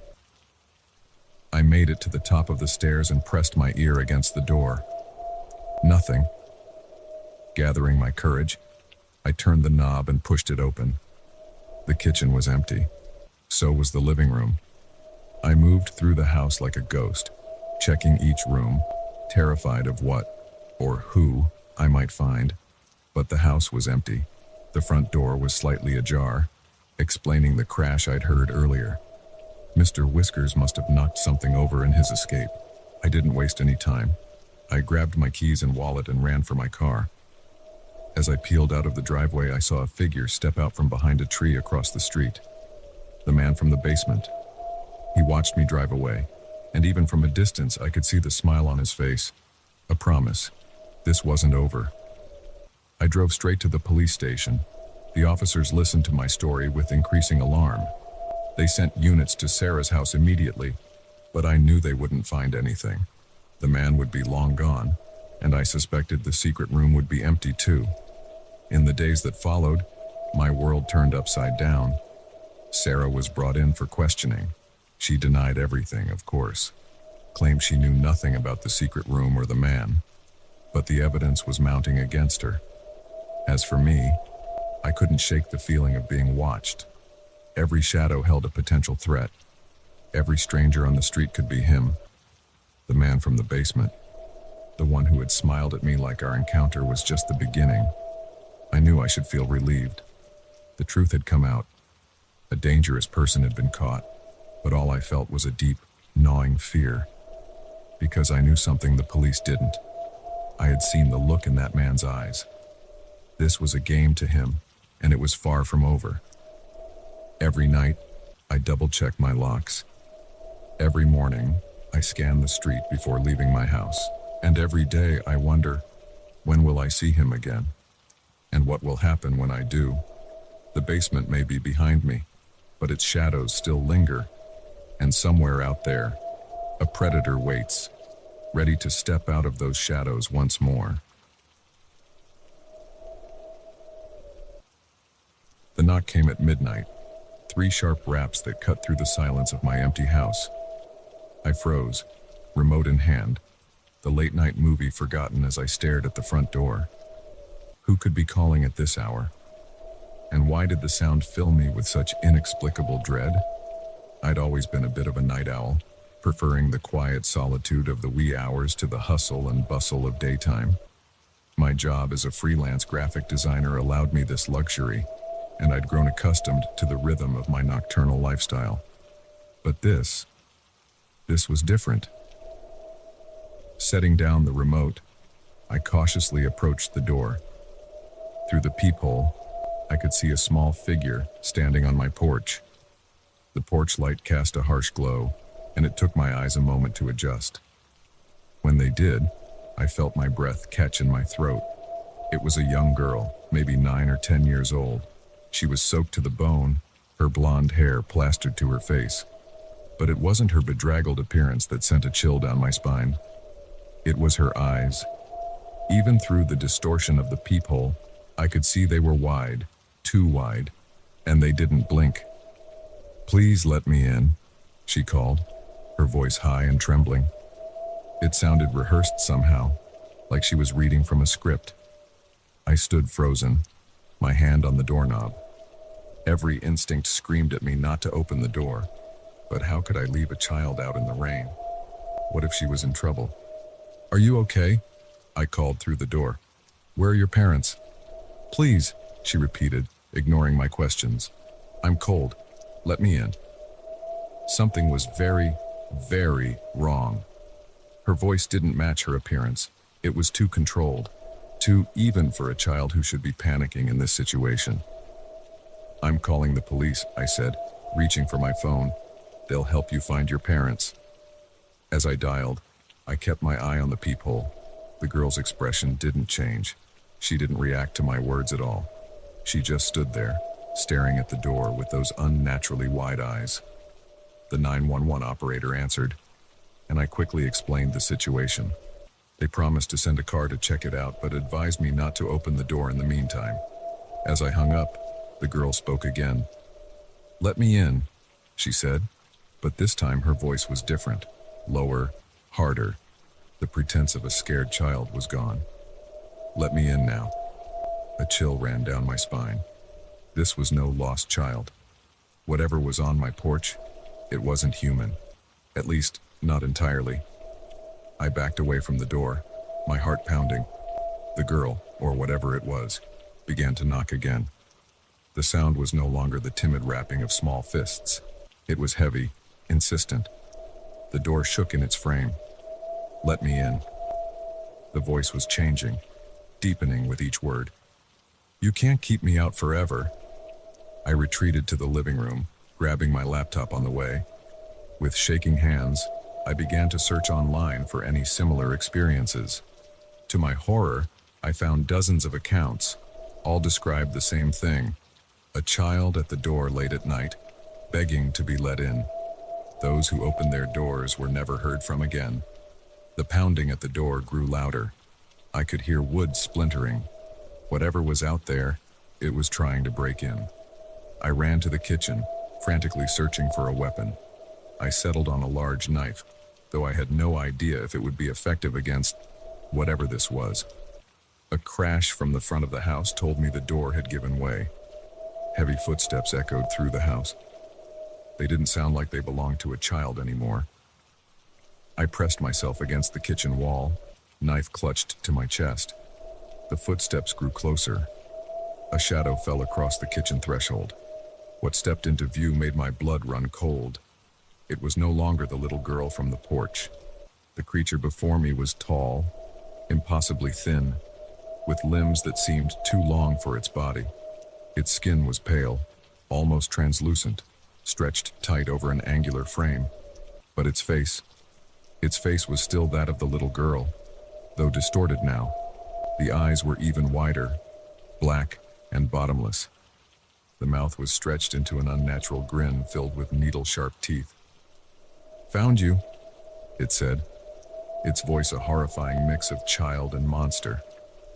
I didn't think. I just acted. I lunged forward, slashing with the knife. The blade connected, but instead of blood, a thick black ichor oozed from the wound. The creature howled, more in anger than pain. It lashed out, its arm elongating impossibly to swipe at me.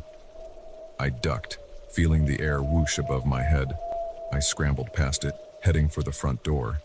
If I could just get outside, but it was faster. It cut me off, blocking the exit. "No leaving," it growled. "You're mine now." I was trapped. My mind raced, searching for a way out. Then I remembered something I'd read online. One account had mentioned salt. It was a long shot, but I was out of options. I dove for the kitchen, the creature hot on my heels. I yanked open a cabinet, my hand closing around the container of salt just as I felt cold fingers grasp my shoulder. I spun around, flinging salt directly into its face. The effect was immediate and shocking. The creature reeled back, shrieking in agony. Where the salt touched, its skin sizzled and smoked. I didn't waste the opportunity. I ran, salt clutched in one hand, knife in the other. I made it to the front door and out into the night. The rain had stopped, and the street was eerily quiet. Behind me, I heard the creature's enraged howl. I ran faster than I ever had in my life, not daring to look back. I ran until my lungs burned and my legs felt like jelly. Only then did I slow down, gasping for breath. I found myself in the town center. The 24-hour diner was open, a beacon of normalcy in this nightmare. I stumbled inside, collapsing into a booth. The waitress looked at me with concern, probably taking in my wild eyes and the knife I was still clutching. "Honey, are you okay?" she asked, approaching cautiously. I opened my mouth to respond, to tell her everything, but the words wouldn't come. How could I explain what had just happened? Who would believe me? I'm fine, I managed to say. Just had a scare. Can I use your phone? I need to call the police. She nodded, handing me the diner's cordless phone. As I dialed, I glanced out the window. For a moment, I thought I saw a pale face peering out from behind a parked car, eyes wide and unblinking. But when I looked again, it was gone. The police arrived quickly. I gave them a sanitized version of events, leaving out the supernatural elements. I told them an intruder had broken into my home, that I had managed to fight them off and escape. They took my statement and promised to check out my house. I spent the rest of the night in the diner, jumping at every sound, flinching at every shadow. When dawn finally broke, I felt a weight lift off my shoulders. Whatever that thing was, I had a feeling it couldn't operate in daylight. The police called to inform me that they had found signs of a break-in at my house, but no intruder. They advised me to stay with friends or family while they investigated further. I nodded numbly, knowing I could never return to that house. I didn't know what that creature was or why it had chosen me, but I knew this wasn't over. It was still out there, waiting. As I left the diner, I caught sight of my reflection in the window. I looked haggard, with dark circles under my eyes and a haunted expression. But what made my blood run cold was what I saw behind me. There, across the street, stood a little girl. She was dry now, her blonde hair neatly combed. She smiled at me, her eyes wide and unblinking. As I watched, her grin widened, revealing rows of sharp, needle-like teeth. I blinked, and she was gone. But I knew the truth. This was far from over. The creature had my scent now, and it wouldn't stop until it had me. I walked away from the diner on shaky legs, unsure of where to go or what to do next. One thing was certain. I would never again answer a knock at the door after midnight. Some visitors, once invited, never truly leave.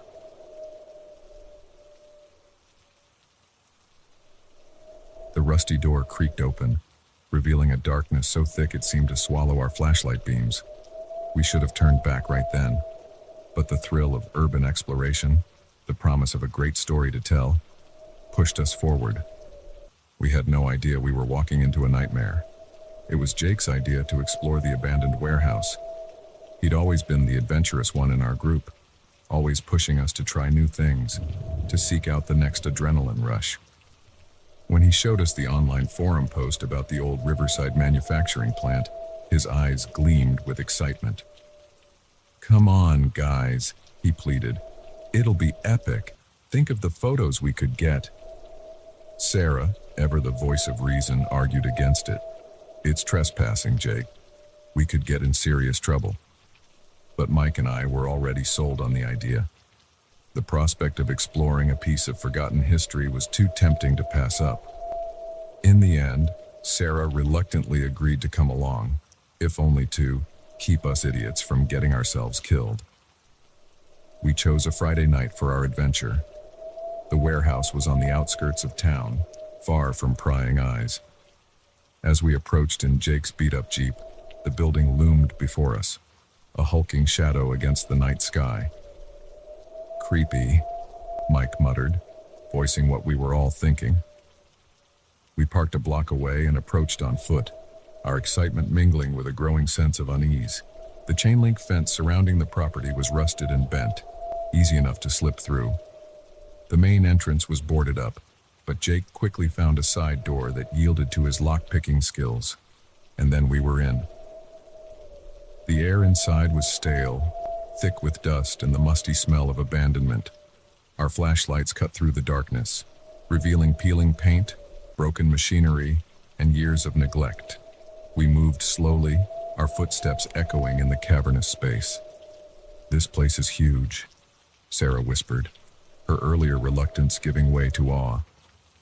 We explored the ground floor, snapping photos and marveling at the remnants of the factory's past. Old assembly lines, rusted tools, even faded posters still clinging to the walls. It was like stepping back in time. It wasn't until we reached the back of the warehouse that things started to feel off. I noticed it first, a strange smell cutting through the mustiness, something chemical, almost medicinal. "Do you guys smell that?" I asked, wrinkling my nose. Jake sniffed the air. "Yeah, weird. Maybe some chemicals left over from when this place was operational." We followed the scent, curiosity overriding caution. It led us to a heavy metal door, partially hidden behind some old crates. The smell was stronger here, seeping through the cracks around the door frame. Jake reached for the handle, but Sarah grabbed his arm. "Wait," she hissed. "Listen." We fell silent, straining our ears. At first, I heard nothing but the settling of the old building. Then, faintly, I caught it. Voices, coming from behind the door. My heart began to race. We weren't alone. "We should go," Mike whispered, fear evident in his voice. But before we could move, the voices grew louder. Footsteps approached the door from the other side. We scrambled to hide, ducking behind a cluster of old machinery just as the door swung open. Two men stepped out. In the dim light, I could make out dark clothing and what looked like gas masks covering their faces. They were carrying large duffel bags. "That's the last of it," one of them said, his voice muffled by the mask. "Let's get out of here before the next shift arrives." They walked past our hiding spot, oblivious to our presence. We held our breath, pressing ourselves against the cold metal of the machines. As soon as they were out of sight, we heard the distant sound of a vehicle starting up. "What the hell was that?" Mike whispered once we were sure they were gone. "I don't know," Jake replied, "but I'm going to find out." Before any of us could stop him, he was moving towards the door the men had come through. "Jake, no!" Sarah hissed, but he was already pushing it open. The smell hit us like a wall. It was overwhelming, a mix of chemicals that made my eyes water. Beyond the door was a large room, filled with tables and strange equipment. It looked like some kind of makeshift laboratory. "Oh my God," Sarah gasped. Is this a drug lab?" It certainly seemed that way. The tables were covered in beakers, Bunsen burners, and what looked like piles of white powder. In the corner, large plastic barrels were stacked, labeled with skull and crossbones symbols. "We need to get out of here," Mike said, his voice shaking. "Right now." But Jake was already exploring, his camera out, snapping pictures. "Do you guys realize what we've stumbled onto? This is huge." "It's hugely dangerous," I countered. "Jake, we're in way over our heads. We need to leave and call the cops." He turned to argue, but his reply was cut short by a new sound. Voices, again, but this time, they were coming from the main part of the warehouse. The next shift, the men had mentioned, must have arrived. Panic set in. We were trapped. "Quick, turn off the flashlights," Sarah whispered. We plunged into darkness, the only light now coming from the faint glow of emergency exit signs. The voices grew closer. I could make out at least 3 distinct speakers. "Check the lab. Make sure everything's set for the next batch," one voice commanded. Footsteps approached our hiding spot. My heart was pounding so hard I was sure they'd hear it. I felt Sarah's hand grab mine, squeezing tight. The door creaked open. A beam of light swept across the room. We pressed ourselves against the wall, hardly daring to breathe. The light passed over us once, twice, and then a phone rang.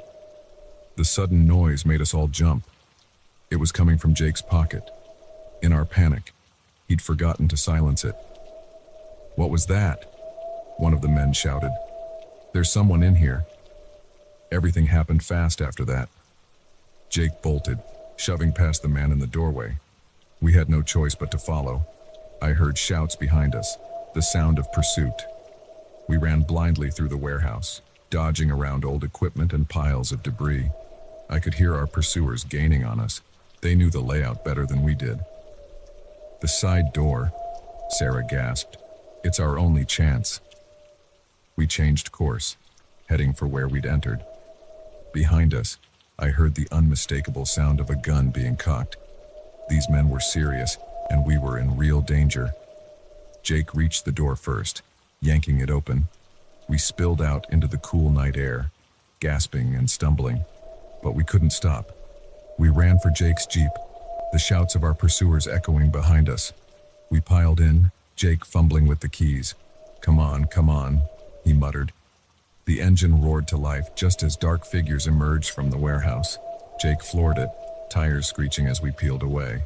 In the rearview mirror, I saw a man raise his arm, pointing something at us.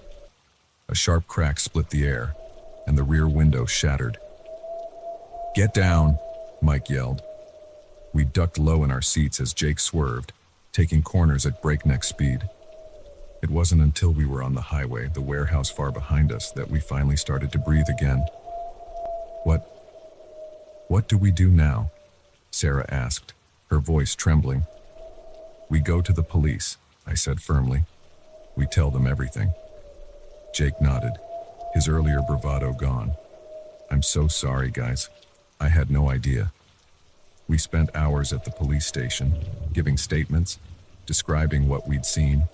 The officers were intensely interested in the lab we'd discovered. By morning, we heard that a major drug bust had been made at the warehouse, with several arrests. We were hailed as heroes by some, reckless idiots by others. Our parents grounded us for months. But we didn't care about any of that. We were just grateful to be alive. That night changed us. The thrill of urban exploration lost its appeal, replaced by a newfound appreciation for safety and lawfulness. We'd gone looking for adventure and nearly found tragedy instead. As I lay in bed that night, unable to sleep, I couldn't shake the image of those men in the warehouse, or the sound of gunshots ringing out in the dark. We'd been so naive, thinking abandoned places were just empty relics of the past. But we'd learned a hard truth. Sometimes the most dangerous things lurk in the places we think are deserted. The next time Jake suggested an adventure, we all had the same response. Let's just go to the movies instead.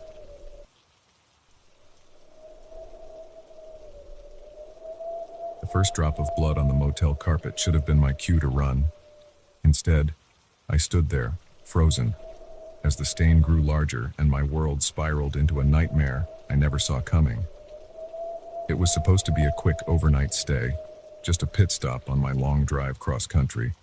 I'd been on the road for hours, my eyes heavy with fatigue, when I saw the neon vacancy sign of the Starlight Motel flickering in the distance. It wasn't much to look at, a single-story building with peeling paint and a nearly empty parking lot. But at that moment, it looked like heaven. The lobby was deserted when I walked in, save for a bored-looking clerk who barely looked up from his phone as he handed me a key. "Room 13, he muttered. "End of the row." I should have known better than to accept a room number so universally associated with bad luck. But I was too tired to care. I just wanted a bed and a few hours of sleep before hitting the road again. Room 13 was about what I expected, shabby but clean enough, with faded floral wallpaper and a bed that had seen better days. I dropped my bag, kicked off my shoes, and fell into bed, asleep almost before my head hit the pillow. I'm not sure how long I slept before the noises woke me. At first, I thought I was dreaming. Muffled shouts, a thud, the sound of breaking glass. But as I blinked awake, I realized the sounds were coming from the room next door. Probably just a drunk couple fighting, I muttered to myself, pulling the pillow over my head. But the noises continued, growing louder and more frantic. There was another crash, followed by a scream that made my blood run cold. I sat up, fully awake now, my heart pounding. This wasn't just some petty argument. Someone was in trouble. I grabbed my phone, ready to call for help, when suddenly everything went quiet. The silence was somehow worse than the noise had been, heavy with a sense of foreboding that made the hair on the back of my neck stand up. I crept to the wall, pressing my ear against it, straining to hear something, anything. For a moment, there was nothing. Then, faintly, I heard what sounded like dragging, followed by the creak of a door opening and closing. My mind raced. Should I call the police? Go check it out myself. I was still debating when I heard a soft knock at my own door. Cautiously, I approached, peering through the peephole. The hallway looked empty, but something made me hesitate to open the door. Instead, I called out, "Who's there?" No answer. I waited a few more seconds, then slowly turned the handle, opening the door just a crack. The hallway was indeed empty, but as I glanced down, my breath caught in my throat. There, on the dingy carpet, was a small, dark stain. As I watched, it grew larger, a drop of liquid falling from somewhere above to join it. With trembling fingers, I reached out and touched the stain. My fingertips came away red. Blood. I slammed the door shut, my heart racing. This couldn't be happening. Things like this didn't happen in real life, only in movies or crime novels. But the evidence was there on my fingers, undeniable and terrifying. I grabbed my phone again, dialing 911 with shaking hands. But before I could hit call, I heard it. Footsteps in the hallway, approaching my door. I froze, the phone still in my hand. The footsteps stopped right outside. Then, slowly, the handle began to turn. In a panic, I dropped the phone and lunged for the door, throwing the security chain on just as it started to open. The door hit the chain with a metallic clang, stopping only inches open. Through the gap, I could see a man's face, pale, with dark, wild eyes. Blood streaked one side of his face, dripping from his chin onto the carpet. "Let me in," he said, his voice low and raspy. "I need help." Every instinct screamed at me to keep the door closed, to call the police, to get as far away from this man as possible. But a small part of me wondered, what if he really was hurt? What if he was a victim, not a threat? "I'm calling an ambulance," I said, trying to keep my voice steady.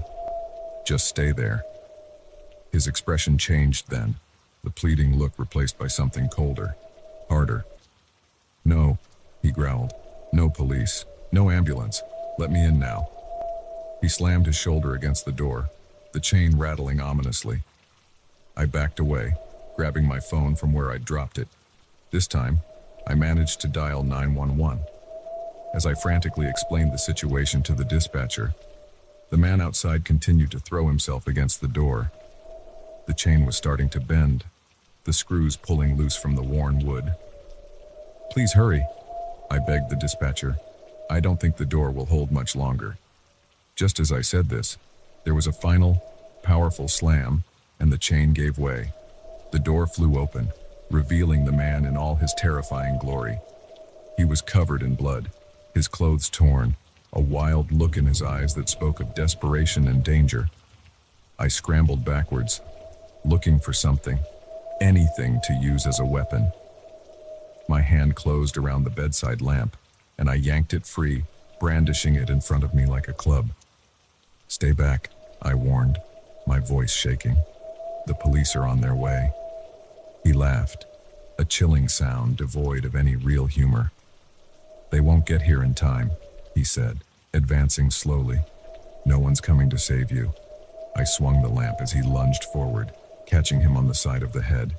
He staggered but didn't fall, instead grabbing the lamp and wrenching it from my grasp. It crashed to the floor, leaving us in semi-darkness, the only light now coming from the parking lot through the open door. I made a break for it, trying to dodge past him to the door, but he was too quick. His hand shot out, grabbing my arm with bruising force.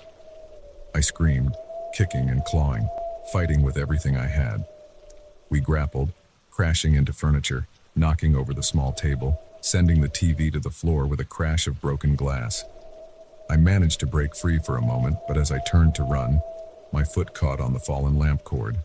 I went down hard, my head striking the corner of the bed frame. Stars exploded behind my eyes, pain lancing through my skull. I felt him grab me again, rolling me over. Through the haze of pain, I saw him raise something above his head, the broken neck of the lamp, jagged edge glinting in the dim light. This was it, I thought. This was how I was going to die, in a cheap motel room at the hands of a stranger. all because I'd been too tired to drive a few more miles to the next town. But just as the makeshift weapon began its downward arc, there was a new sound. Sirens, growing louder by the second. Blue and red lights flashed through the window, reflecting off the man's startled face. He hesitated, looking from me to the door and back again. Then, with a frustrated growl, he bolted, disappearing into the night. I lay there, stunned and aching, as police officers swarmed into the room. There were questions, paramedics, a blur of activity that I could barely comprehend. It wasn't until much later, sitting in a hospital bed with a mild concussion and various cuts and bruises, that I learned the full story. The man had killed someone in the room next door. A drug deal gone wrong, they said. He'd been trying to flee when he realized I might have heard something. The police caught him a few miles down the road, still covered in blood and carrying a bag full of drugs and cash.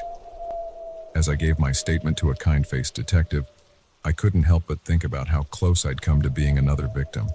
If I'd opened the door when he first knocked, if the police had arrived just a few seconds later. The detective assured me I'd done everything right, that my actions had probably saved my life. But as I lay in the hospital bed that night, unable to sleep, all I could think about was that first drop of blood on the carpet. How something so small could be the harbinger of such terror. I checked out of the hospital the next day, my road trip indefinitely postponed. As I took a taxi home, I found myself scrutinizing every person I saw, wondering what secrets they might be hiding, what darkness might lurk behind their eyes. The world felt different now, more dangerous. I knew the fear would fade with time, that eventually I'd be able to stay in a motel again without reliving that night. But I also knew I'd never again ignore my instincts, never brush off strange noises or uneasy feelings. Because sometimes, a drop of blood is just the beginning of the story, and it's up to us to decide whether we'll be the victims or the survivors. The moment I pushed open that cabin door, I knew I'd made a terrible mistake. The air inside was thick with the stench of copper and rot, and in the dim light, I could see dark stains splattered across the walls. But it was too late to turn back now. The howling wind and the distant sound of pursuit told me I had no choice but to step inside and close the door behind me. It had started as a simple day hike. I'd been feeling cooped up, stressed from work and the general pressures of life. A solo trek through the woods seemed like the perfect way to clear my head and reconnect with nature.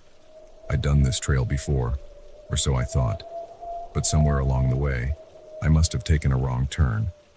The first hint that something was off came when I noticed the sun starting to dip below the tree line. I checked my watch, startled to realize I'd been walking for hours longer than I'd intended. I pulled out my phone to check the GPS, but of course there was no signal. Typical. Okay, don't panic, I muttered to myself. Just retrace your steps. But as I turned to head back the way I came, I realized with a sinking feeling that I couldn't recognize any of my surroundings. The trees all looked the same. The path I thought I'd been following had disappeared, and the growing shadows made everything look alien and menacing. That's when I heard it. A long, low howl that echoed through the trees. Wolves. We had them in these woods, but they usually stayed far from the hiking trails. Another howl answered the first, closer this time. My heart began to race.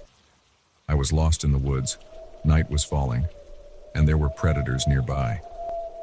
I picked a direction and started walking quickly, trying to keep my breathing steady and my panic at bay. The howls continued, seeming to come from all around me now. Were they getting closer, or was that just my imagination? Just when I thought things couldn't get worse, the sky opened up. Rain poured down in sheets, soaking me to the skin within minutes. The temperature dropped rapidly, and I could feel the cold seeping into my bones. Hypothermia was now a real concern. That's when I saw it, a faint light through the trees. Hope surged through me. Where there was light, there must be people, shelter, safety. I broke into a run, stumbling over roots and slipping on wet leaves. The light grew brighter, resolving into the shape of a small cabin. I could have cried with relief. As I burst into the small clearing where the cabin stood, I noticed a few odd details. The cabin looked old, really old, with a sagging roof and boards missing from the walls. There were no vehicles around, no signs of recent habitation. But there was a light on inside, faint and flickering. Maybe a caretaker, a fellow hiker who'd sought shelter. I pounded on the door, shouting for help. No response. The wolf howls were getting closer now, spurring me to desperation. I tried the handle and found it unlocked. And that's how I found myself stepping into a nightmare. The cabin was a single room, lit only by a guttering oil lamp on a rickety table. As my eyes adjusted to the dim light, I took in details that made my skin crawl. The stains on the wall weren't just water damage or mold. They were dark, rusty brown, unmistakably blood. Some of it looked fresh. The furniture was sparse. The table with the lamp, a couple of chairs, and a bed pushed against the far wall. But it was what was on the bed that made my breath catch in my throat. A body, or what was left of one.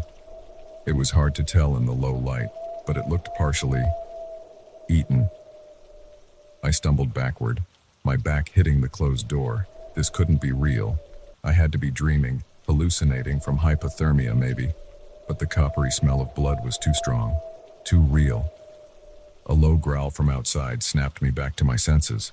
The wolves were here. I was trapped between the predators outside and whatever horrors lurked in this cabin. Neither option seemed particularly appealing. As I stood there, paralyzed with indecision, my eye caught something on the table next to the lamp. It was a journal, open to a page covered in frantic, scrawling handwriting. Despite my better judgment, I found myself drawn to it. I picked it up with trembling hands and began to read. Day 37. The hunger is unbearable. I can feel myself changing. The others are gone now. I'm alone. But not for long. They're coming. They're always coming. The entry went on, becoming more disjointed and disturbing. It spoke of rituals, of sacrifices, of a hunger that could never be satisfied. The final line sent a chill down my spine. I am no longer the hunter. I am the bait. A crash from outside made me jump, the journal falling from my hands. Something was trying to get in. The door shuddered under the impact of a heavy body. The windows rattled. But it wasn't just wolves out there anymore. I could hear something else. Guttural noises that were almost, but not quite, human. I backed away from the door, looking around frantically for a weapon, an escape route, anything. That's when I noticed something I'd missed in my initial panic. A trapdoor in the floor, partially hidden under a threadbare rug. Another crash, louder this time. Wood splintered. They were breaking through. I dove for the trapdoor, yanking it open. A ladder descended into darkness. Without hesitation, I swung myself onto it and began to climb down, pulling the trapdoor shut above me. The space below was pitch black and smelled of damp earth. I fumbled in my pocket for my phone, using its faint light to illuminate my surroundings. I was in some kind of root cellar or tunnel. Rough-hewn walls stretched away into the darkness. Above me, I could hear the chaos as whatever was up there finally broke into the cabin. Inhuman screeches mixed with the snarls of wolves. The floor above me shook with the violence of their entry. I didn't wait around to see if they'd discover the trapdoor. I picked a direction and started moving, using my phone's light to guide me. The tunnel seemed to go on forever, twisting and turning. I lost all sense of direction, of time. My phone battery was dangerously low, and I dreaded the moment I'd be plunged into total darkness. Just as despair was starting to set in, I saw something ahead, a faint glimmer of light. I moved faster, hope giving me a burst of energy. The tunnel began to slope upward, and suddenly I was scrambling up an incline of loose dirt and rocks. I emerged into the pre-dawn light, gulping in the fresh air. I was on the side of a hill, the forest stretching out below me. In the distance, I could see the lights of a town. Civilization.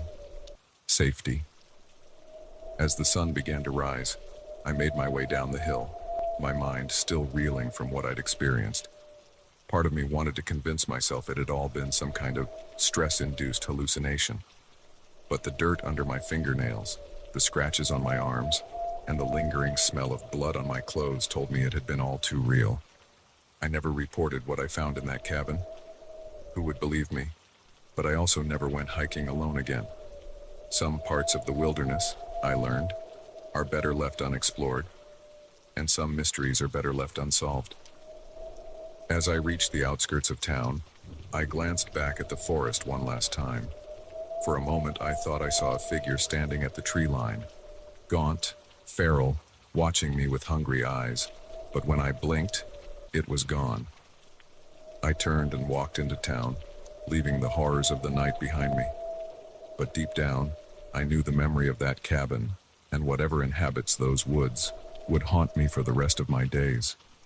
Some escapes, I realized, are only temporary.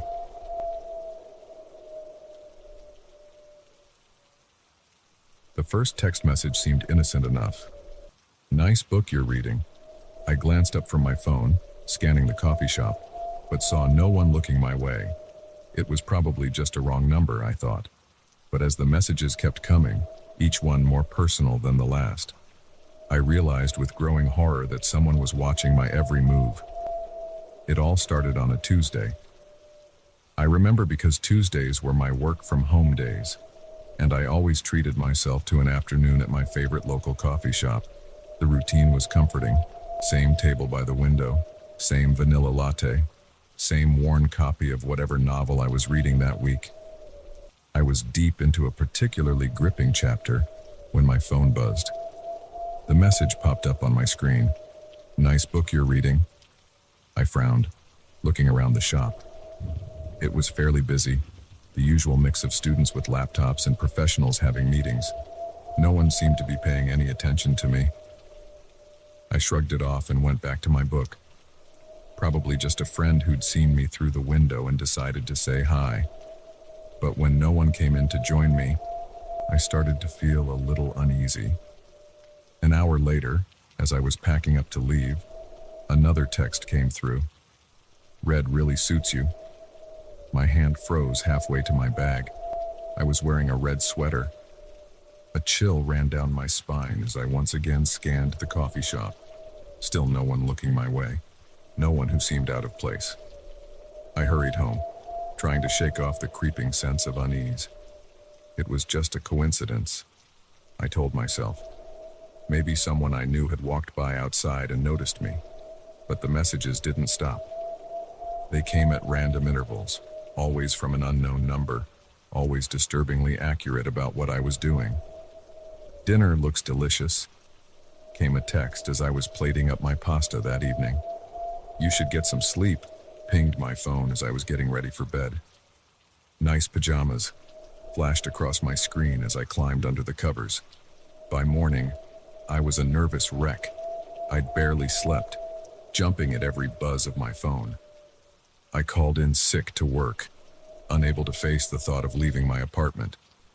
I spent the day going over every inch of my place, looking for hidden cameras or any sign of how someone could be watching me. I found nothing, which somehow made it worse. Was I going crazy? Imagining things? But then another text came. "Why aren't you at work?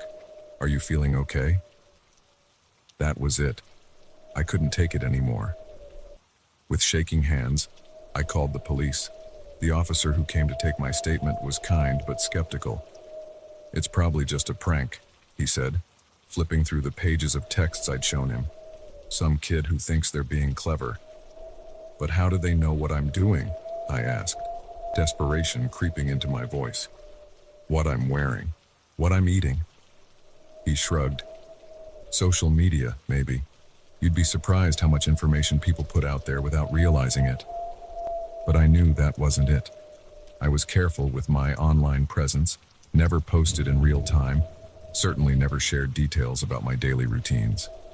The officer left, promising to look into it but warning me not to expect much. "In the meantime," he said, "maybe change your number. See if that helps." I did change my number. I also deleted all my social media accounts, bought new curtains for every window, and installed a security system. But still, the texts came. New phone. Who dis? Just kidding. I know it's you. Those new curtains don't really go with your decor, do they? That alarm system won't keep me out. I was losing my mind. I stopped going out except for absolute necessities. I barely slept, constantly checking and rechecking the locks, jumping at every sound. My friends started to worry, but I pushed them away. How could I explain what was happening without sounding completely insane? A week into this nightmare, I was sitting in my living room, blinds drawn, lights off, when a new message came through. I see you, Sarah. I always see you. Something in me snapped. I'd had enough of being afraid, of feeling powerless.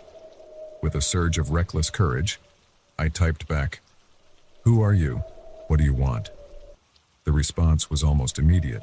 "Come outside and find out." My heart pounded in my chest. This was it.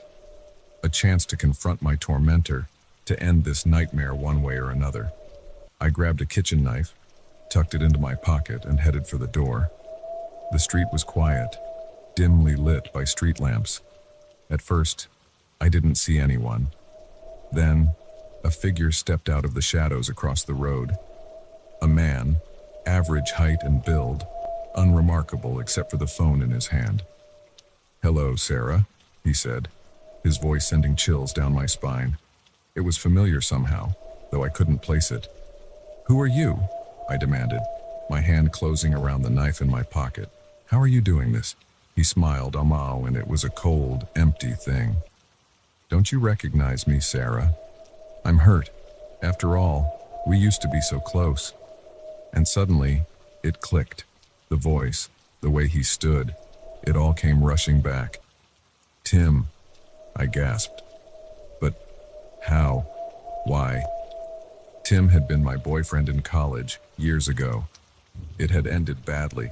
He'd become possessive, controlling. I'd had to get a restraining order. "You think a piece of paper could keep me away?" he sneered.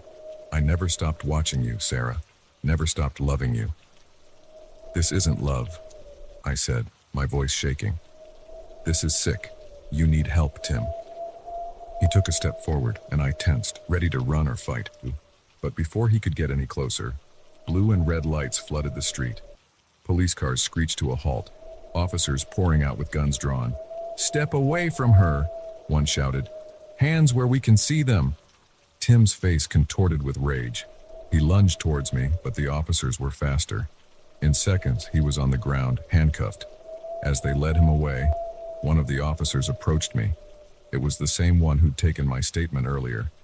"We've been monitoring your phone since you reported this," he explained. "When we saw that last exchange, we moved in. Are you okay?" I nodded numbly, the adrenaline starting to wear off, leaving me shaky and exhausted. The next few weeks were a blur of police statements and court appearances. It turned out Tim had been living in the apartment building across from mine, using high-powered cameras and hacked security systems to watch me. He'd been planning this for years, waiting for the right moment to make his move. As I sat in the courtroom, listening to the litany of charges against him, I felt a strange mix of relief and lingering fear. The nightmare was over, but the effects lingered. I still checked my phone obsessively, still startled at unexpected noises, but slowly, day by day, I started to reclaim my life. I went back to work, started seeing friends again. I even returned to my favorite coffee shop, though I chose a different table this time.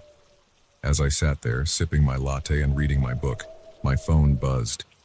For a moment, panic gripped me, but when I looked at the screen, it was just a message from a friend. "Hey, want to grab dinner later?" I smiled, feeling a weight lift from my shoulders. I typed back a quick, "Sure," and put my phone away, turning my attention back to my book. The world felt a little safer, a little brighter. And for the first time in weeks, I didn't feel like I was being watched.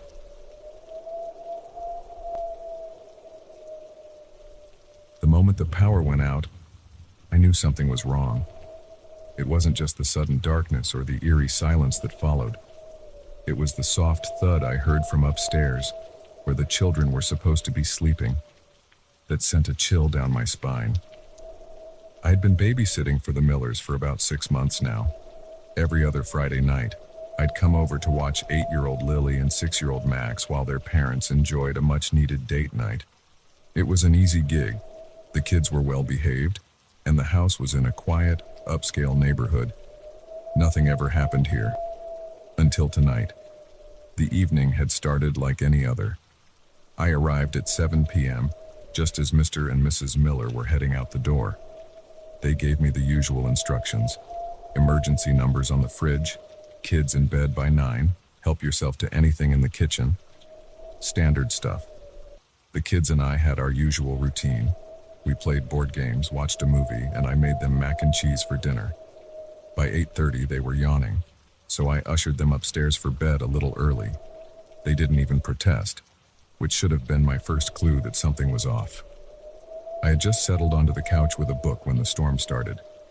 Rain lashed against the windows, and thunder rumbled in the distance. I've always loved storms, so I curled up, enjoying the atmosphere. Then at precisely 9:47 p.m., I remember checking my phone. Everything went dark. The sudden silence was jarring. No hum of the refrigerator, no whir of the air conditioning, just the sound of rain and my own breathing. I fumbled for my phone, using its light to navigate to the kitchen where I knew the Millers kept flashlights. That's when I heard it. A soft thud from upstairs, followed by what sounded like whispers. My heart started racing. "Lily, Max," I called out, trying to keep my voice steady. "Everything okay up there?" No response. I told myself they were probably just scared of the dark, maybe trying to find their way to the bathroom. But as I climbed the stairs, flashlight in hand, a sense of dread grew in the pit of my stomach. The upstairs hallway was pitch black, my flashlight beam seeming feeble against the oppressive darkness. "Kids," I called again, my voice sounding small and scared even to my own ears. I pushed open the door to Lily's room first. The beam of my flashlight swept across rumpled sheets and scattered stuffed animals. But no Lily. Trying to quell my rising panic, I moved to Max's room, empty as well. His race car bed neatly made as if it hadn't been slept in at all. A floorboard creaked behind me, and I whirled around, my heart in my throat.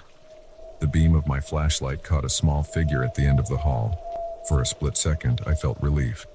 "Max, is that you, buddy?" But as the figure stepped forward, I realized it wasn't Max. It was too tall, too thin, and its eyes reflected the light like an animal's. I stumbled backward, my mouth open in a silent scream. The figure moved with unnatural speed, closing the distance between us in the blink of an eye. I caught a glimpse of long, claw-like fingers reaching for me before I slammed Max's door shut, fumbling with the lock. My hands shook as I pulled out my phone, dialing 911, but there was no signal. Of course there wasn't. Why would anything be easy tonight? A scratching sound came from the other side of the door, like nails or claws, dragging across the wood. "Hello, babysitter," a voice hissed, high and childlike but wrong somehow. "Won't you come out and play?" "Where are the children?" I demanded, trying to sound braver than I felt. "What have you done with them?" A giggle, far too adult for a child's voice. "The children are playing hide and seek. Don't you want to find them?" My mind raced. I needed to find Lily and Max, needed to get us all out of here. But how could I get past whatever was on the other side of that door? The scratching stopped, and for a moment, all was quiet. Then, from somewhere down the hall, I heard Lily's voice. "Help! Please, help me!" Every instinct screamed at me to stay put, that this was a trap. But I couldn't ignore a child in distress, even if it might not really be Lily. I had to know. Taking a deep breath, I eased the door open, peering out into the hallway. It was empty. No sign of the creature I'd seen before. I crept down the hall, following the sound of whimpering that might or might not have been Lily. It led me to the master bedroom at the end of the hall. The door was ajar. I pushed it open slowly, my flashlight beam darting around the room. "Lily, Max, are you in here?" A small shape huddled in the corner caught my eye. I moved closer, relief washing over me as I recognized Lily's pajamas. "Lily, thank God. Are you okay? Where's Max?" But as I reached out to touch her shoulder, she turned. The face that looked up at me wasn't Lily's. It was twisted, inhuman, with two sharp teeth and a too wide grin. I recoiled, a scream tearing from my throat. The thing that wasn't Lily lunged at me, its mouth opening impossibly wide. I swung the flashlight, connecting with its head with a sickening thud. It fell back, screeching. I ran, slamming the bedroom door behind me. I could hear it recovering, starting to pound on the door. I had to find Max and get out of here. "Max!" I shouted, no longer caring about stealth.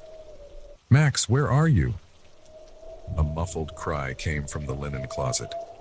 I yanked the door open, and there was Max, tears streaming down his face. "Oh, Sarah," he sobbed. "There's a monster. It took Lily." I scooped him up, my heart breaking. "I know, buddy. We're going to get out of here, okay? Hold on tight."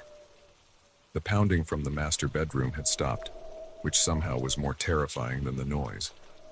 I took the stairs two at a time, Max clinging to me like a lifeline. We were halfway to the front door when the lights suddenly came back on, momentarily blinding me. I blinked, trying to adjust to the sudden brightness. And there, standing between us and the door, was Lily. The real Lily, looking confused and scared. "Sarah, what's going on? Why are you carrying Max?" I stared at her, my mind reeling. Lily, but upstairs, there was... A car pulled into the driveway. The Millers were home. As if in a daze, I walked to the door and opened it. Mr. and Mrs. Miller took in the scene. Me, wild-eyed and disheveled, holding a crying Max with a bewildered Lily standing nearby. "Sarah?" Mrs. Miller asked cautiously. "Is everything all right?" I opened my mouth, then closed it again. How could I explain what had happened? Would they even believe me? In the end, I mumbled something about the power outage scaring the kids. The Millers seemed skeptical but didn't push it. They thanked me, paid me, and saw me out. As I drove home, my hands still shaking on the steering wheel, I tried to make sense of what had happened. Had it all been a hallucination? Some kind of waking nightmare brought on by the storm and the power outage? But I could still feel the weight of the flashlight as it connected with that thing's head. Could still hear its inhuman screeching. Could still see those glowing eyes in the darkness. I never babysat for the Millers again. In fact, I never babysat again. Period. Some experiences change you forever, make you question everything you thought you knew about the world. And some things once seen can never be unseen. Even now, years later, I still check the dark corners of rooms, still flinch at unexplained noises in the night. Because I know the truth now. Monsters are real, and sometimes they wear the faces of those we're meant to protect. The security camera flickered to life, revealing an empty hallway. Then, for just a split second, a shadow darted across the screen. My heart leapt into my throat as I leaned closer to the monitor. I was supposed to be alone in this building, but clearly, terrifyingly, I wasn't. I hadn't wanted to work the night shift at Grace & Co. law firm, but as the newest paralegal, I didn't have much choice when Mr. Grayson himself asked me to stay late and organize the files for a big case. "It'll be quiet," he'd said. "You'll get more done without the usual office hubbub." If only he knew how wrong he'd be. The evening started normally enough. I ordered takeout, cranked up my playlist, and dove into the mountain of paperwork. The hours ticked by, and slowly but surely, the chaos of legal documents began to resemble something orderly. It was nearing midnight when I first noticed something odd. A faint sound like footsteps echoing from somewhere in the building. I paused my music and listened intently, but the noise had stopped. Shrugging it off as the building settling, I returned to my work, but the sounds continued. A door closing softly in the distance, the whisper of fabric against a wall. Each time I'd stop and listen, only for the noise to disappear as quickly as it came. Get a grip, I muttered to myself. You're letting your imagination run wild. Still, a nagging sense of unease had taken root. I found myself glancing over my shoulder more frequently, starting at every creak and groan of the old building. That's when I remembered the security cameras. Mr. Grayson had shown me how to access the feeds during my orientation, just in case. At the time, I thought it was overkill. Now, I was grateful for his paranoia. I pulled up the camera feeds on my computer, cycling through views of empty hallways and darkened offices. Everything looked normal, peaceful even. I was about to close the window, feeling a bit foolish, when movement caught my eye. There, on the feed from the third-floor hallway, a shadow flitted across the screen. It was there, and gone so fast I almost thought I'd imagined it. Almost. My hand shook as I rewound the footage. There it was again, a dark shape, moving with unnatural speed. Not a trick of the light, not my imagination. Someone, or something, was in the building with me. Panic rose in my throat as I frantically checked the other cameras. Most showed nothing but empty rooms. But then, on the second-floor feed, another shadow. This one lingered longer. A vaguely human shape standing at the end of the hallway. As I watched, it turned slowly, as if looking directly at the camera. Directly at me. I slammed the laptop shut, my heart pounding. What should I do? Call the police. But what would I tell them? That I saw a shadow. They'd think I was crazy or pulling a prank. No, I needed to be sure. I needed to see for myself what was going on. It was stupid, the kind of decision that gets people killed in horror movies. But I couldn't just sit there waiting for whatever it was to find me. I grabbed my phone and the heaviest stapler I could find, a poor weapon, but better than nothing, and crept out of the office. The hallway was dark, lit only by the dim glow of emergency exit signs. Every shadow seemed to move, every sound amplified in the silence. I made my way to the stairwell, intending to check the second floor where I'd last seen the figure. But as I reached for the door handle, I heard it. Footsteps coming up the stairs from below. Slow, deliberate steps, getting closer with each passing second. I backed away from the door, looking frantically for a place to hide.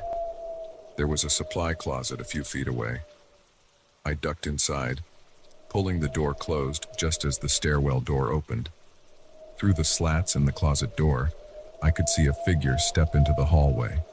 It was tall, taller than any person I'd ever seen, and thin to the point of being skeletal. It moved with an unnatural grace, its head swiveling as if scanning the hallway. I held my breath, pressing myself against the back wall of the closet. The figure paused, its head tilting to one side as if listening. Then, slowly, it began to turn towards my hiding spot. In that moment, my phone chose to vibrate. I'd forgotten to silence it, and now it was buzzing loudly in my pocket, signaling a text message. The figure's head snapped towards the closet. It moved with blinding speed, crossing the distance in the blink of an eye. A hand, pale and elongated, reached for the door handle. I did the only thing I could think of. I burst out of the closet, swinging the stapler with all my might. It connected with a sickening thud, and the figure stumbled back. Without looking to see if I'd done any real damage, I ran. I sprinted down the hallway, my footsteps echoing loudly in the empty building. Behind me, I could hear it recovering, its own steps quickening as it gave chase. I reached the elevators, jabbing the down button repeatedly as if that would make it arrive faster. The sound of pursuit grew closer. In desperation, I turned to the emergency stairwell instead. I took the stairs two at a time, nearly falling in my haste. I could hear it above me, its inhuman speed allowing it to gain ground quickly. As I burst out onto the ground floor, I risked a glance back. It was at the top of the stairs, its form silhouetted against the emergency lights. For a moment, our eyes met, and I saw nothing human in its gaze. I ran for the main doors, fumbling with my key card. The reader beeped, the lock disengaged, and I was out, the cool night air hitting me like a slap to the face. I didn't stop running until I reached my car, my hands shaking so badly I could barely get the key in the ignition. As I peeled out of the parking lot, I looked in my rearview mirror. There, standing in front of the building, was the figure. It raised one long, spindly arm as if in farewell. I drove aimlessly for hours, too afraid to go home, too wired to stop. When the sun finally rose, I found myself parked outside a small diner. Exhausted and still trembling, I went inside and ordered a coffee. As I sat there, trying to make sense of what had happened, my phone buzzed. It was Mr. Grayson. "Hope the late night wasn't too boring," his text read. "Did you get the files organized?" I stared at the message, a hysterical laugh bubbling up in my throat. How could I possibly explain what had happened? Who would believe me? In the end, I simply replied, "All done. Won't be able to come in today. Not feeling well." It wasn't a lie. I felt sick to my stomach, my reality shaken to its core. I knew I could never go back to that office, never work another late night anywhere, because now I knew the truth. When the sun goes down and the buildings empty out, we're not as alone as we think we are, and sometimes, the things that lurk in the shadows are all too real.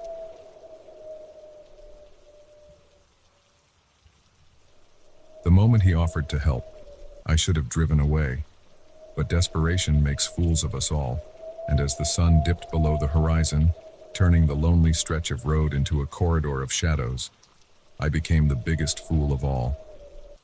It had been a long day of driving.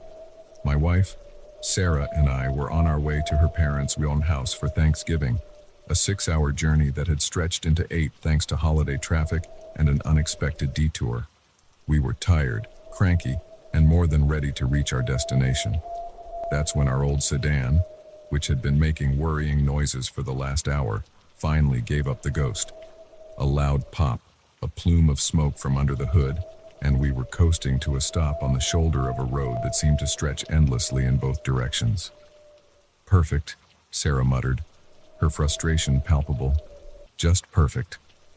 I tried to stay positive as I got out to check the engine, but one look told me this was beyond my meager car knowledge. Steam hissed from somewhere deep in the tangle of pipes and wires, and there was a smell of burning rubber that made my stomach churn. "Can you fix it?" Sarah called from inside the car. I shook my head, closing the hood. "No chance. We're gonna need a tow." That's when we discovered our next problem: no cell service. We were truly in the middle of nowhere, with no way to call for help. "What do we do now?" Sarah asked, fear creeping into her voice. I looked up and down the empty road. The sun was setting fast, painting the sky in deep oranges and purples.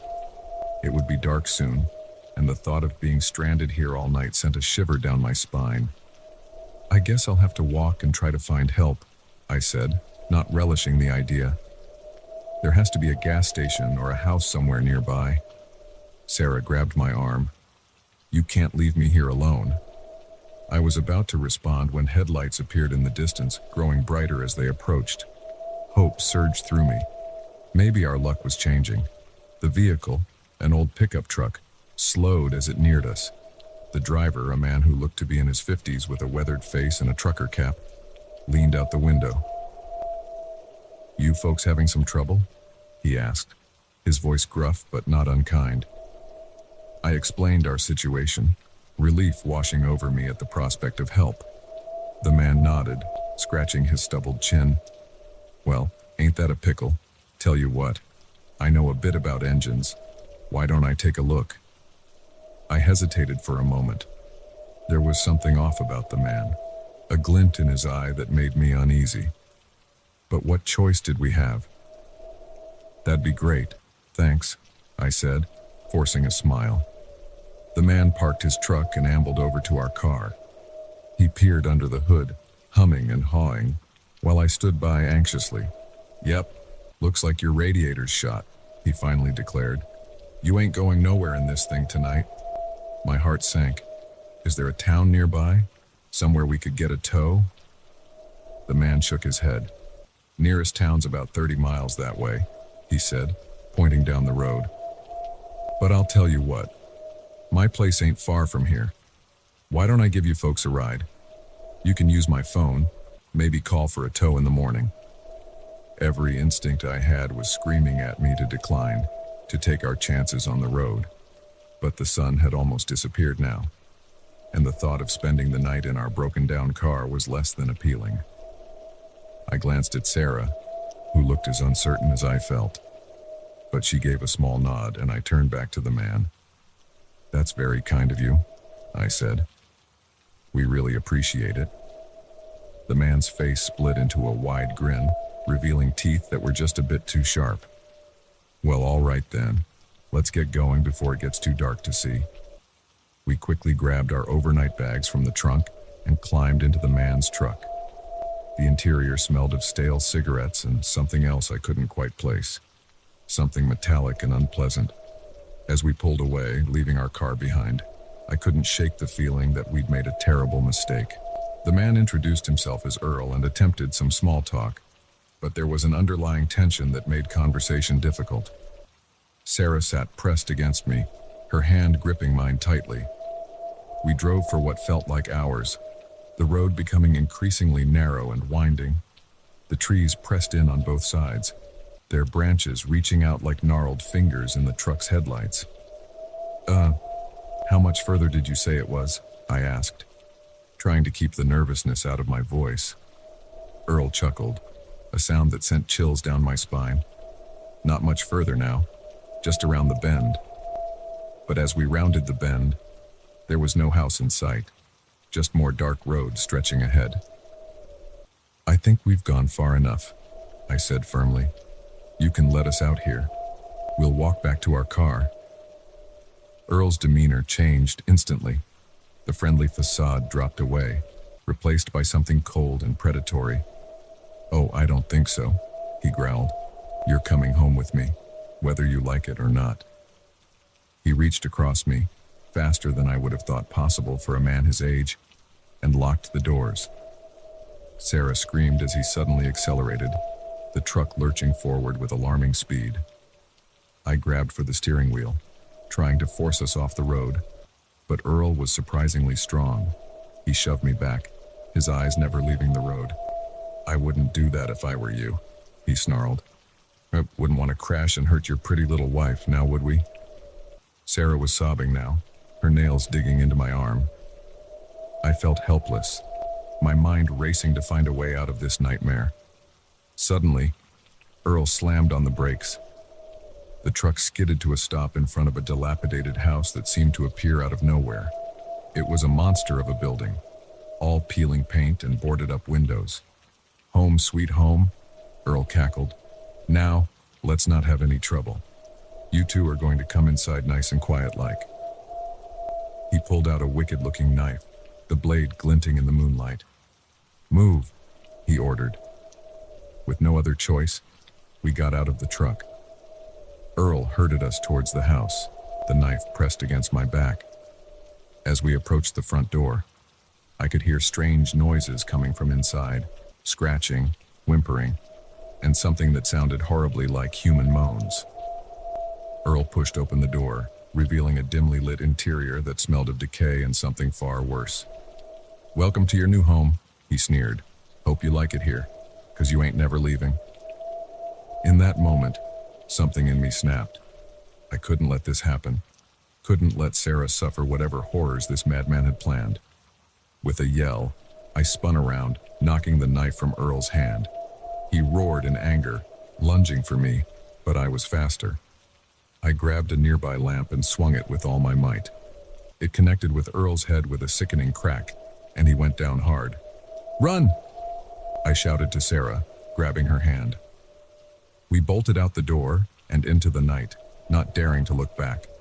We ran until our lungs burned, the sound of our pounding footsteps the only thing breaking the eerie silence of the woods. Finally, We stumbled onto a main road, where a passing trucker took pity on us and gave us a ride to the nearest town.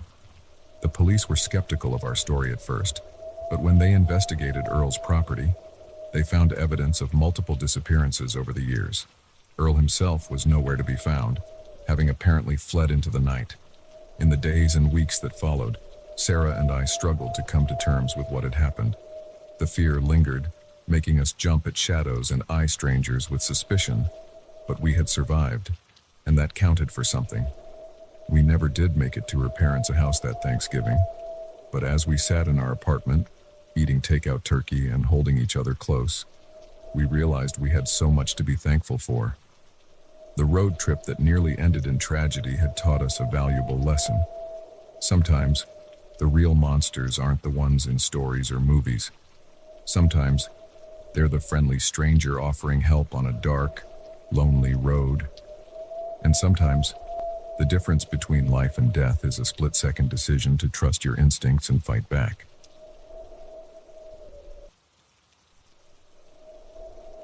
The first time I noticed my coffee mug had moved, I brushed it off as forgetfulness. By the third time, I knew someone, or something, had been in my apartment. And as I stared at the footage from the hidden camera I'd installed, my blood ran cold. I wasn't just being paranoid. I wasn't alone. It all started about a month after I moved into my new apartment. I'd finally escaped my noisy roommates and found a place of my own. A cozy one-bedroom in a quiet part of town. It wasn't fancy, but it was mine, and I reveled in the peace and privacy. At first, everything was perfect. I settled into a routine, enjoying the simple pleasure of knowing exactly where I'd left things and finding them in the same spot when I returned. No more missing socks or mysteriously emptied milk cartons. But then, little things started to feel off. I'd come home from work to find a window slightly ajar that I was certain I'd closed. My favorite sweater, which I always hung in the closet, would be folded on my bed. The TV remote would be on the coffee table instead of the arm of the couch where I habitually left it. Each incident was small, easily explained away. Maybe I'd forgotten to close the window properly. Perhaps I'd absent-mindedly folded the sweater in a half-awake state. The remote could have fallen off the couch arm. I told myself I was being silly, that living alone was making me paranoid. But the niggling feeling of wrongness persisted, growing stronger with each passing day. The breaking point came when I woke up one morning to find my laptop open on the kitchen table. I never used my laptop in the kitchen, and I distinctly remembered shutting it down and putting it away in my desk drawer the night before. Heart pounding, I checked my browser history. There were searches I didn't recognize, for things I'd never look up. How to pick locks. Best ways to stay hidden in plain sight. Undetectable poisons. That's when I knew. Someone had been in my apartment. Someone had used my laptop. Someone had been invading my privacy in the most intimate way possible. I called in sick to work that day, my mind racing with possibilities. Was it my landlord? A maintenance worker with a spare key? Or something far more sinister? I didn't want to call the police. What could I tell them? That someone had moved my coffee mug and used my laptop. They'd think I was crazy. No, I needed proof. So I went out and bought a small, inconspicuous camera. I set it up in my living room, angled to capture most of the apartment. Then I waited. For 3 days, nothing happened. The footage showed only me, going about my daily routine. I started to think maybe I had imagined it all, that stress or lack of sleep had made me paranoid. But on the fourth night, everything changed. I was at a late meeting at work. The camera footage started normally, showing my empty apartment as the sun set and darkness fell. Then, at 9:47 p.m., something moved in the shadows. At first I thought it was a trick of the light, but then a figure stepped into view. It was a man, tall and thin, dressed all in black. He moved with an eerie grace, like he knew exactly where to step to avoid making noise. My heart raced as I watched him methodically go through my things. He checked drawers, rifled through papers, even looked under my mattress. But he didn't take anything. Instead, he seemed to be rearranging things, moving items just slightly out of place. After about an hour, he went to my laptop. I watched in horror as he opened it, typed for a while, then carefully placed it back exactly as he'd found it. Just before he left, he did something that made my blood run cold. He looked directly at the camera and smiled. It wasn't a friendly smile, it was predatory, knowing.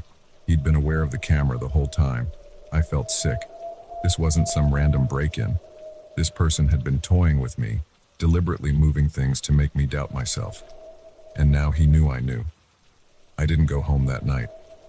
I couldn't bear the thought of being in that space, knowing he'd been there. Instead, I went to a friend's house, the footage from my camera playing on a loop in my mind. The next day, I went to the police.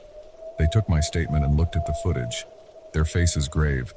They promised to investigate, to increase patrols in my area, but I could see the doubt in their eyes. One break-in didn't mean I had a stalker, they said. It could have been a one-time thing, but I knew better.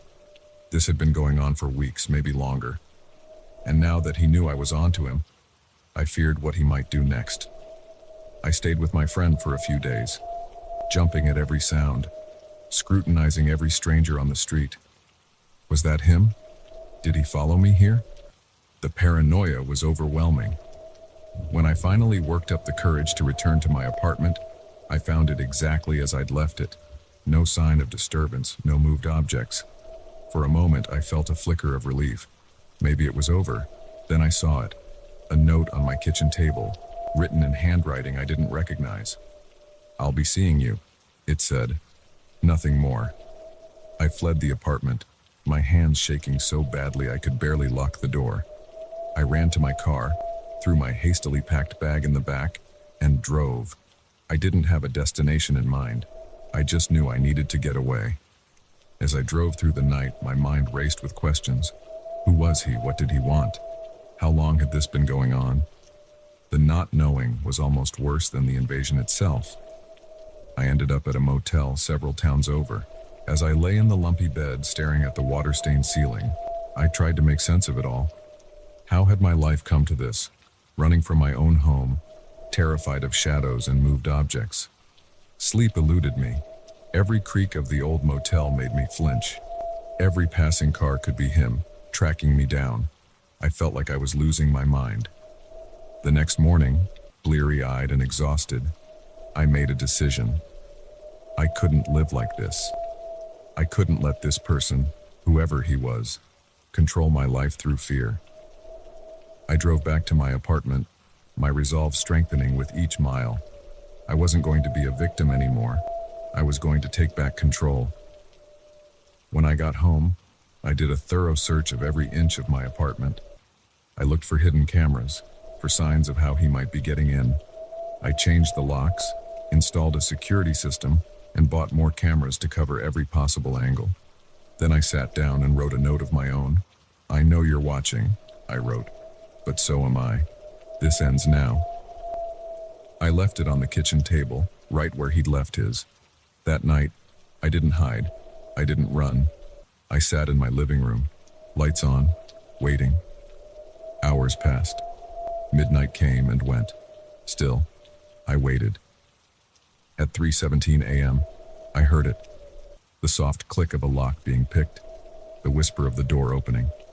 Footsteps, so quiet I could barely hear them. My heart pounded, but I forced myself to remain still. I watched as the handle of my living room door slowly turned. The door opened, and there he was. Tall, thin, dressed in black, just like in the camera footage. He froze when he saw me sitting there, his eyes widening in surprise. For a long moment, we just stared at each other. Then, slowly, deliberately, I reached for my phone. "I'm calling the police," I said, my voice steadier than I felt. "It's over." He looked at me, then at the phone, then back at me. Something shifted in his expression. Was it respect? Disappointment? I couldn't tell. Without a word, he turned and walked out. I heard the front door open and close. By the time the police arrived, he was long gone. They never caught him. Despite the evidence, despite my testimony, he seemed to vanish into thin air. The investigation eventually went cold, but he never came back. Whatever game he'd been playing, whatever twisted pleasure he'd gotten from invading my space and messing with my mind, it was over. It took time, but slowly, I reclaimed my home and my peace of mind. I kept the cameras, kept the security system, but I also kept living, refusing to let fear rule my life. Sometimes, late at night, I still find myself checking the locks, scanning the room for things out of place. But then I remind myself, I'm not a victim, I'm a survivor, and this is my home. No one, not even a shadow in the night, can take that from me. The headlights in my rearview mirror had been there for the last hour, never falling behind, never pulling ahead. As I took another random turn down an unfamiliar road, my heart sank. The car behind me turned too. This wasn't a coincidence anymore. I was being followed. It had started as a normal evening drive. I was heading home after visiting my sister in the next state over, a trip I'd made dozens of times before. The sun had set about an hour into my journey, and I was settling in for the long haul, my playlist humming through the speakers and a thermos of coffee within easy reach. I first noticed the car about 2 hours in, a dark sedan, nondescript enough that I couldn't even tell the make or model in the darkness. It caught my attention because it had been behind me for a while, maintaining the same distance no matter how my speed fluctuated. At first, I brushed it off. We were on the highway after all. Plenty of people were making long trips, and it wasn't unusual for cars to stay together for extended stretches. But as the miles ticked by and the car remained constant in my mirrors, a knot of unease began to form in my stomach. I decided to test my growing suspicion. I switched lanes unnecessarily, slowed down, sped up. Each time, the car mirrored my actions. The knot in my stomach tightened. Trying to stay calm, I ran through possible explanations in my mind. Maybe they were headed to the same area as me. Maybe it was just a very cautious driver using me as a pace car. Maybe I was being paranoid. But then I took an exit I didn't need, one that led away from my route home. The car followed. My heart began to race. This was really happening. Someone was following me, and I had no idea why. I grabbed my phone, intending to call 911, only to find I had no signal. Of course, I was in the middle of nowhere, surrounded by fields and patches of forest miles from the nearest town. Panic threatened to overwhelm me, but I forced myself to think. What were my options? I couldn't outrun them. My old sedan was no match for whatever they were driving. I couldn't call for help. The only choice was to try to lose them. I began taking random turns, down smaller and smaller roads, left, right again. Gravel crunched under my tires as the paved roads gave way to dirt tracks. Still, the headlights followed. The landscape became increasingly rural. Farmhouses, barns, and silos loomed out of the darkness, widely spaced and often dilapidated. There were no lights on in any of them, no signs of life, no one to help me. I was completely lost now, with no idea how to get back to the main road. My gas gauge was dipping dangerously low. I was going to have to confront this situation soon, whether I wanted to or not. That's when I saw it. A narrow side road, almost hidden by overgrown bushes. Without thinking, I yanked the wheel, taking the turn so sharply my tires squealed in protest. I killed my headlights, plunging myself into darkness and gunned the engine. The road was rough, pitted with potholes that jarred my teeth. Branches scraped against the sides of my car, but I didn't slow down. I couldn't. This was my only chance. After what felt like an eternity but was probably only a minute or two, I saw a gap in the trees to my left. An old barn, its paint peeling and roof partially caved in. I made another sharp turn, pulling behind the barn and cutting the engine. I sat there in the darkness, my breathing loud in the sudden silence. Had it worked? Had I lost them? Long seconds ticked by. I strained my ears. listening for the sound of an approaching engine. Nothing. Just the rustle of leaves in the breeze and the pounding of my own heart. Slowly, cautiously, I peered around the edge of the barn. The road was empty. No headlights, no engine noise. I'd done it. I'd actually lost them. Relief washed over me, so powerful it left me lightheaded. I slumped back in my seat, letting out a shaky laugh. It was over. I was safe. That's when I heard it. A car door closing, somewhere close by. Too close. Ice flooded my veins. They hadn't been fooled by my maneuver. They'd followed me, silent and lights off. And now they were here. They had me cornered. I looked around frantically for a weapon, anything I could use to defend myself. My hand closed around the thermos in the cup holder. It wasn't much, but it was heavy and full of hot coffee. It would have to do.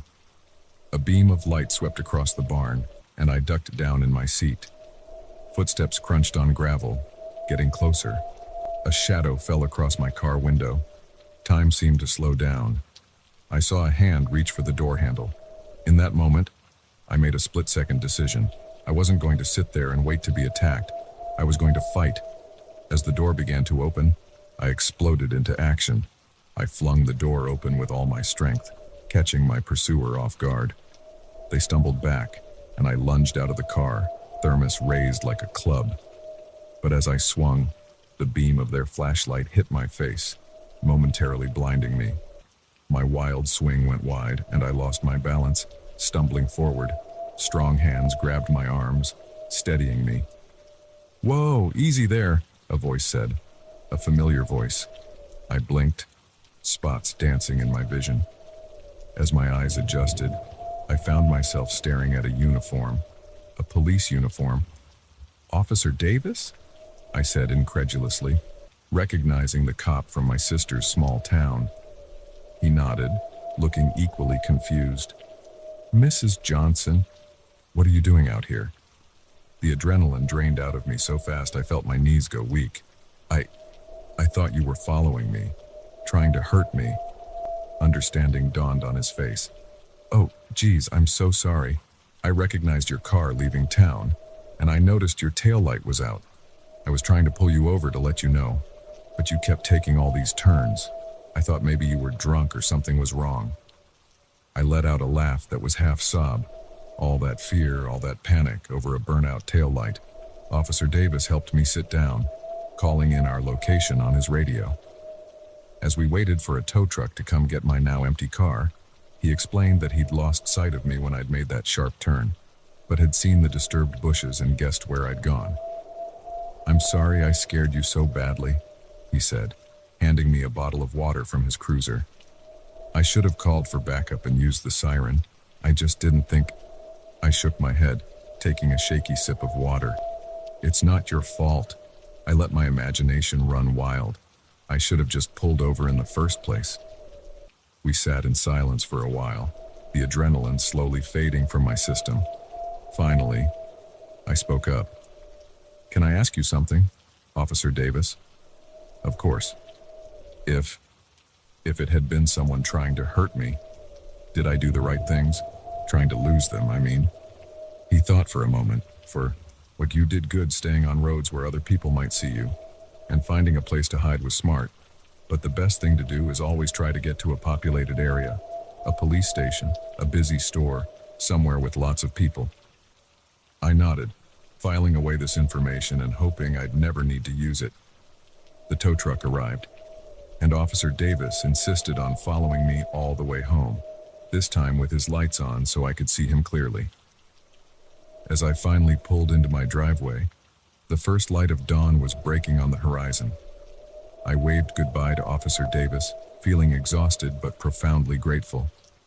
As I unlocked my front door, I made a mental note to get my taillight fixed first thing in the morning. And maybe, I thought with a wry smile, to ease up on the late-night crime podcasts. That night had taught me an important lesson. The world could indeed be a dangerous place, but sometimes, the monsters we imagine are chasing us are just concerned citizens trying to help. The trick is knowing the difference and being prepared either way. The library had always been my sanctuary, a place of quiet comfort and endless adventures through books. But as the lights flickered and died, plunging me into darkness, I realized it had become my prison. The whispers echoing through the stacks told me I wasn't alone, and whatever was in here with me was anything but comforting. It was a Friday night, and I was burning the midnight oil at the university library. As a graduate student knee-deep in my thesis, late nights surrounded by towering bookshelves had become my new normal. I'd grown to love the hushed atmosphere, the smell of old paper, and the soft glow of the reading lamps. It was peaceful, predictable, until it wasn't. I'd been so engrossed in my research that I hadn't noticed the hours slipping by. The library had officially closed at 10 p.m., but as a grad student, I had after-hours access. I often found myself alone in the vast building, which had never bothered me before. If anything, I relished the solitude. It was nearing 1 a.m. when I first noticed something was off. A chill ran down my spine, the kind you get when you suddenly feel like you're being watched. I looked up from my books, scanning the dimly lit area around me. Nothing seemed out of place, but the feeling persisted. I shook it off, chiding myself for being paranoid. Too many late nights and too much caffeine, I reasoned. But as I tried to refocus on my work, I couldn't shake the nagging sense of unease. That's when the lights began to flicker. At first, it was subtle, just a slight dimming that I might not have noticed if I hadn't already been on edge. But then it became more pronounced, the overhead fluorescence pulsing like an erratic heartbeat. I sat up straight, suddenly alert. This wasn't normal. The library's electrical system was old, sure, but I'd never seen anything like this. As if responding to my thoughts, the lights gave one final violent flicker and went out completely. I was plunged into darkness so absolute it took my breath away. For a moment, I sat frozen, my eyes straining against the blackness. The silence was oppressive, broken only by the sound of my own rapid breathing. "Hello?"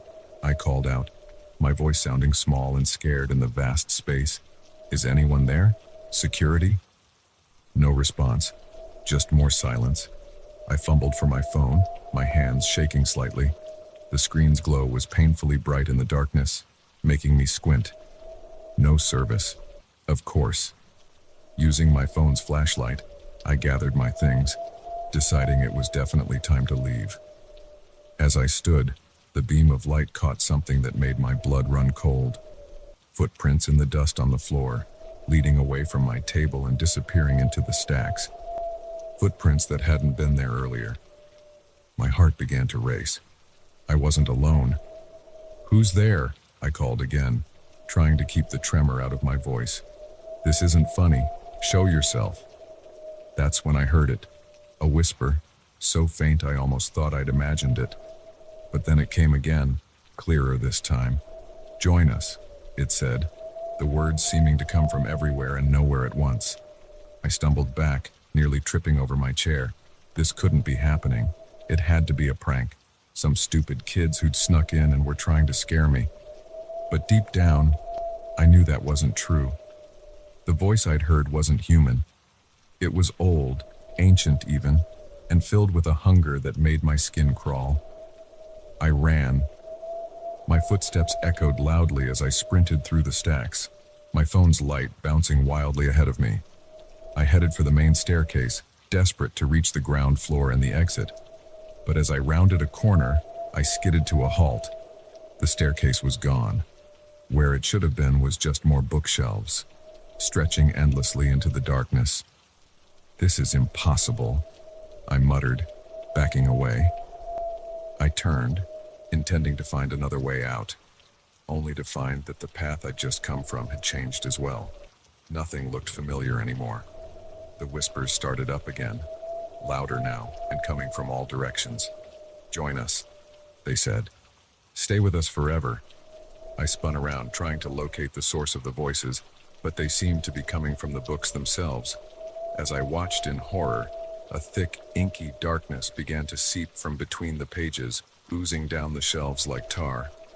I ran again, no longer caring about finding an exit, just desperate to get away from those voices and that creeping darkness. I took random turns, my lungs burning as I sprinted down aisle after aisle.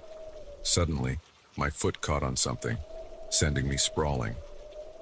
My phone flew from my hand, skittering across the floor and under a bookshelf.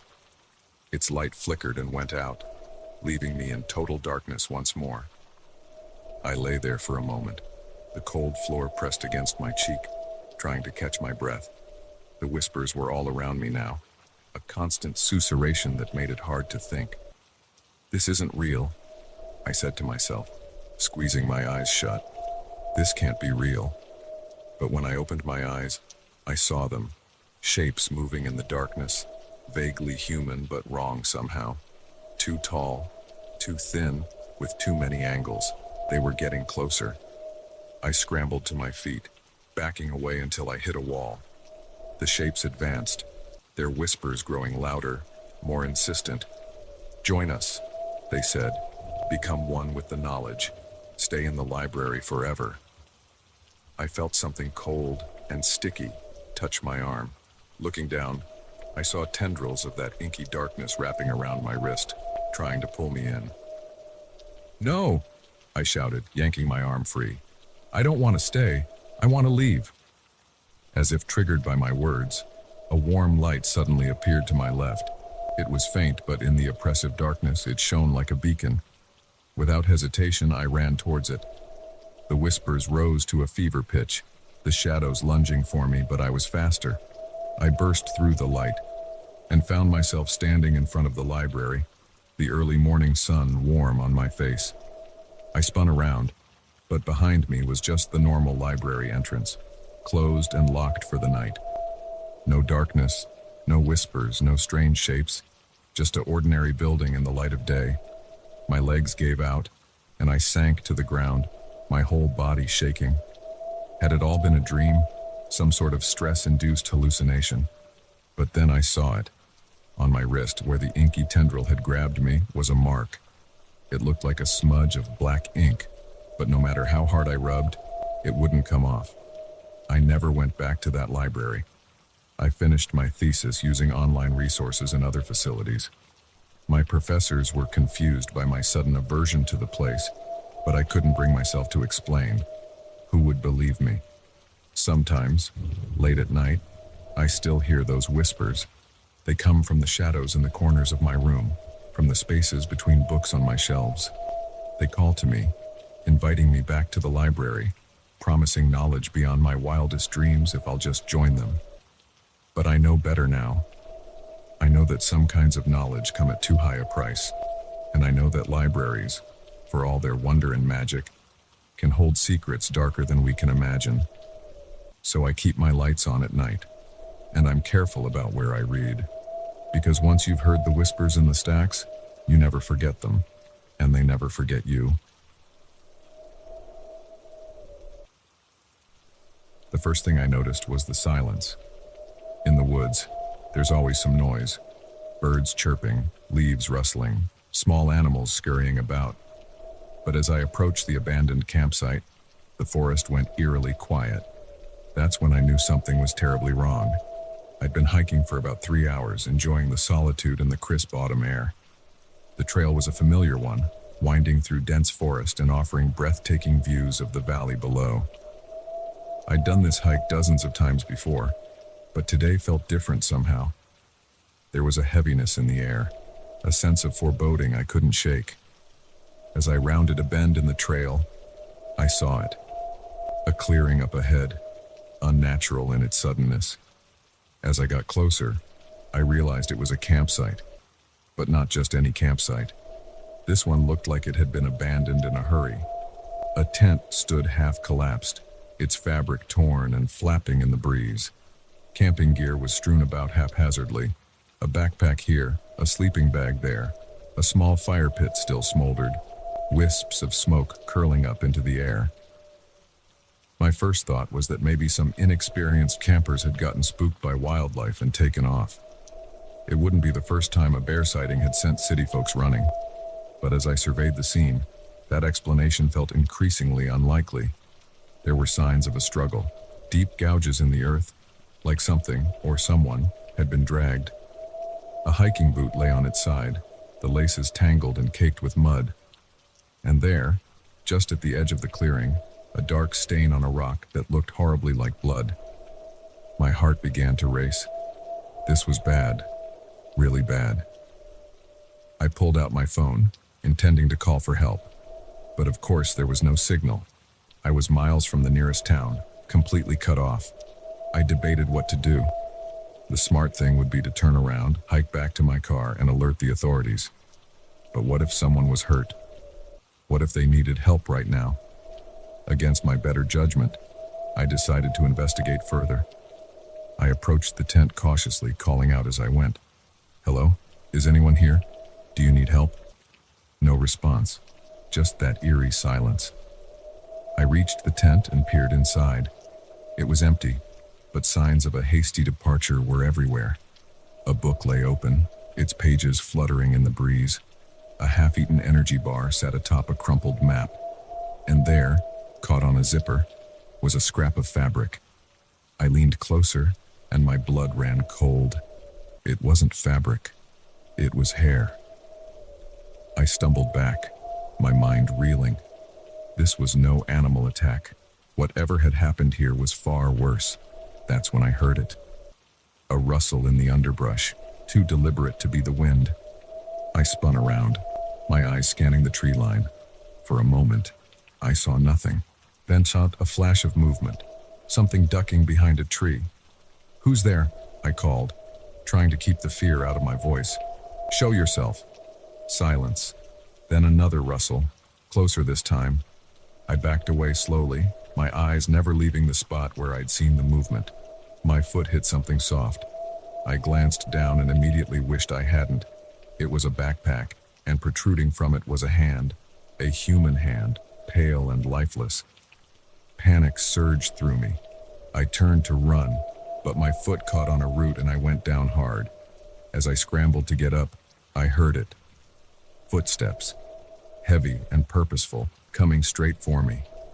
I looked up, my heart pounding so hard I thought it might burst from my chest. And there it was, emerging from the trees. A figure, tall and broad, its face hidden by a crude mask made of what looked like animal skin. I opened my mouth to scream, but no sound came out. The figure raised something, an axe, I realized with horror, and charged. Adrenaline took over. I rolled to the side just as the axe came down, biting deep into the earth where I'd been a split second before. I scrambled to my feet and ran, crashing through the underbrush with no regard for the trail or direction. All that mattered was getting away. I could hear it behind me, giving chase. The sound of its heavy breathing and the thud of its footsteps spurred me on, even as branches whipped at my face and thorns tore at my clothes. I ran until my lungs burned and my legs felt like lead. But still it followed, tireless and relentless. I risked a glance back and immediately regretted it. It was closer now, much closer. I could see the glint of its eyes behind the mask, filled with a primal hunger that chilled me to my core. Just when I thought I couldn't go on, I saw it, a break in the trees ahead. I put on a final burst of speed, hope giving me strength I didn't know I had. I burst out of the forest and found myself at the edge of a cliff.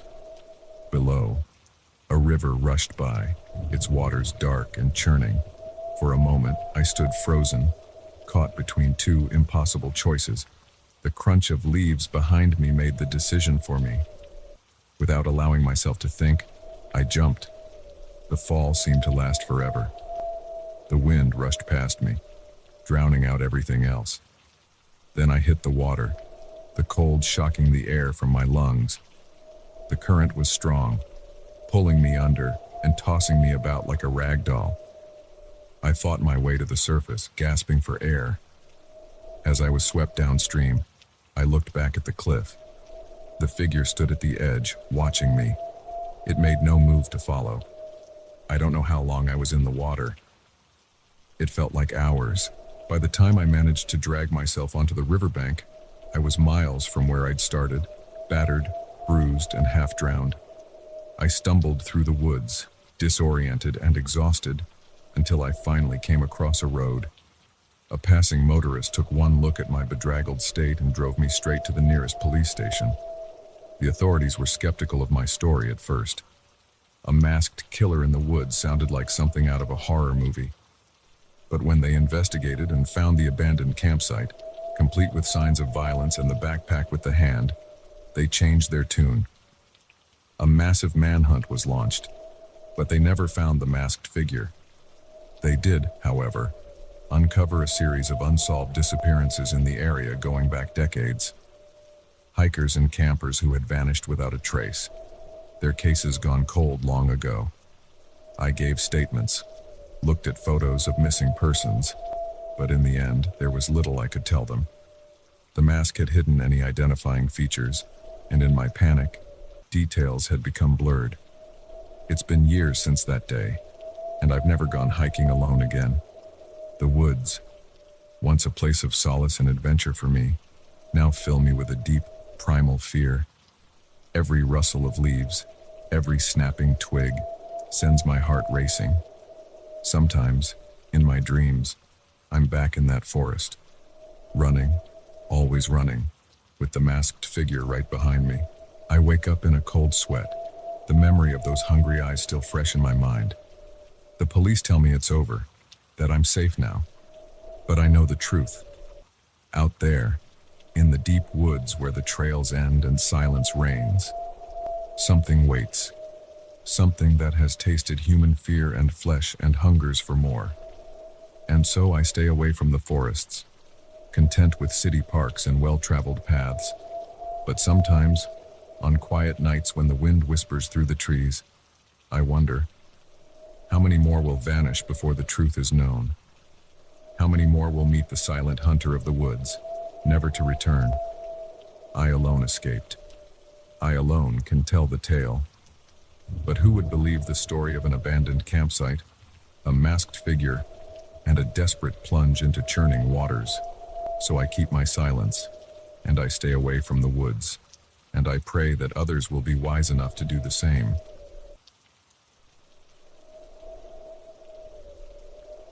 The moment I heard the laughter echoing through the empty mall, I knew I'd made a terrible mistake. Night security was supposed to be an easy job, quiet, uneventful. But as I stood frozen in the darkened food court, flashlight beam trembling, I realized this night was going to be anything but ordinary. I'd taken the job at Westfield Mall about a month ago. Fresh out of college with a useless degree in philosophy, I was desperate for any work I could find. When I saw the ad for a night security guard, it seemed perfect. Decent pay, quiet nights where I could study for grad school, and best of all, no customer service. The first few weeks were exactly what I'd expected. I'd make my rounds, check the locks, and spend the rest of the night reading or watching videos on my phone. The massive, empty mall was eerie at first, but I quickly got used to the silence and the shadows. But tonight was different. I sensed it the moment I walked in for my shift. The air felt heavy, charged with a strange energy that made the hair on the back of my neck stand up. I shrugged it off, chalking it up to too much caffeine and not enough sleep. My first round was uneventful. All doors secure, no signs of break-ins or vandalism. I was just settling in at my desk in the security office when I heard it. A soft thud, like something heavy being knocked over, coming from the direction of the department store. I sighed, figuring some merchandise had probably fallen off a shelf. It happened sometimes, especially if things weren't stacked properly. I grabbed my flashlight and headed out to investigate. The beam of light cut through the darkness as I made my way through the silent corridors. The mall always looked different at night. The cheerful storefronts transformed into gaping black mouths, mannequins casting long, distorted shadows. I'd gotten used to it, or so I thought. As I approached the department store, that uneasy feeling returned. Stronger now. Something felt off, though I couldn't put my finger on what. I swept my flashlight across the store entrance, seeing nothing out of place. That's when I heard the giggle. It was faint, barely audible, but unmistakably the sound of a child laughing.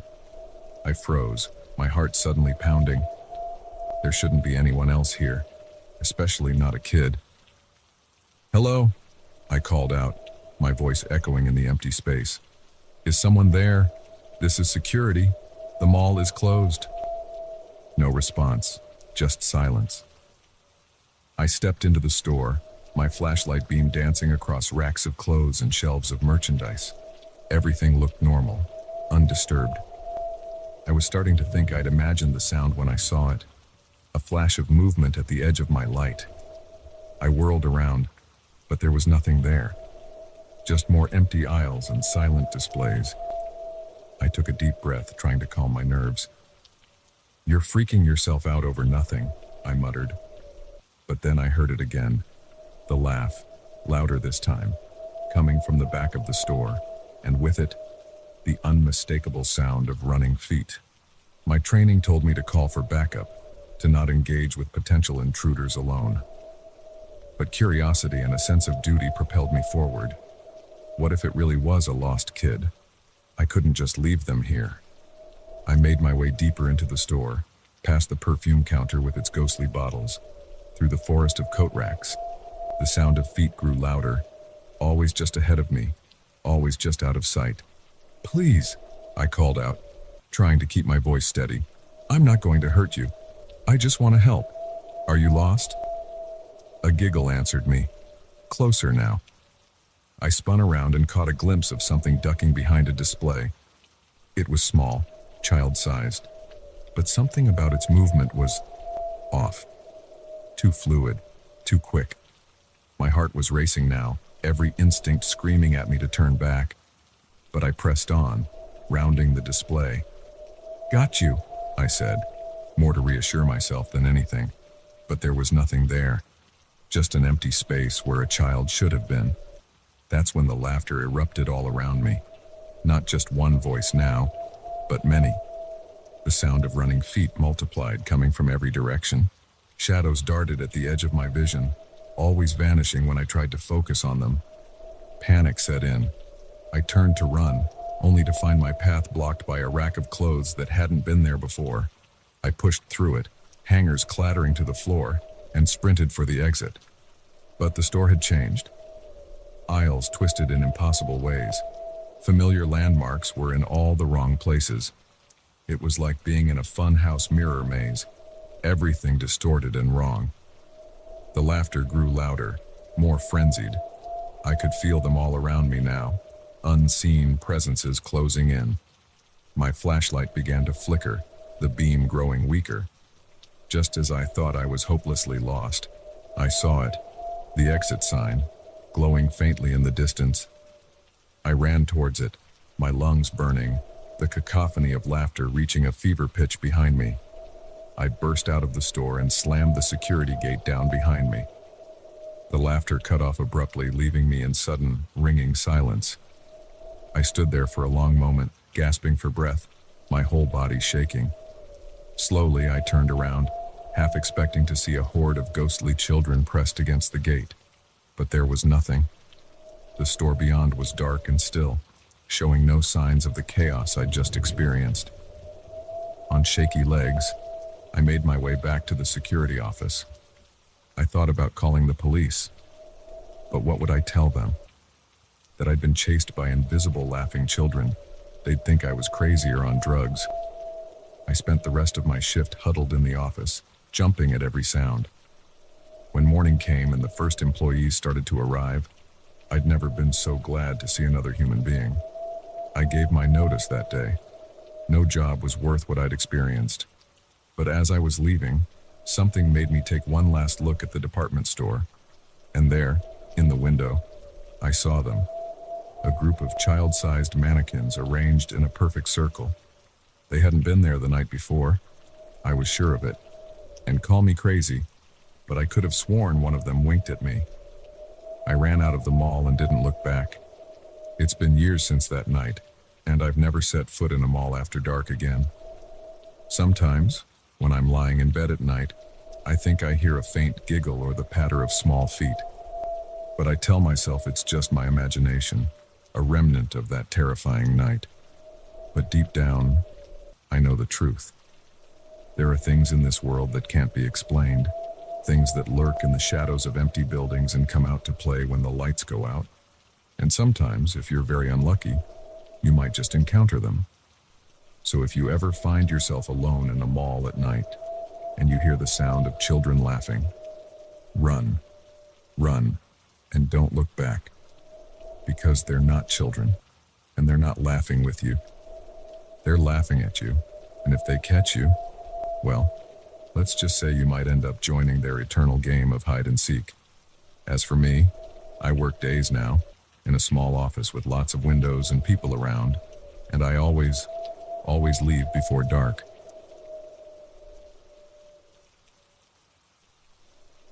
The crack of thunder that shook our car was nothing compared to the chill that ran down my spine when we saw the silhouette of the old house looming through the rain. We needed shelter, but as we approached the seemingly abandoned building, I couldn't shake the feeling that we were walking into something far worse than the storm. It was supposed to be a fun family road trip. My wife, Sarah, our 2 kids, Ethan, 10, and Lily, 8, and I had set out early that morning, excited for a week at the beach. The first few hours were great, sing-alongs, car games, and the anticipation of sun and sand. But as we entered the more rural part of our journey, the sky darkened ominously. Within minutes, we were in the middle of the worst storm I'd ever seen. Rain lashed against the windshield, making it nearly impossible to see. The wind howled, rocking our small SUV. I gripped the steering wheel tightly, trying to keep us on the road. Sarah sat tensely beside me, while the kids had gone quiet in the back, their earlier excitement replaced by fear. "Maybe we should pull over," Sarah suggested, her voice tight with worry. I nodded, already looking for a safe spot. That's when our engine made a sputtering sound and the car began to slow. "No, no, no," I muttered, guiding the now powerless vehicle to the side of the road. We rolled to a stop just as the engine died completely. For a moment, we sat in silence, the sound of rain drumming on the roof. Then Lily's small voice piped up from the back. "Daddy, what's happening?" I turned to give her a reassuring smile. "It's okay, sweetheart. The car's just taking a little break. We'll be fine." But as I tried to restart the engine, my confidence wavered. It wouldn't turn over. We were stranded in the middle of nowhere, in a raging storm, with 2 scared kids. That's when Sarah spotted it. "Look," she said, pointing through the rain-streaked window. "Is that a house?" I squinted, following her gaze. Sure enough, set back from the road was a large, old house. It was hard to make out details through the rain, but it looked like it had seen better days. "Should we?" Sarah asked, leaving the question unfinished. I hesitated. On one hand, approaching a strange house in the middle of nowhere went against every horror movie rule I knew. On the other, we couldn't stay in the car indefinitely, and the storm showed no signs of letting up. "We don't have much choice," I finally said. "Let's go." We made a dash for it, Sarah carrying Lily while I held Ethan's hand. By the time we reached the porch, we were soaked to the bone. I raised my hand to knock, then paused. The paint on the door was peeling, and the porch creaked ominously under our feet. This place didn't look like it had been lived in for years. "Hello?" I called out, knocking loudly. "Is anyone home? We're stranded and need help."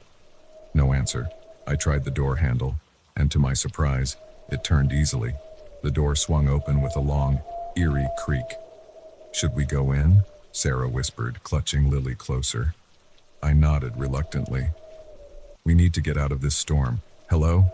I called again as we stepped inside. "We're coming in. We don't mean any harm. We just need shelter." The interior of the house was as run down as the outside. Dust covered every surface, and sheets draped what I assumed was furniture. The air was stale and musty. "This place gives me the creeps," Ethan muttered, pressing closer to my side. "It's just an old house," I said, trying to sound more confident than I felt. "Let's see if we can find some candles or a flashlight." We moved deeper into the house, our wet shoes leaving tracks in the thick dust. The living room was large and with a grand fireplace dominating one wall. Faded portraits hung on the walls, their subjects' eyes seeming to follow us as we moved. "Look," Sarah said, pointing to a door off to the side. "That might be the kitchen. There could be some supplies in there." I nodded, and we made our way over. The kitchen was as abandoned as the rest of the house, but we managed to find some old candles and matches in a drawer. Soon we had a bit of light to see by. "Light too. Why don't you kids sit here?" Sarah said, brushing off a sheet-covered couch. "Dad and I will see if we can find some dry clothes or blankets." The kids nodded, huddling together on the couch. I could see they were scared, but they were trying to be brave. Sarah and I headed upstairs, the old steps groaning under our weight. The second floor was a long hallway with several doors leading off it. We started checking rooms, looking for anything useful. In what looked like a master bedroom, we found an old wardrobe with some musty but dry clothes. "It's better than nothing," Sarah said, gathering an armful. As we were about to leave the room, I heard it. A soft thud, like footsteps, coming from downstairs. Sarah froze. "The kids?" I shook my head. The sound was too heavy to be Ethan or Lily. We hurried back downstairs, my heart pounding. But when we reached the living room, the kids were exactly where we'd left them. "Did you hear that?" I asked them. They shook their heads, looking confused. "Hear what, Dad?" Ethan asked. I was about to explain when we heard it again. Definitely footsteps, and definitely not coming from any of us. They seemed to be coming from above us now. "There's someone else in the house," Sarah whispered, her face pale. I tried to think rationally. Maybe it's the owner. They could help us. But deep down, I knew that wasn't it. The footsteps didn't sound normal. They were too heavy, too deliberate. "Kids, come here," I said, trying to keep my voice calm. They hurried over and we huddled together, listening. The footsteps moved across the ceiling, then stopped at the top of the stairs. For a long moment, there was silence.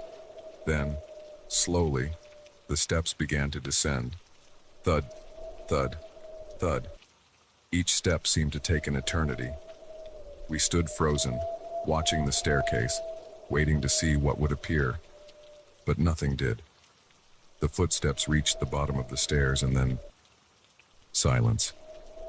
"Hello?" I called out, my voice shaking. "Is someone there?" No response.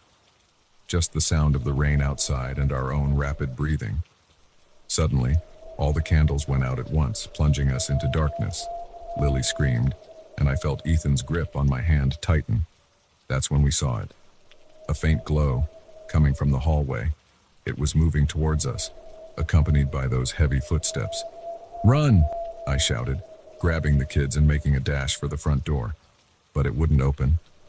The handle turned, but the door seemed sealed shut. The glow was getting closer. In its light, I could see strange symbols carved into the walls, symbols that definitely hadn't been there before. "The back door!" Sarah yelled, pulling us towards the kitchen. We ran, the glowing presence right behind us. I could feel its cold breath on my neck, hear its raspy breathing. We burst into the kitchen and Sarah yanked open the back door. We tumbled out into the rain, not stopping until we reached our car. As I fumbled with the keys, I looked back at the house. There, in every window, were faces, pale, translucent faces, watching us with hollow eyes. And in the doorway stood a figure, tall and impossibly thin, bathed in that eerie glow. The engine roared to life. Whatever had been wrong with it before was miraculously fixed. I slammed the car into drive and peeled away, my hands shaking on the steering wheel. We drove in silence for a long time, the rain eventually giving way to clear skies. It wasn't until we saw signs of civilization that anyone spoke. What was that place?" Ethan asked, his voice small. I shook my head, meeting Sarah's eyes. We silently agreed. The kids didn't need to know the full extent of what we'd seen. "Just an old house, buddy," I said, trying to sound casual. "Probably some local kids playing a prank." But I knew, and I think Sarah knew too, that what we'd encountered was something far more sinister, something that had been waiting for unsuspecting visitors, something that had nearly trapped us in its web. We never did make it to the beach that year. Somehow, none of us felt much like a vacation anymore, and to this day, whenever we pass an old abandoned house, we drive a little faster, hold each other a little closer, and silently thank whatever luck or fate that allowed us to escape that stormy night.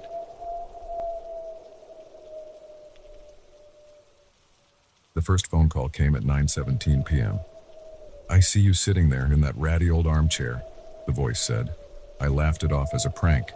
By the third call, when the voice described the book in my hands and the coffee stain on my shirt, laughter was the furthest thing from my mind. Someone was watching me, and I was trapped in a house where every door was suddenly locked from the outside. It was supposed to be a relaxing week.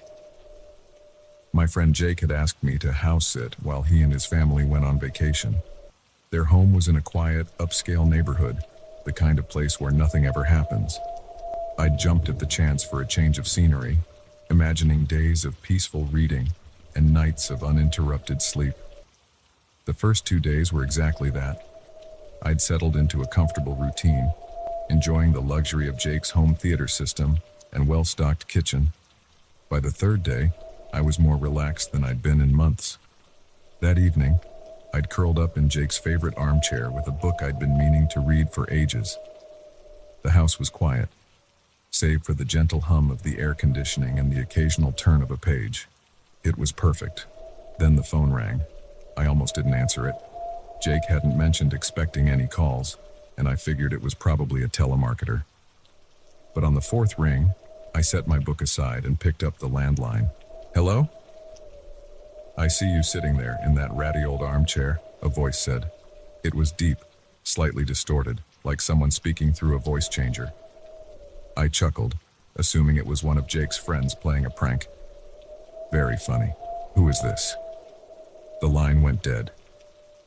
Shaking my head, I returned to my book, but I couldn't focus on the words. Something about that call had unsettled me. How did they know about the armchair? 15 minutes later, the phone rang again. Against my better judgment, I answered. "That book looks interesting," the voice said. "Though I'd have thought you'd be more careful with your coffee." I froze. I'd spilled a few drops of coffee on my shirt earlier, leaving a small stain, but there was no way anyone could know that unless... I jumped up, scanning the room. Were there cameras hidden somewhere? Was someone watching through the windows? "Who is this?" I demanded. "What do you want?" "Just enjoying the show," the voice replied, then hung up. My heart was pounding now. This wasn't a prank. Someone was watching me, knew what I was doing. But how? I did a thorough search of the living room, looking for anything out of place and any sign of hidden cameras. Nothing. The curtains were drawn, so no one could be seeing in from outside. I was about to convince myself I was overreacting when the phone rang a third time. With shaking hands, I answered. "You won't find anything," the voice said, sounding amused. "But don't stop looking. It's entertaining." "Listen," I said, trying to keep my voice steady. "I don't know who you are or what you want, but I'm calling the police." "No, you're not," the voice replied calmly. "Because all the doors are locked? And your cell phone? Check your pocket. It's not there anymore, is it?"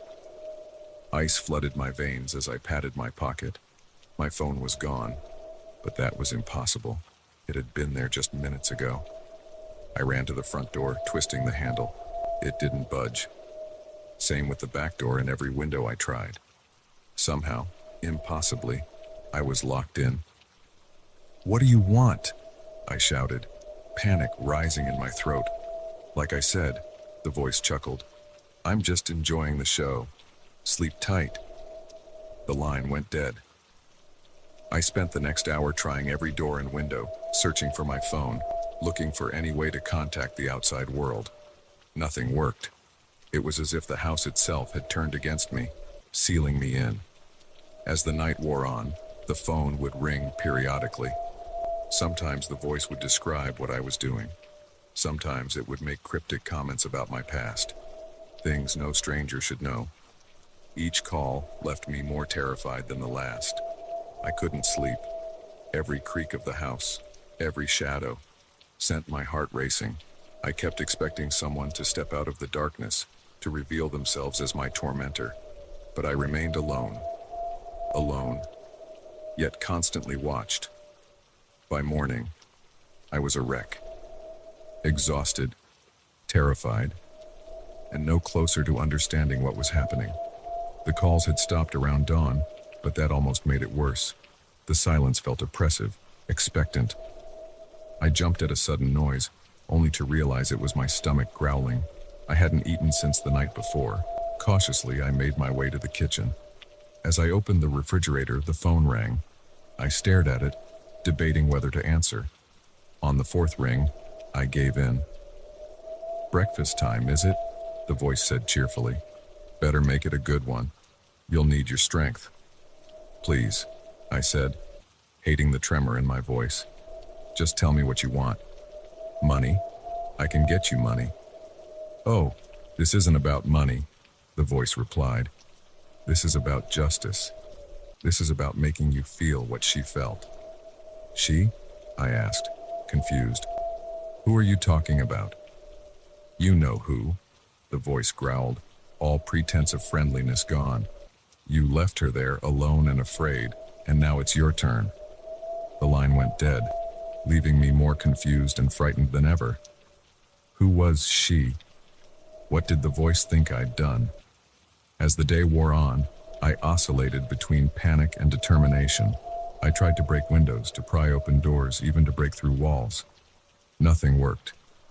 It was as if the house was made of steel beneath its suburban exterior.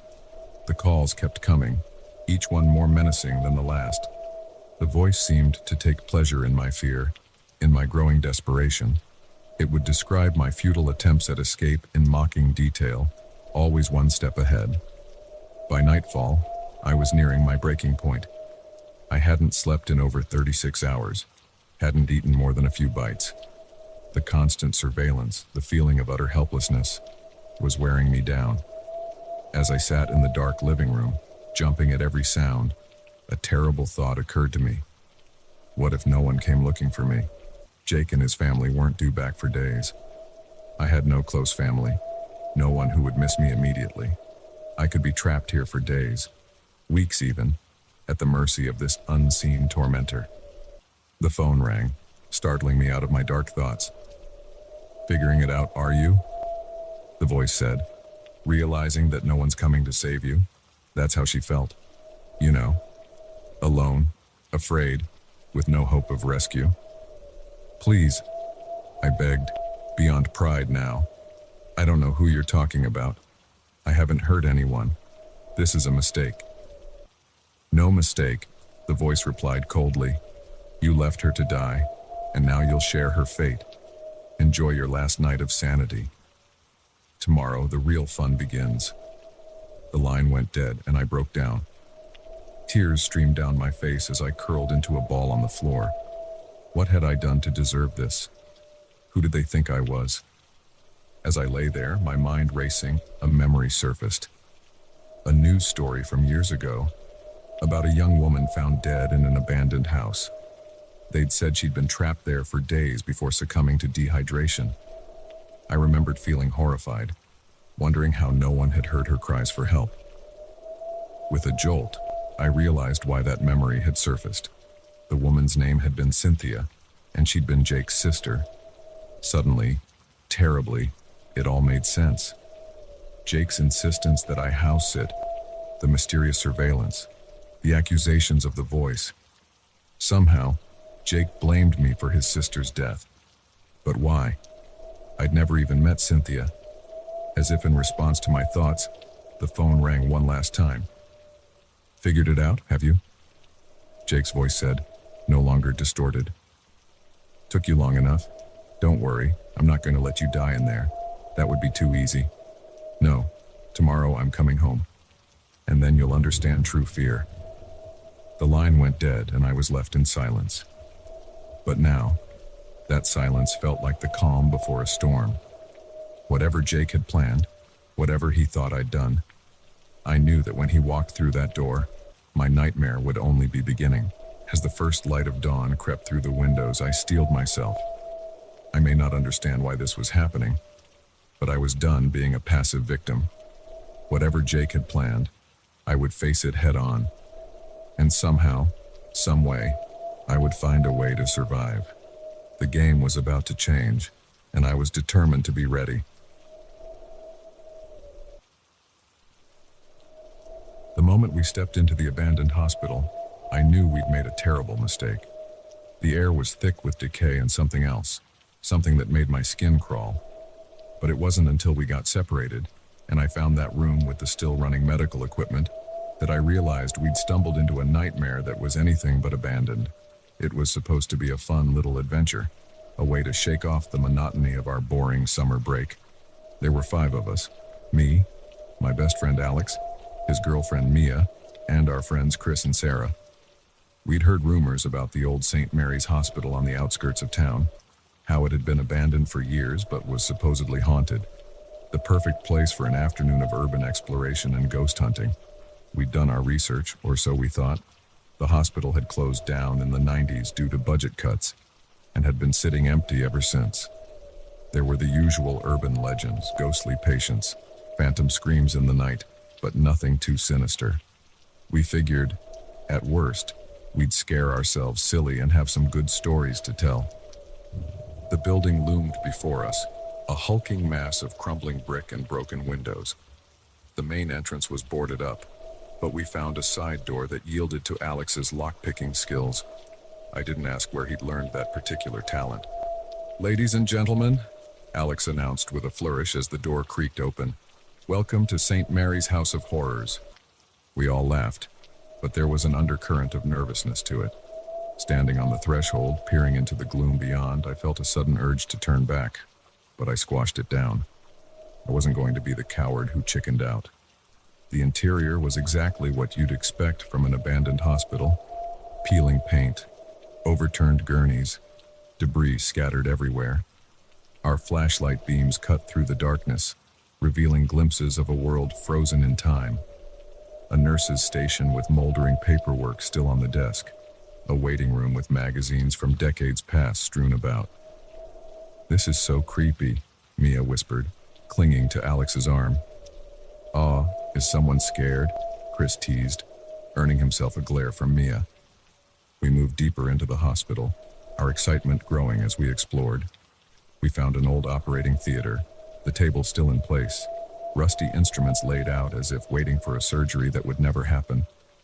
In another room, we discovered a collection of old X-rays, the spectral images adding to the eerie atmosphere. It was when we reached the basement level that things started to feel off. The air grew colder, damper. Our voices echoed strangely in the narrow corridors, and there was a smell, antiseptic mixed with something metallic and unpleasant. "Guys," Sarah said, her voice tight, "maybe we should head back up. This place gives me the creeps."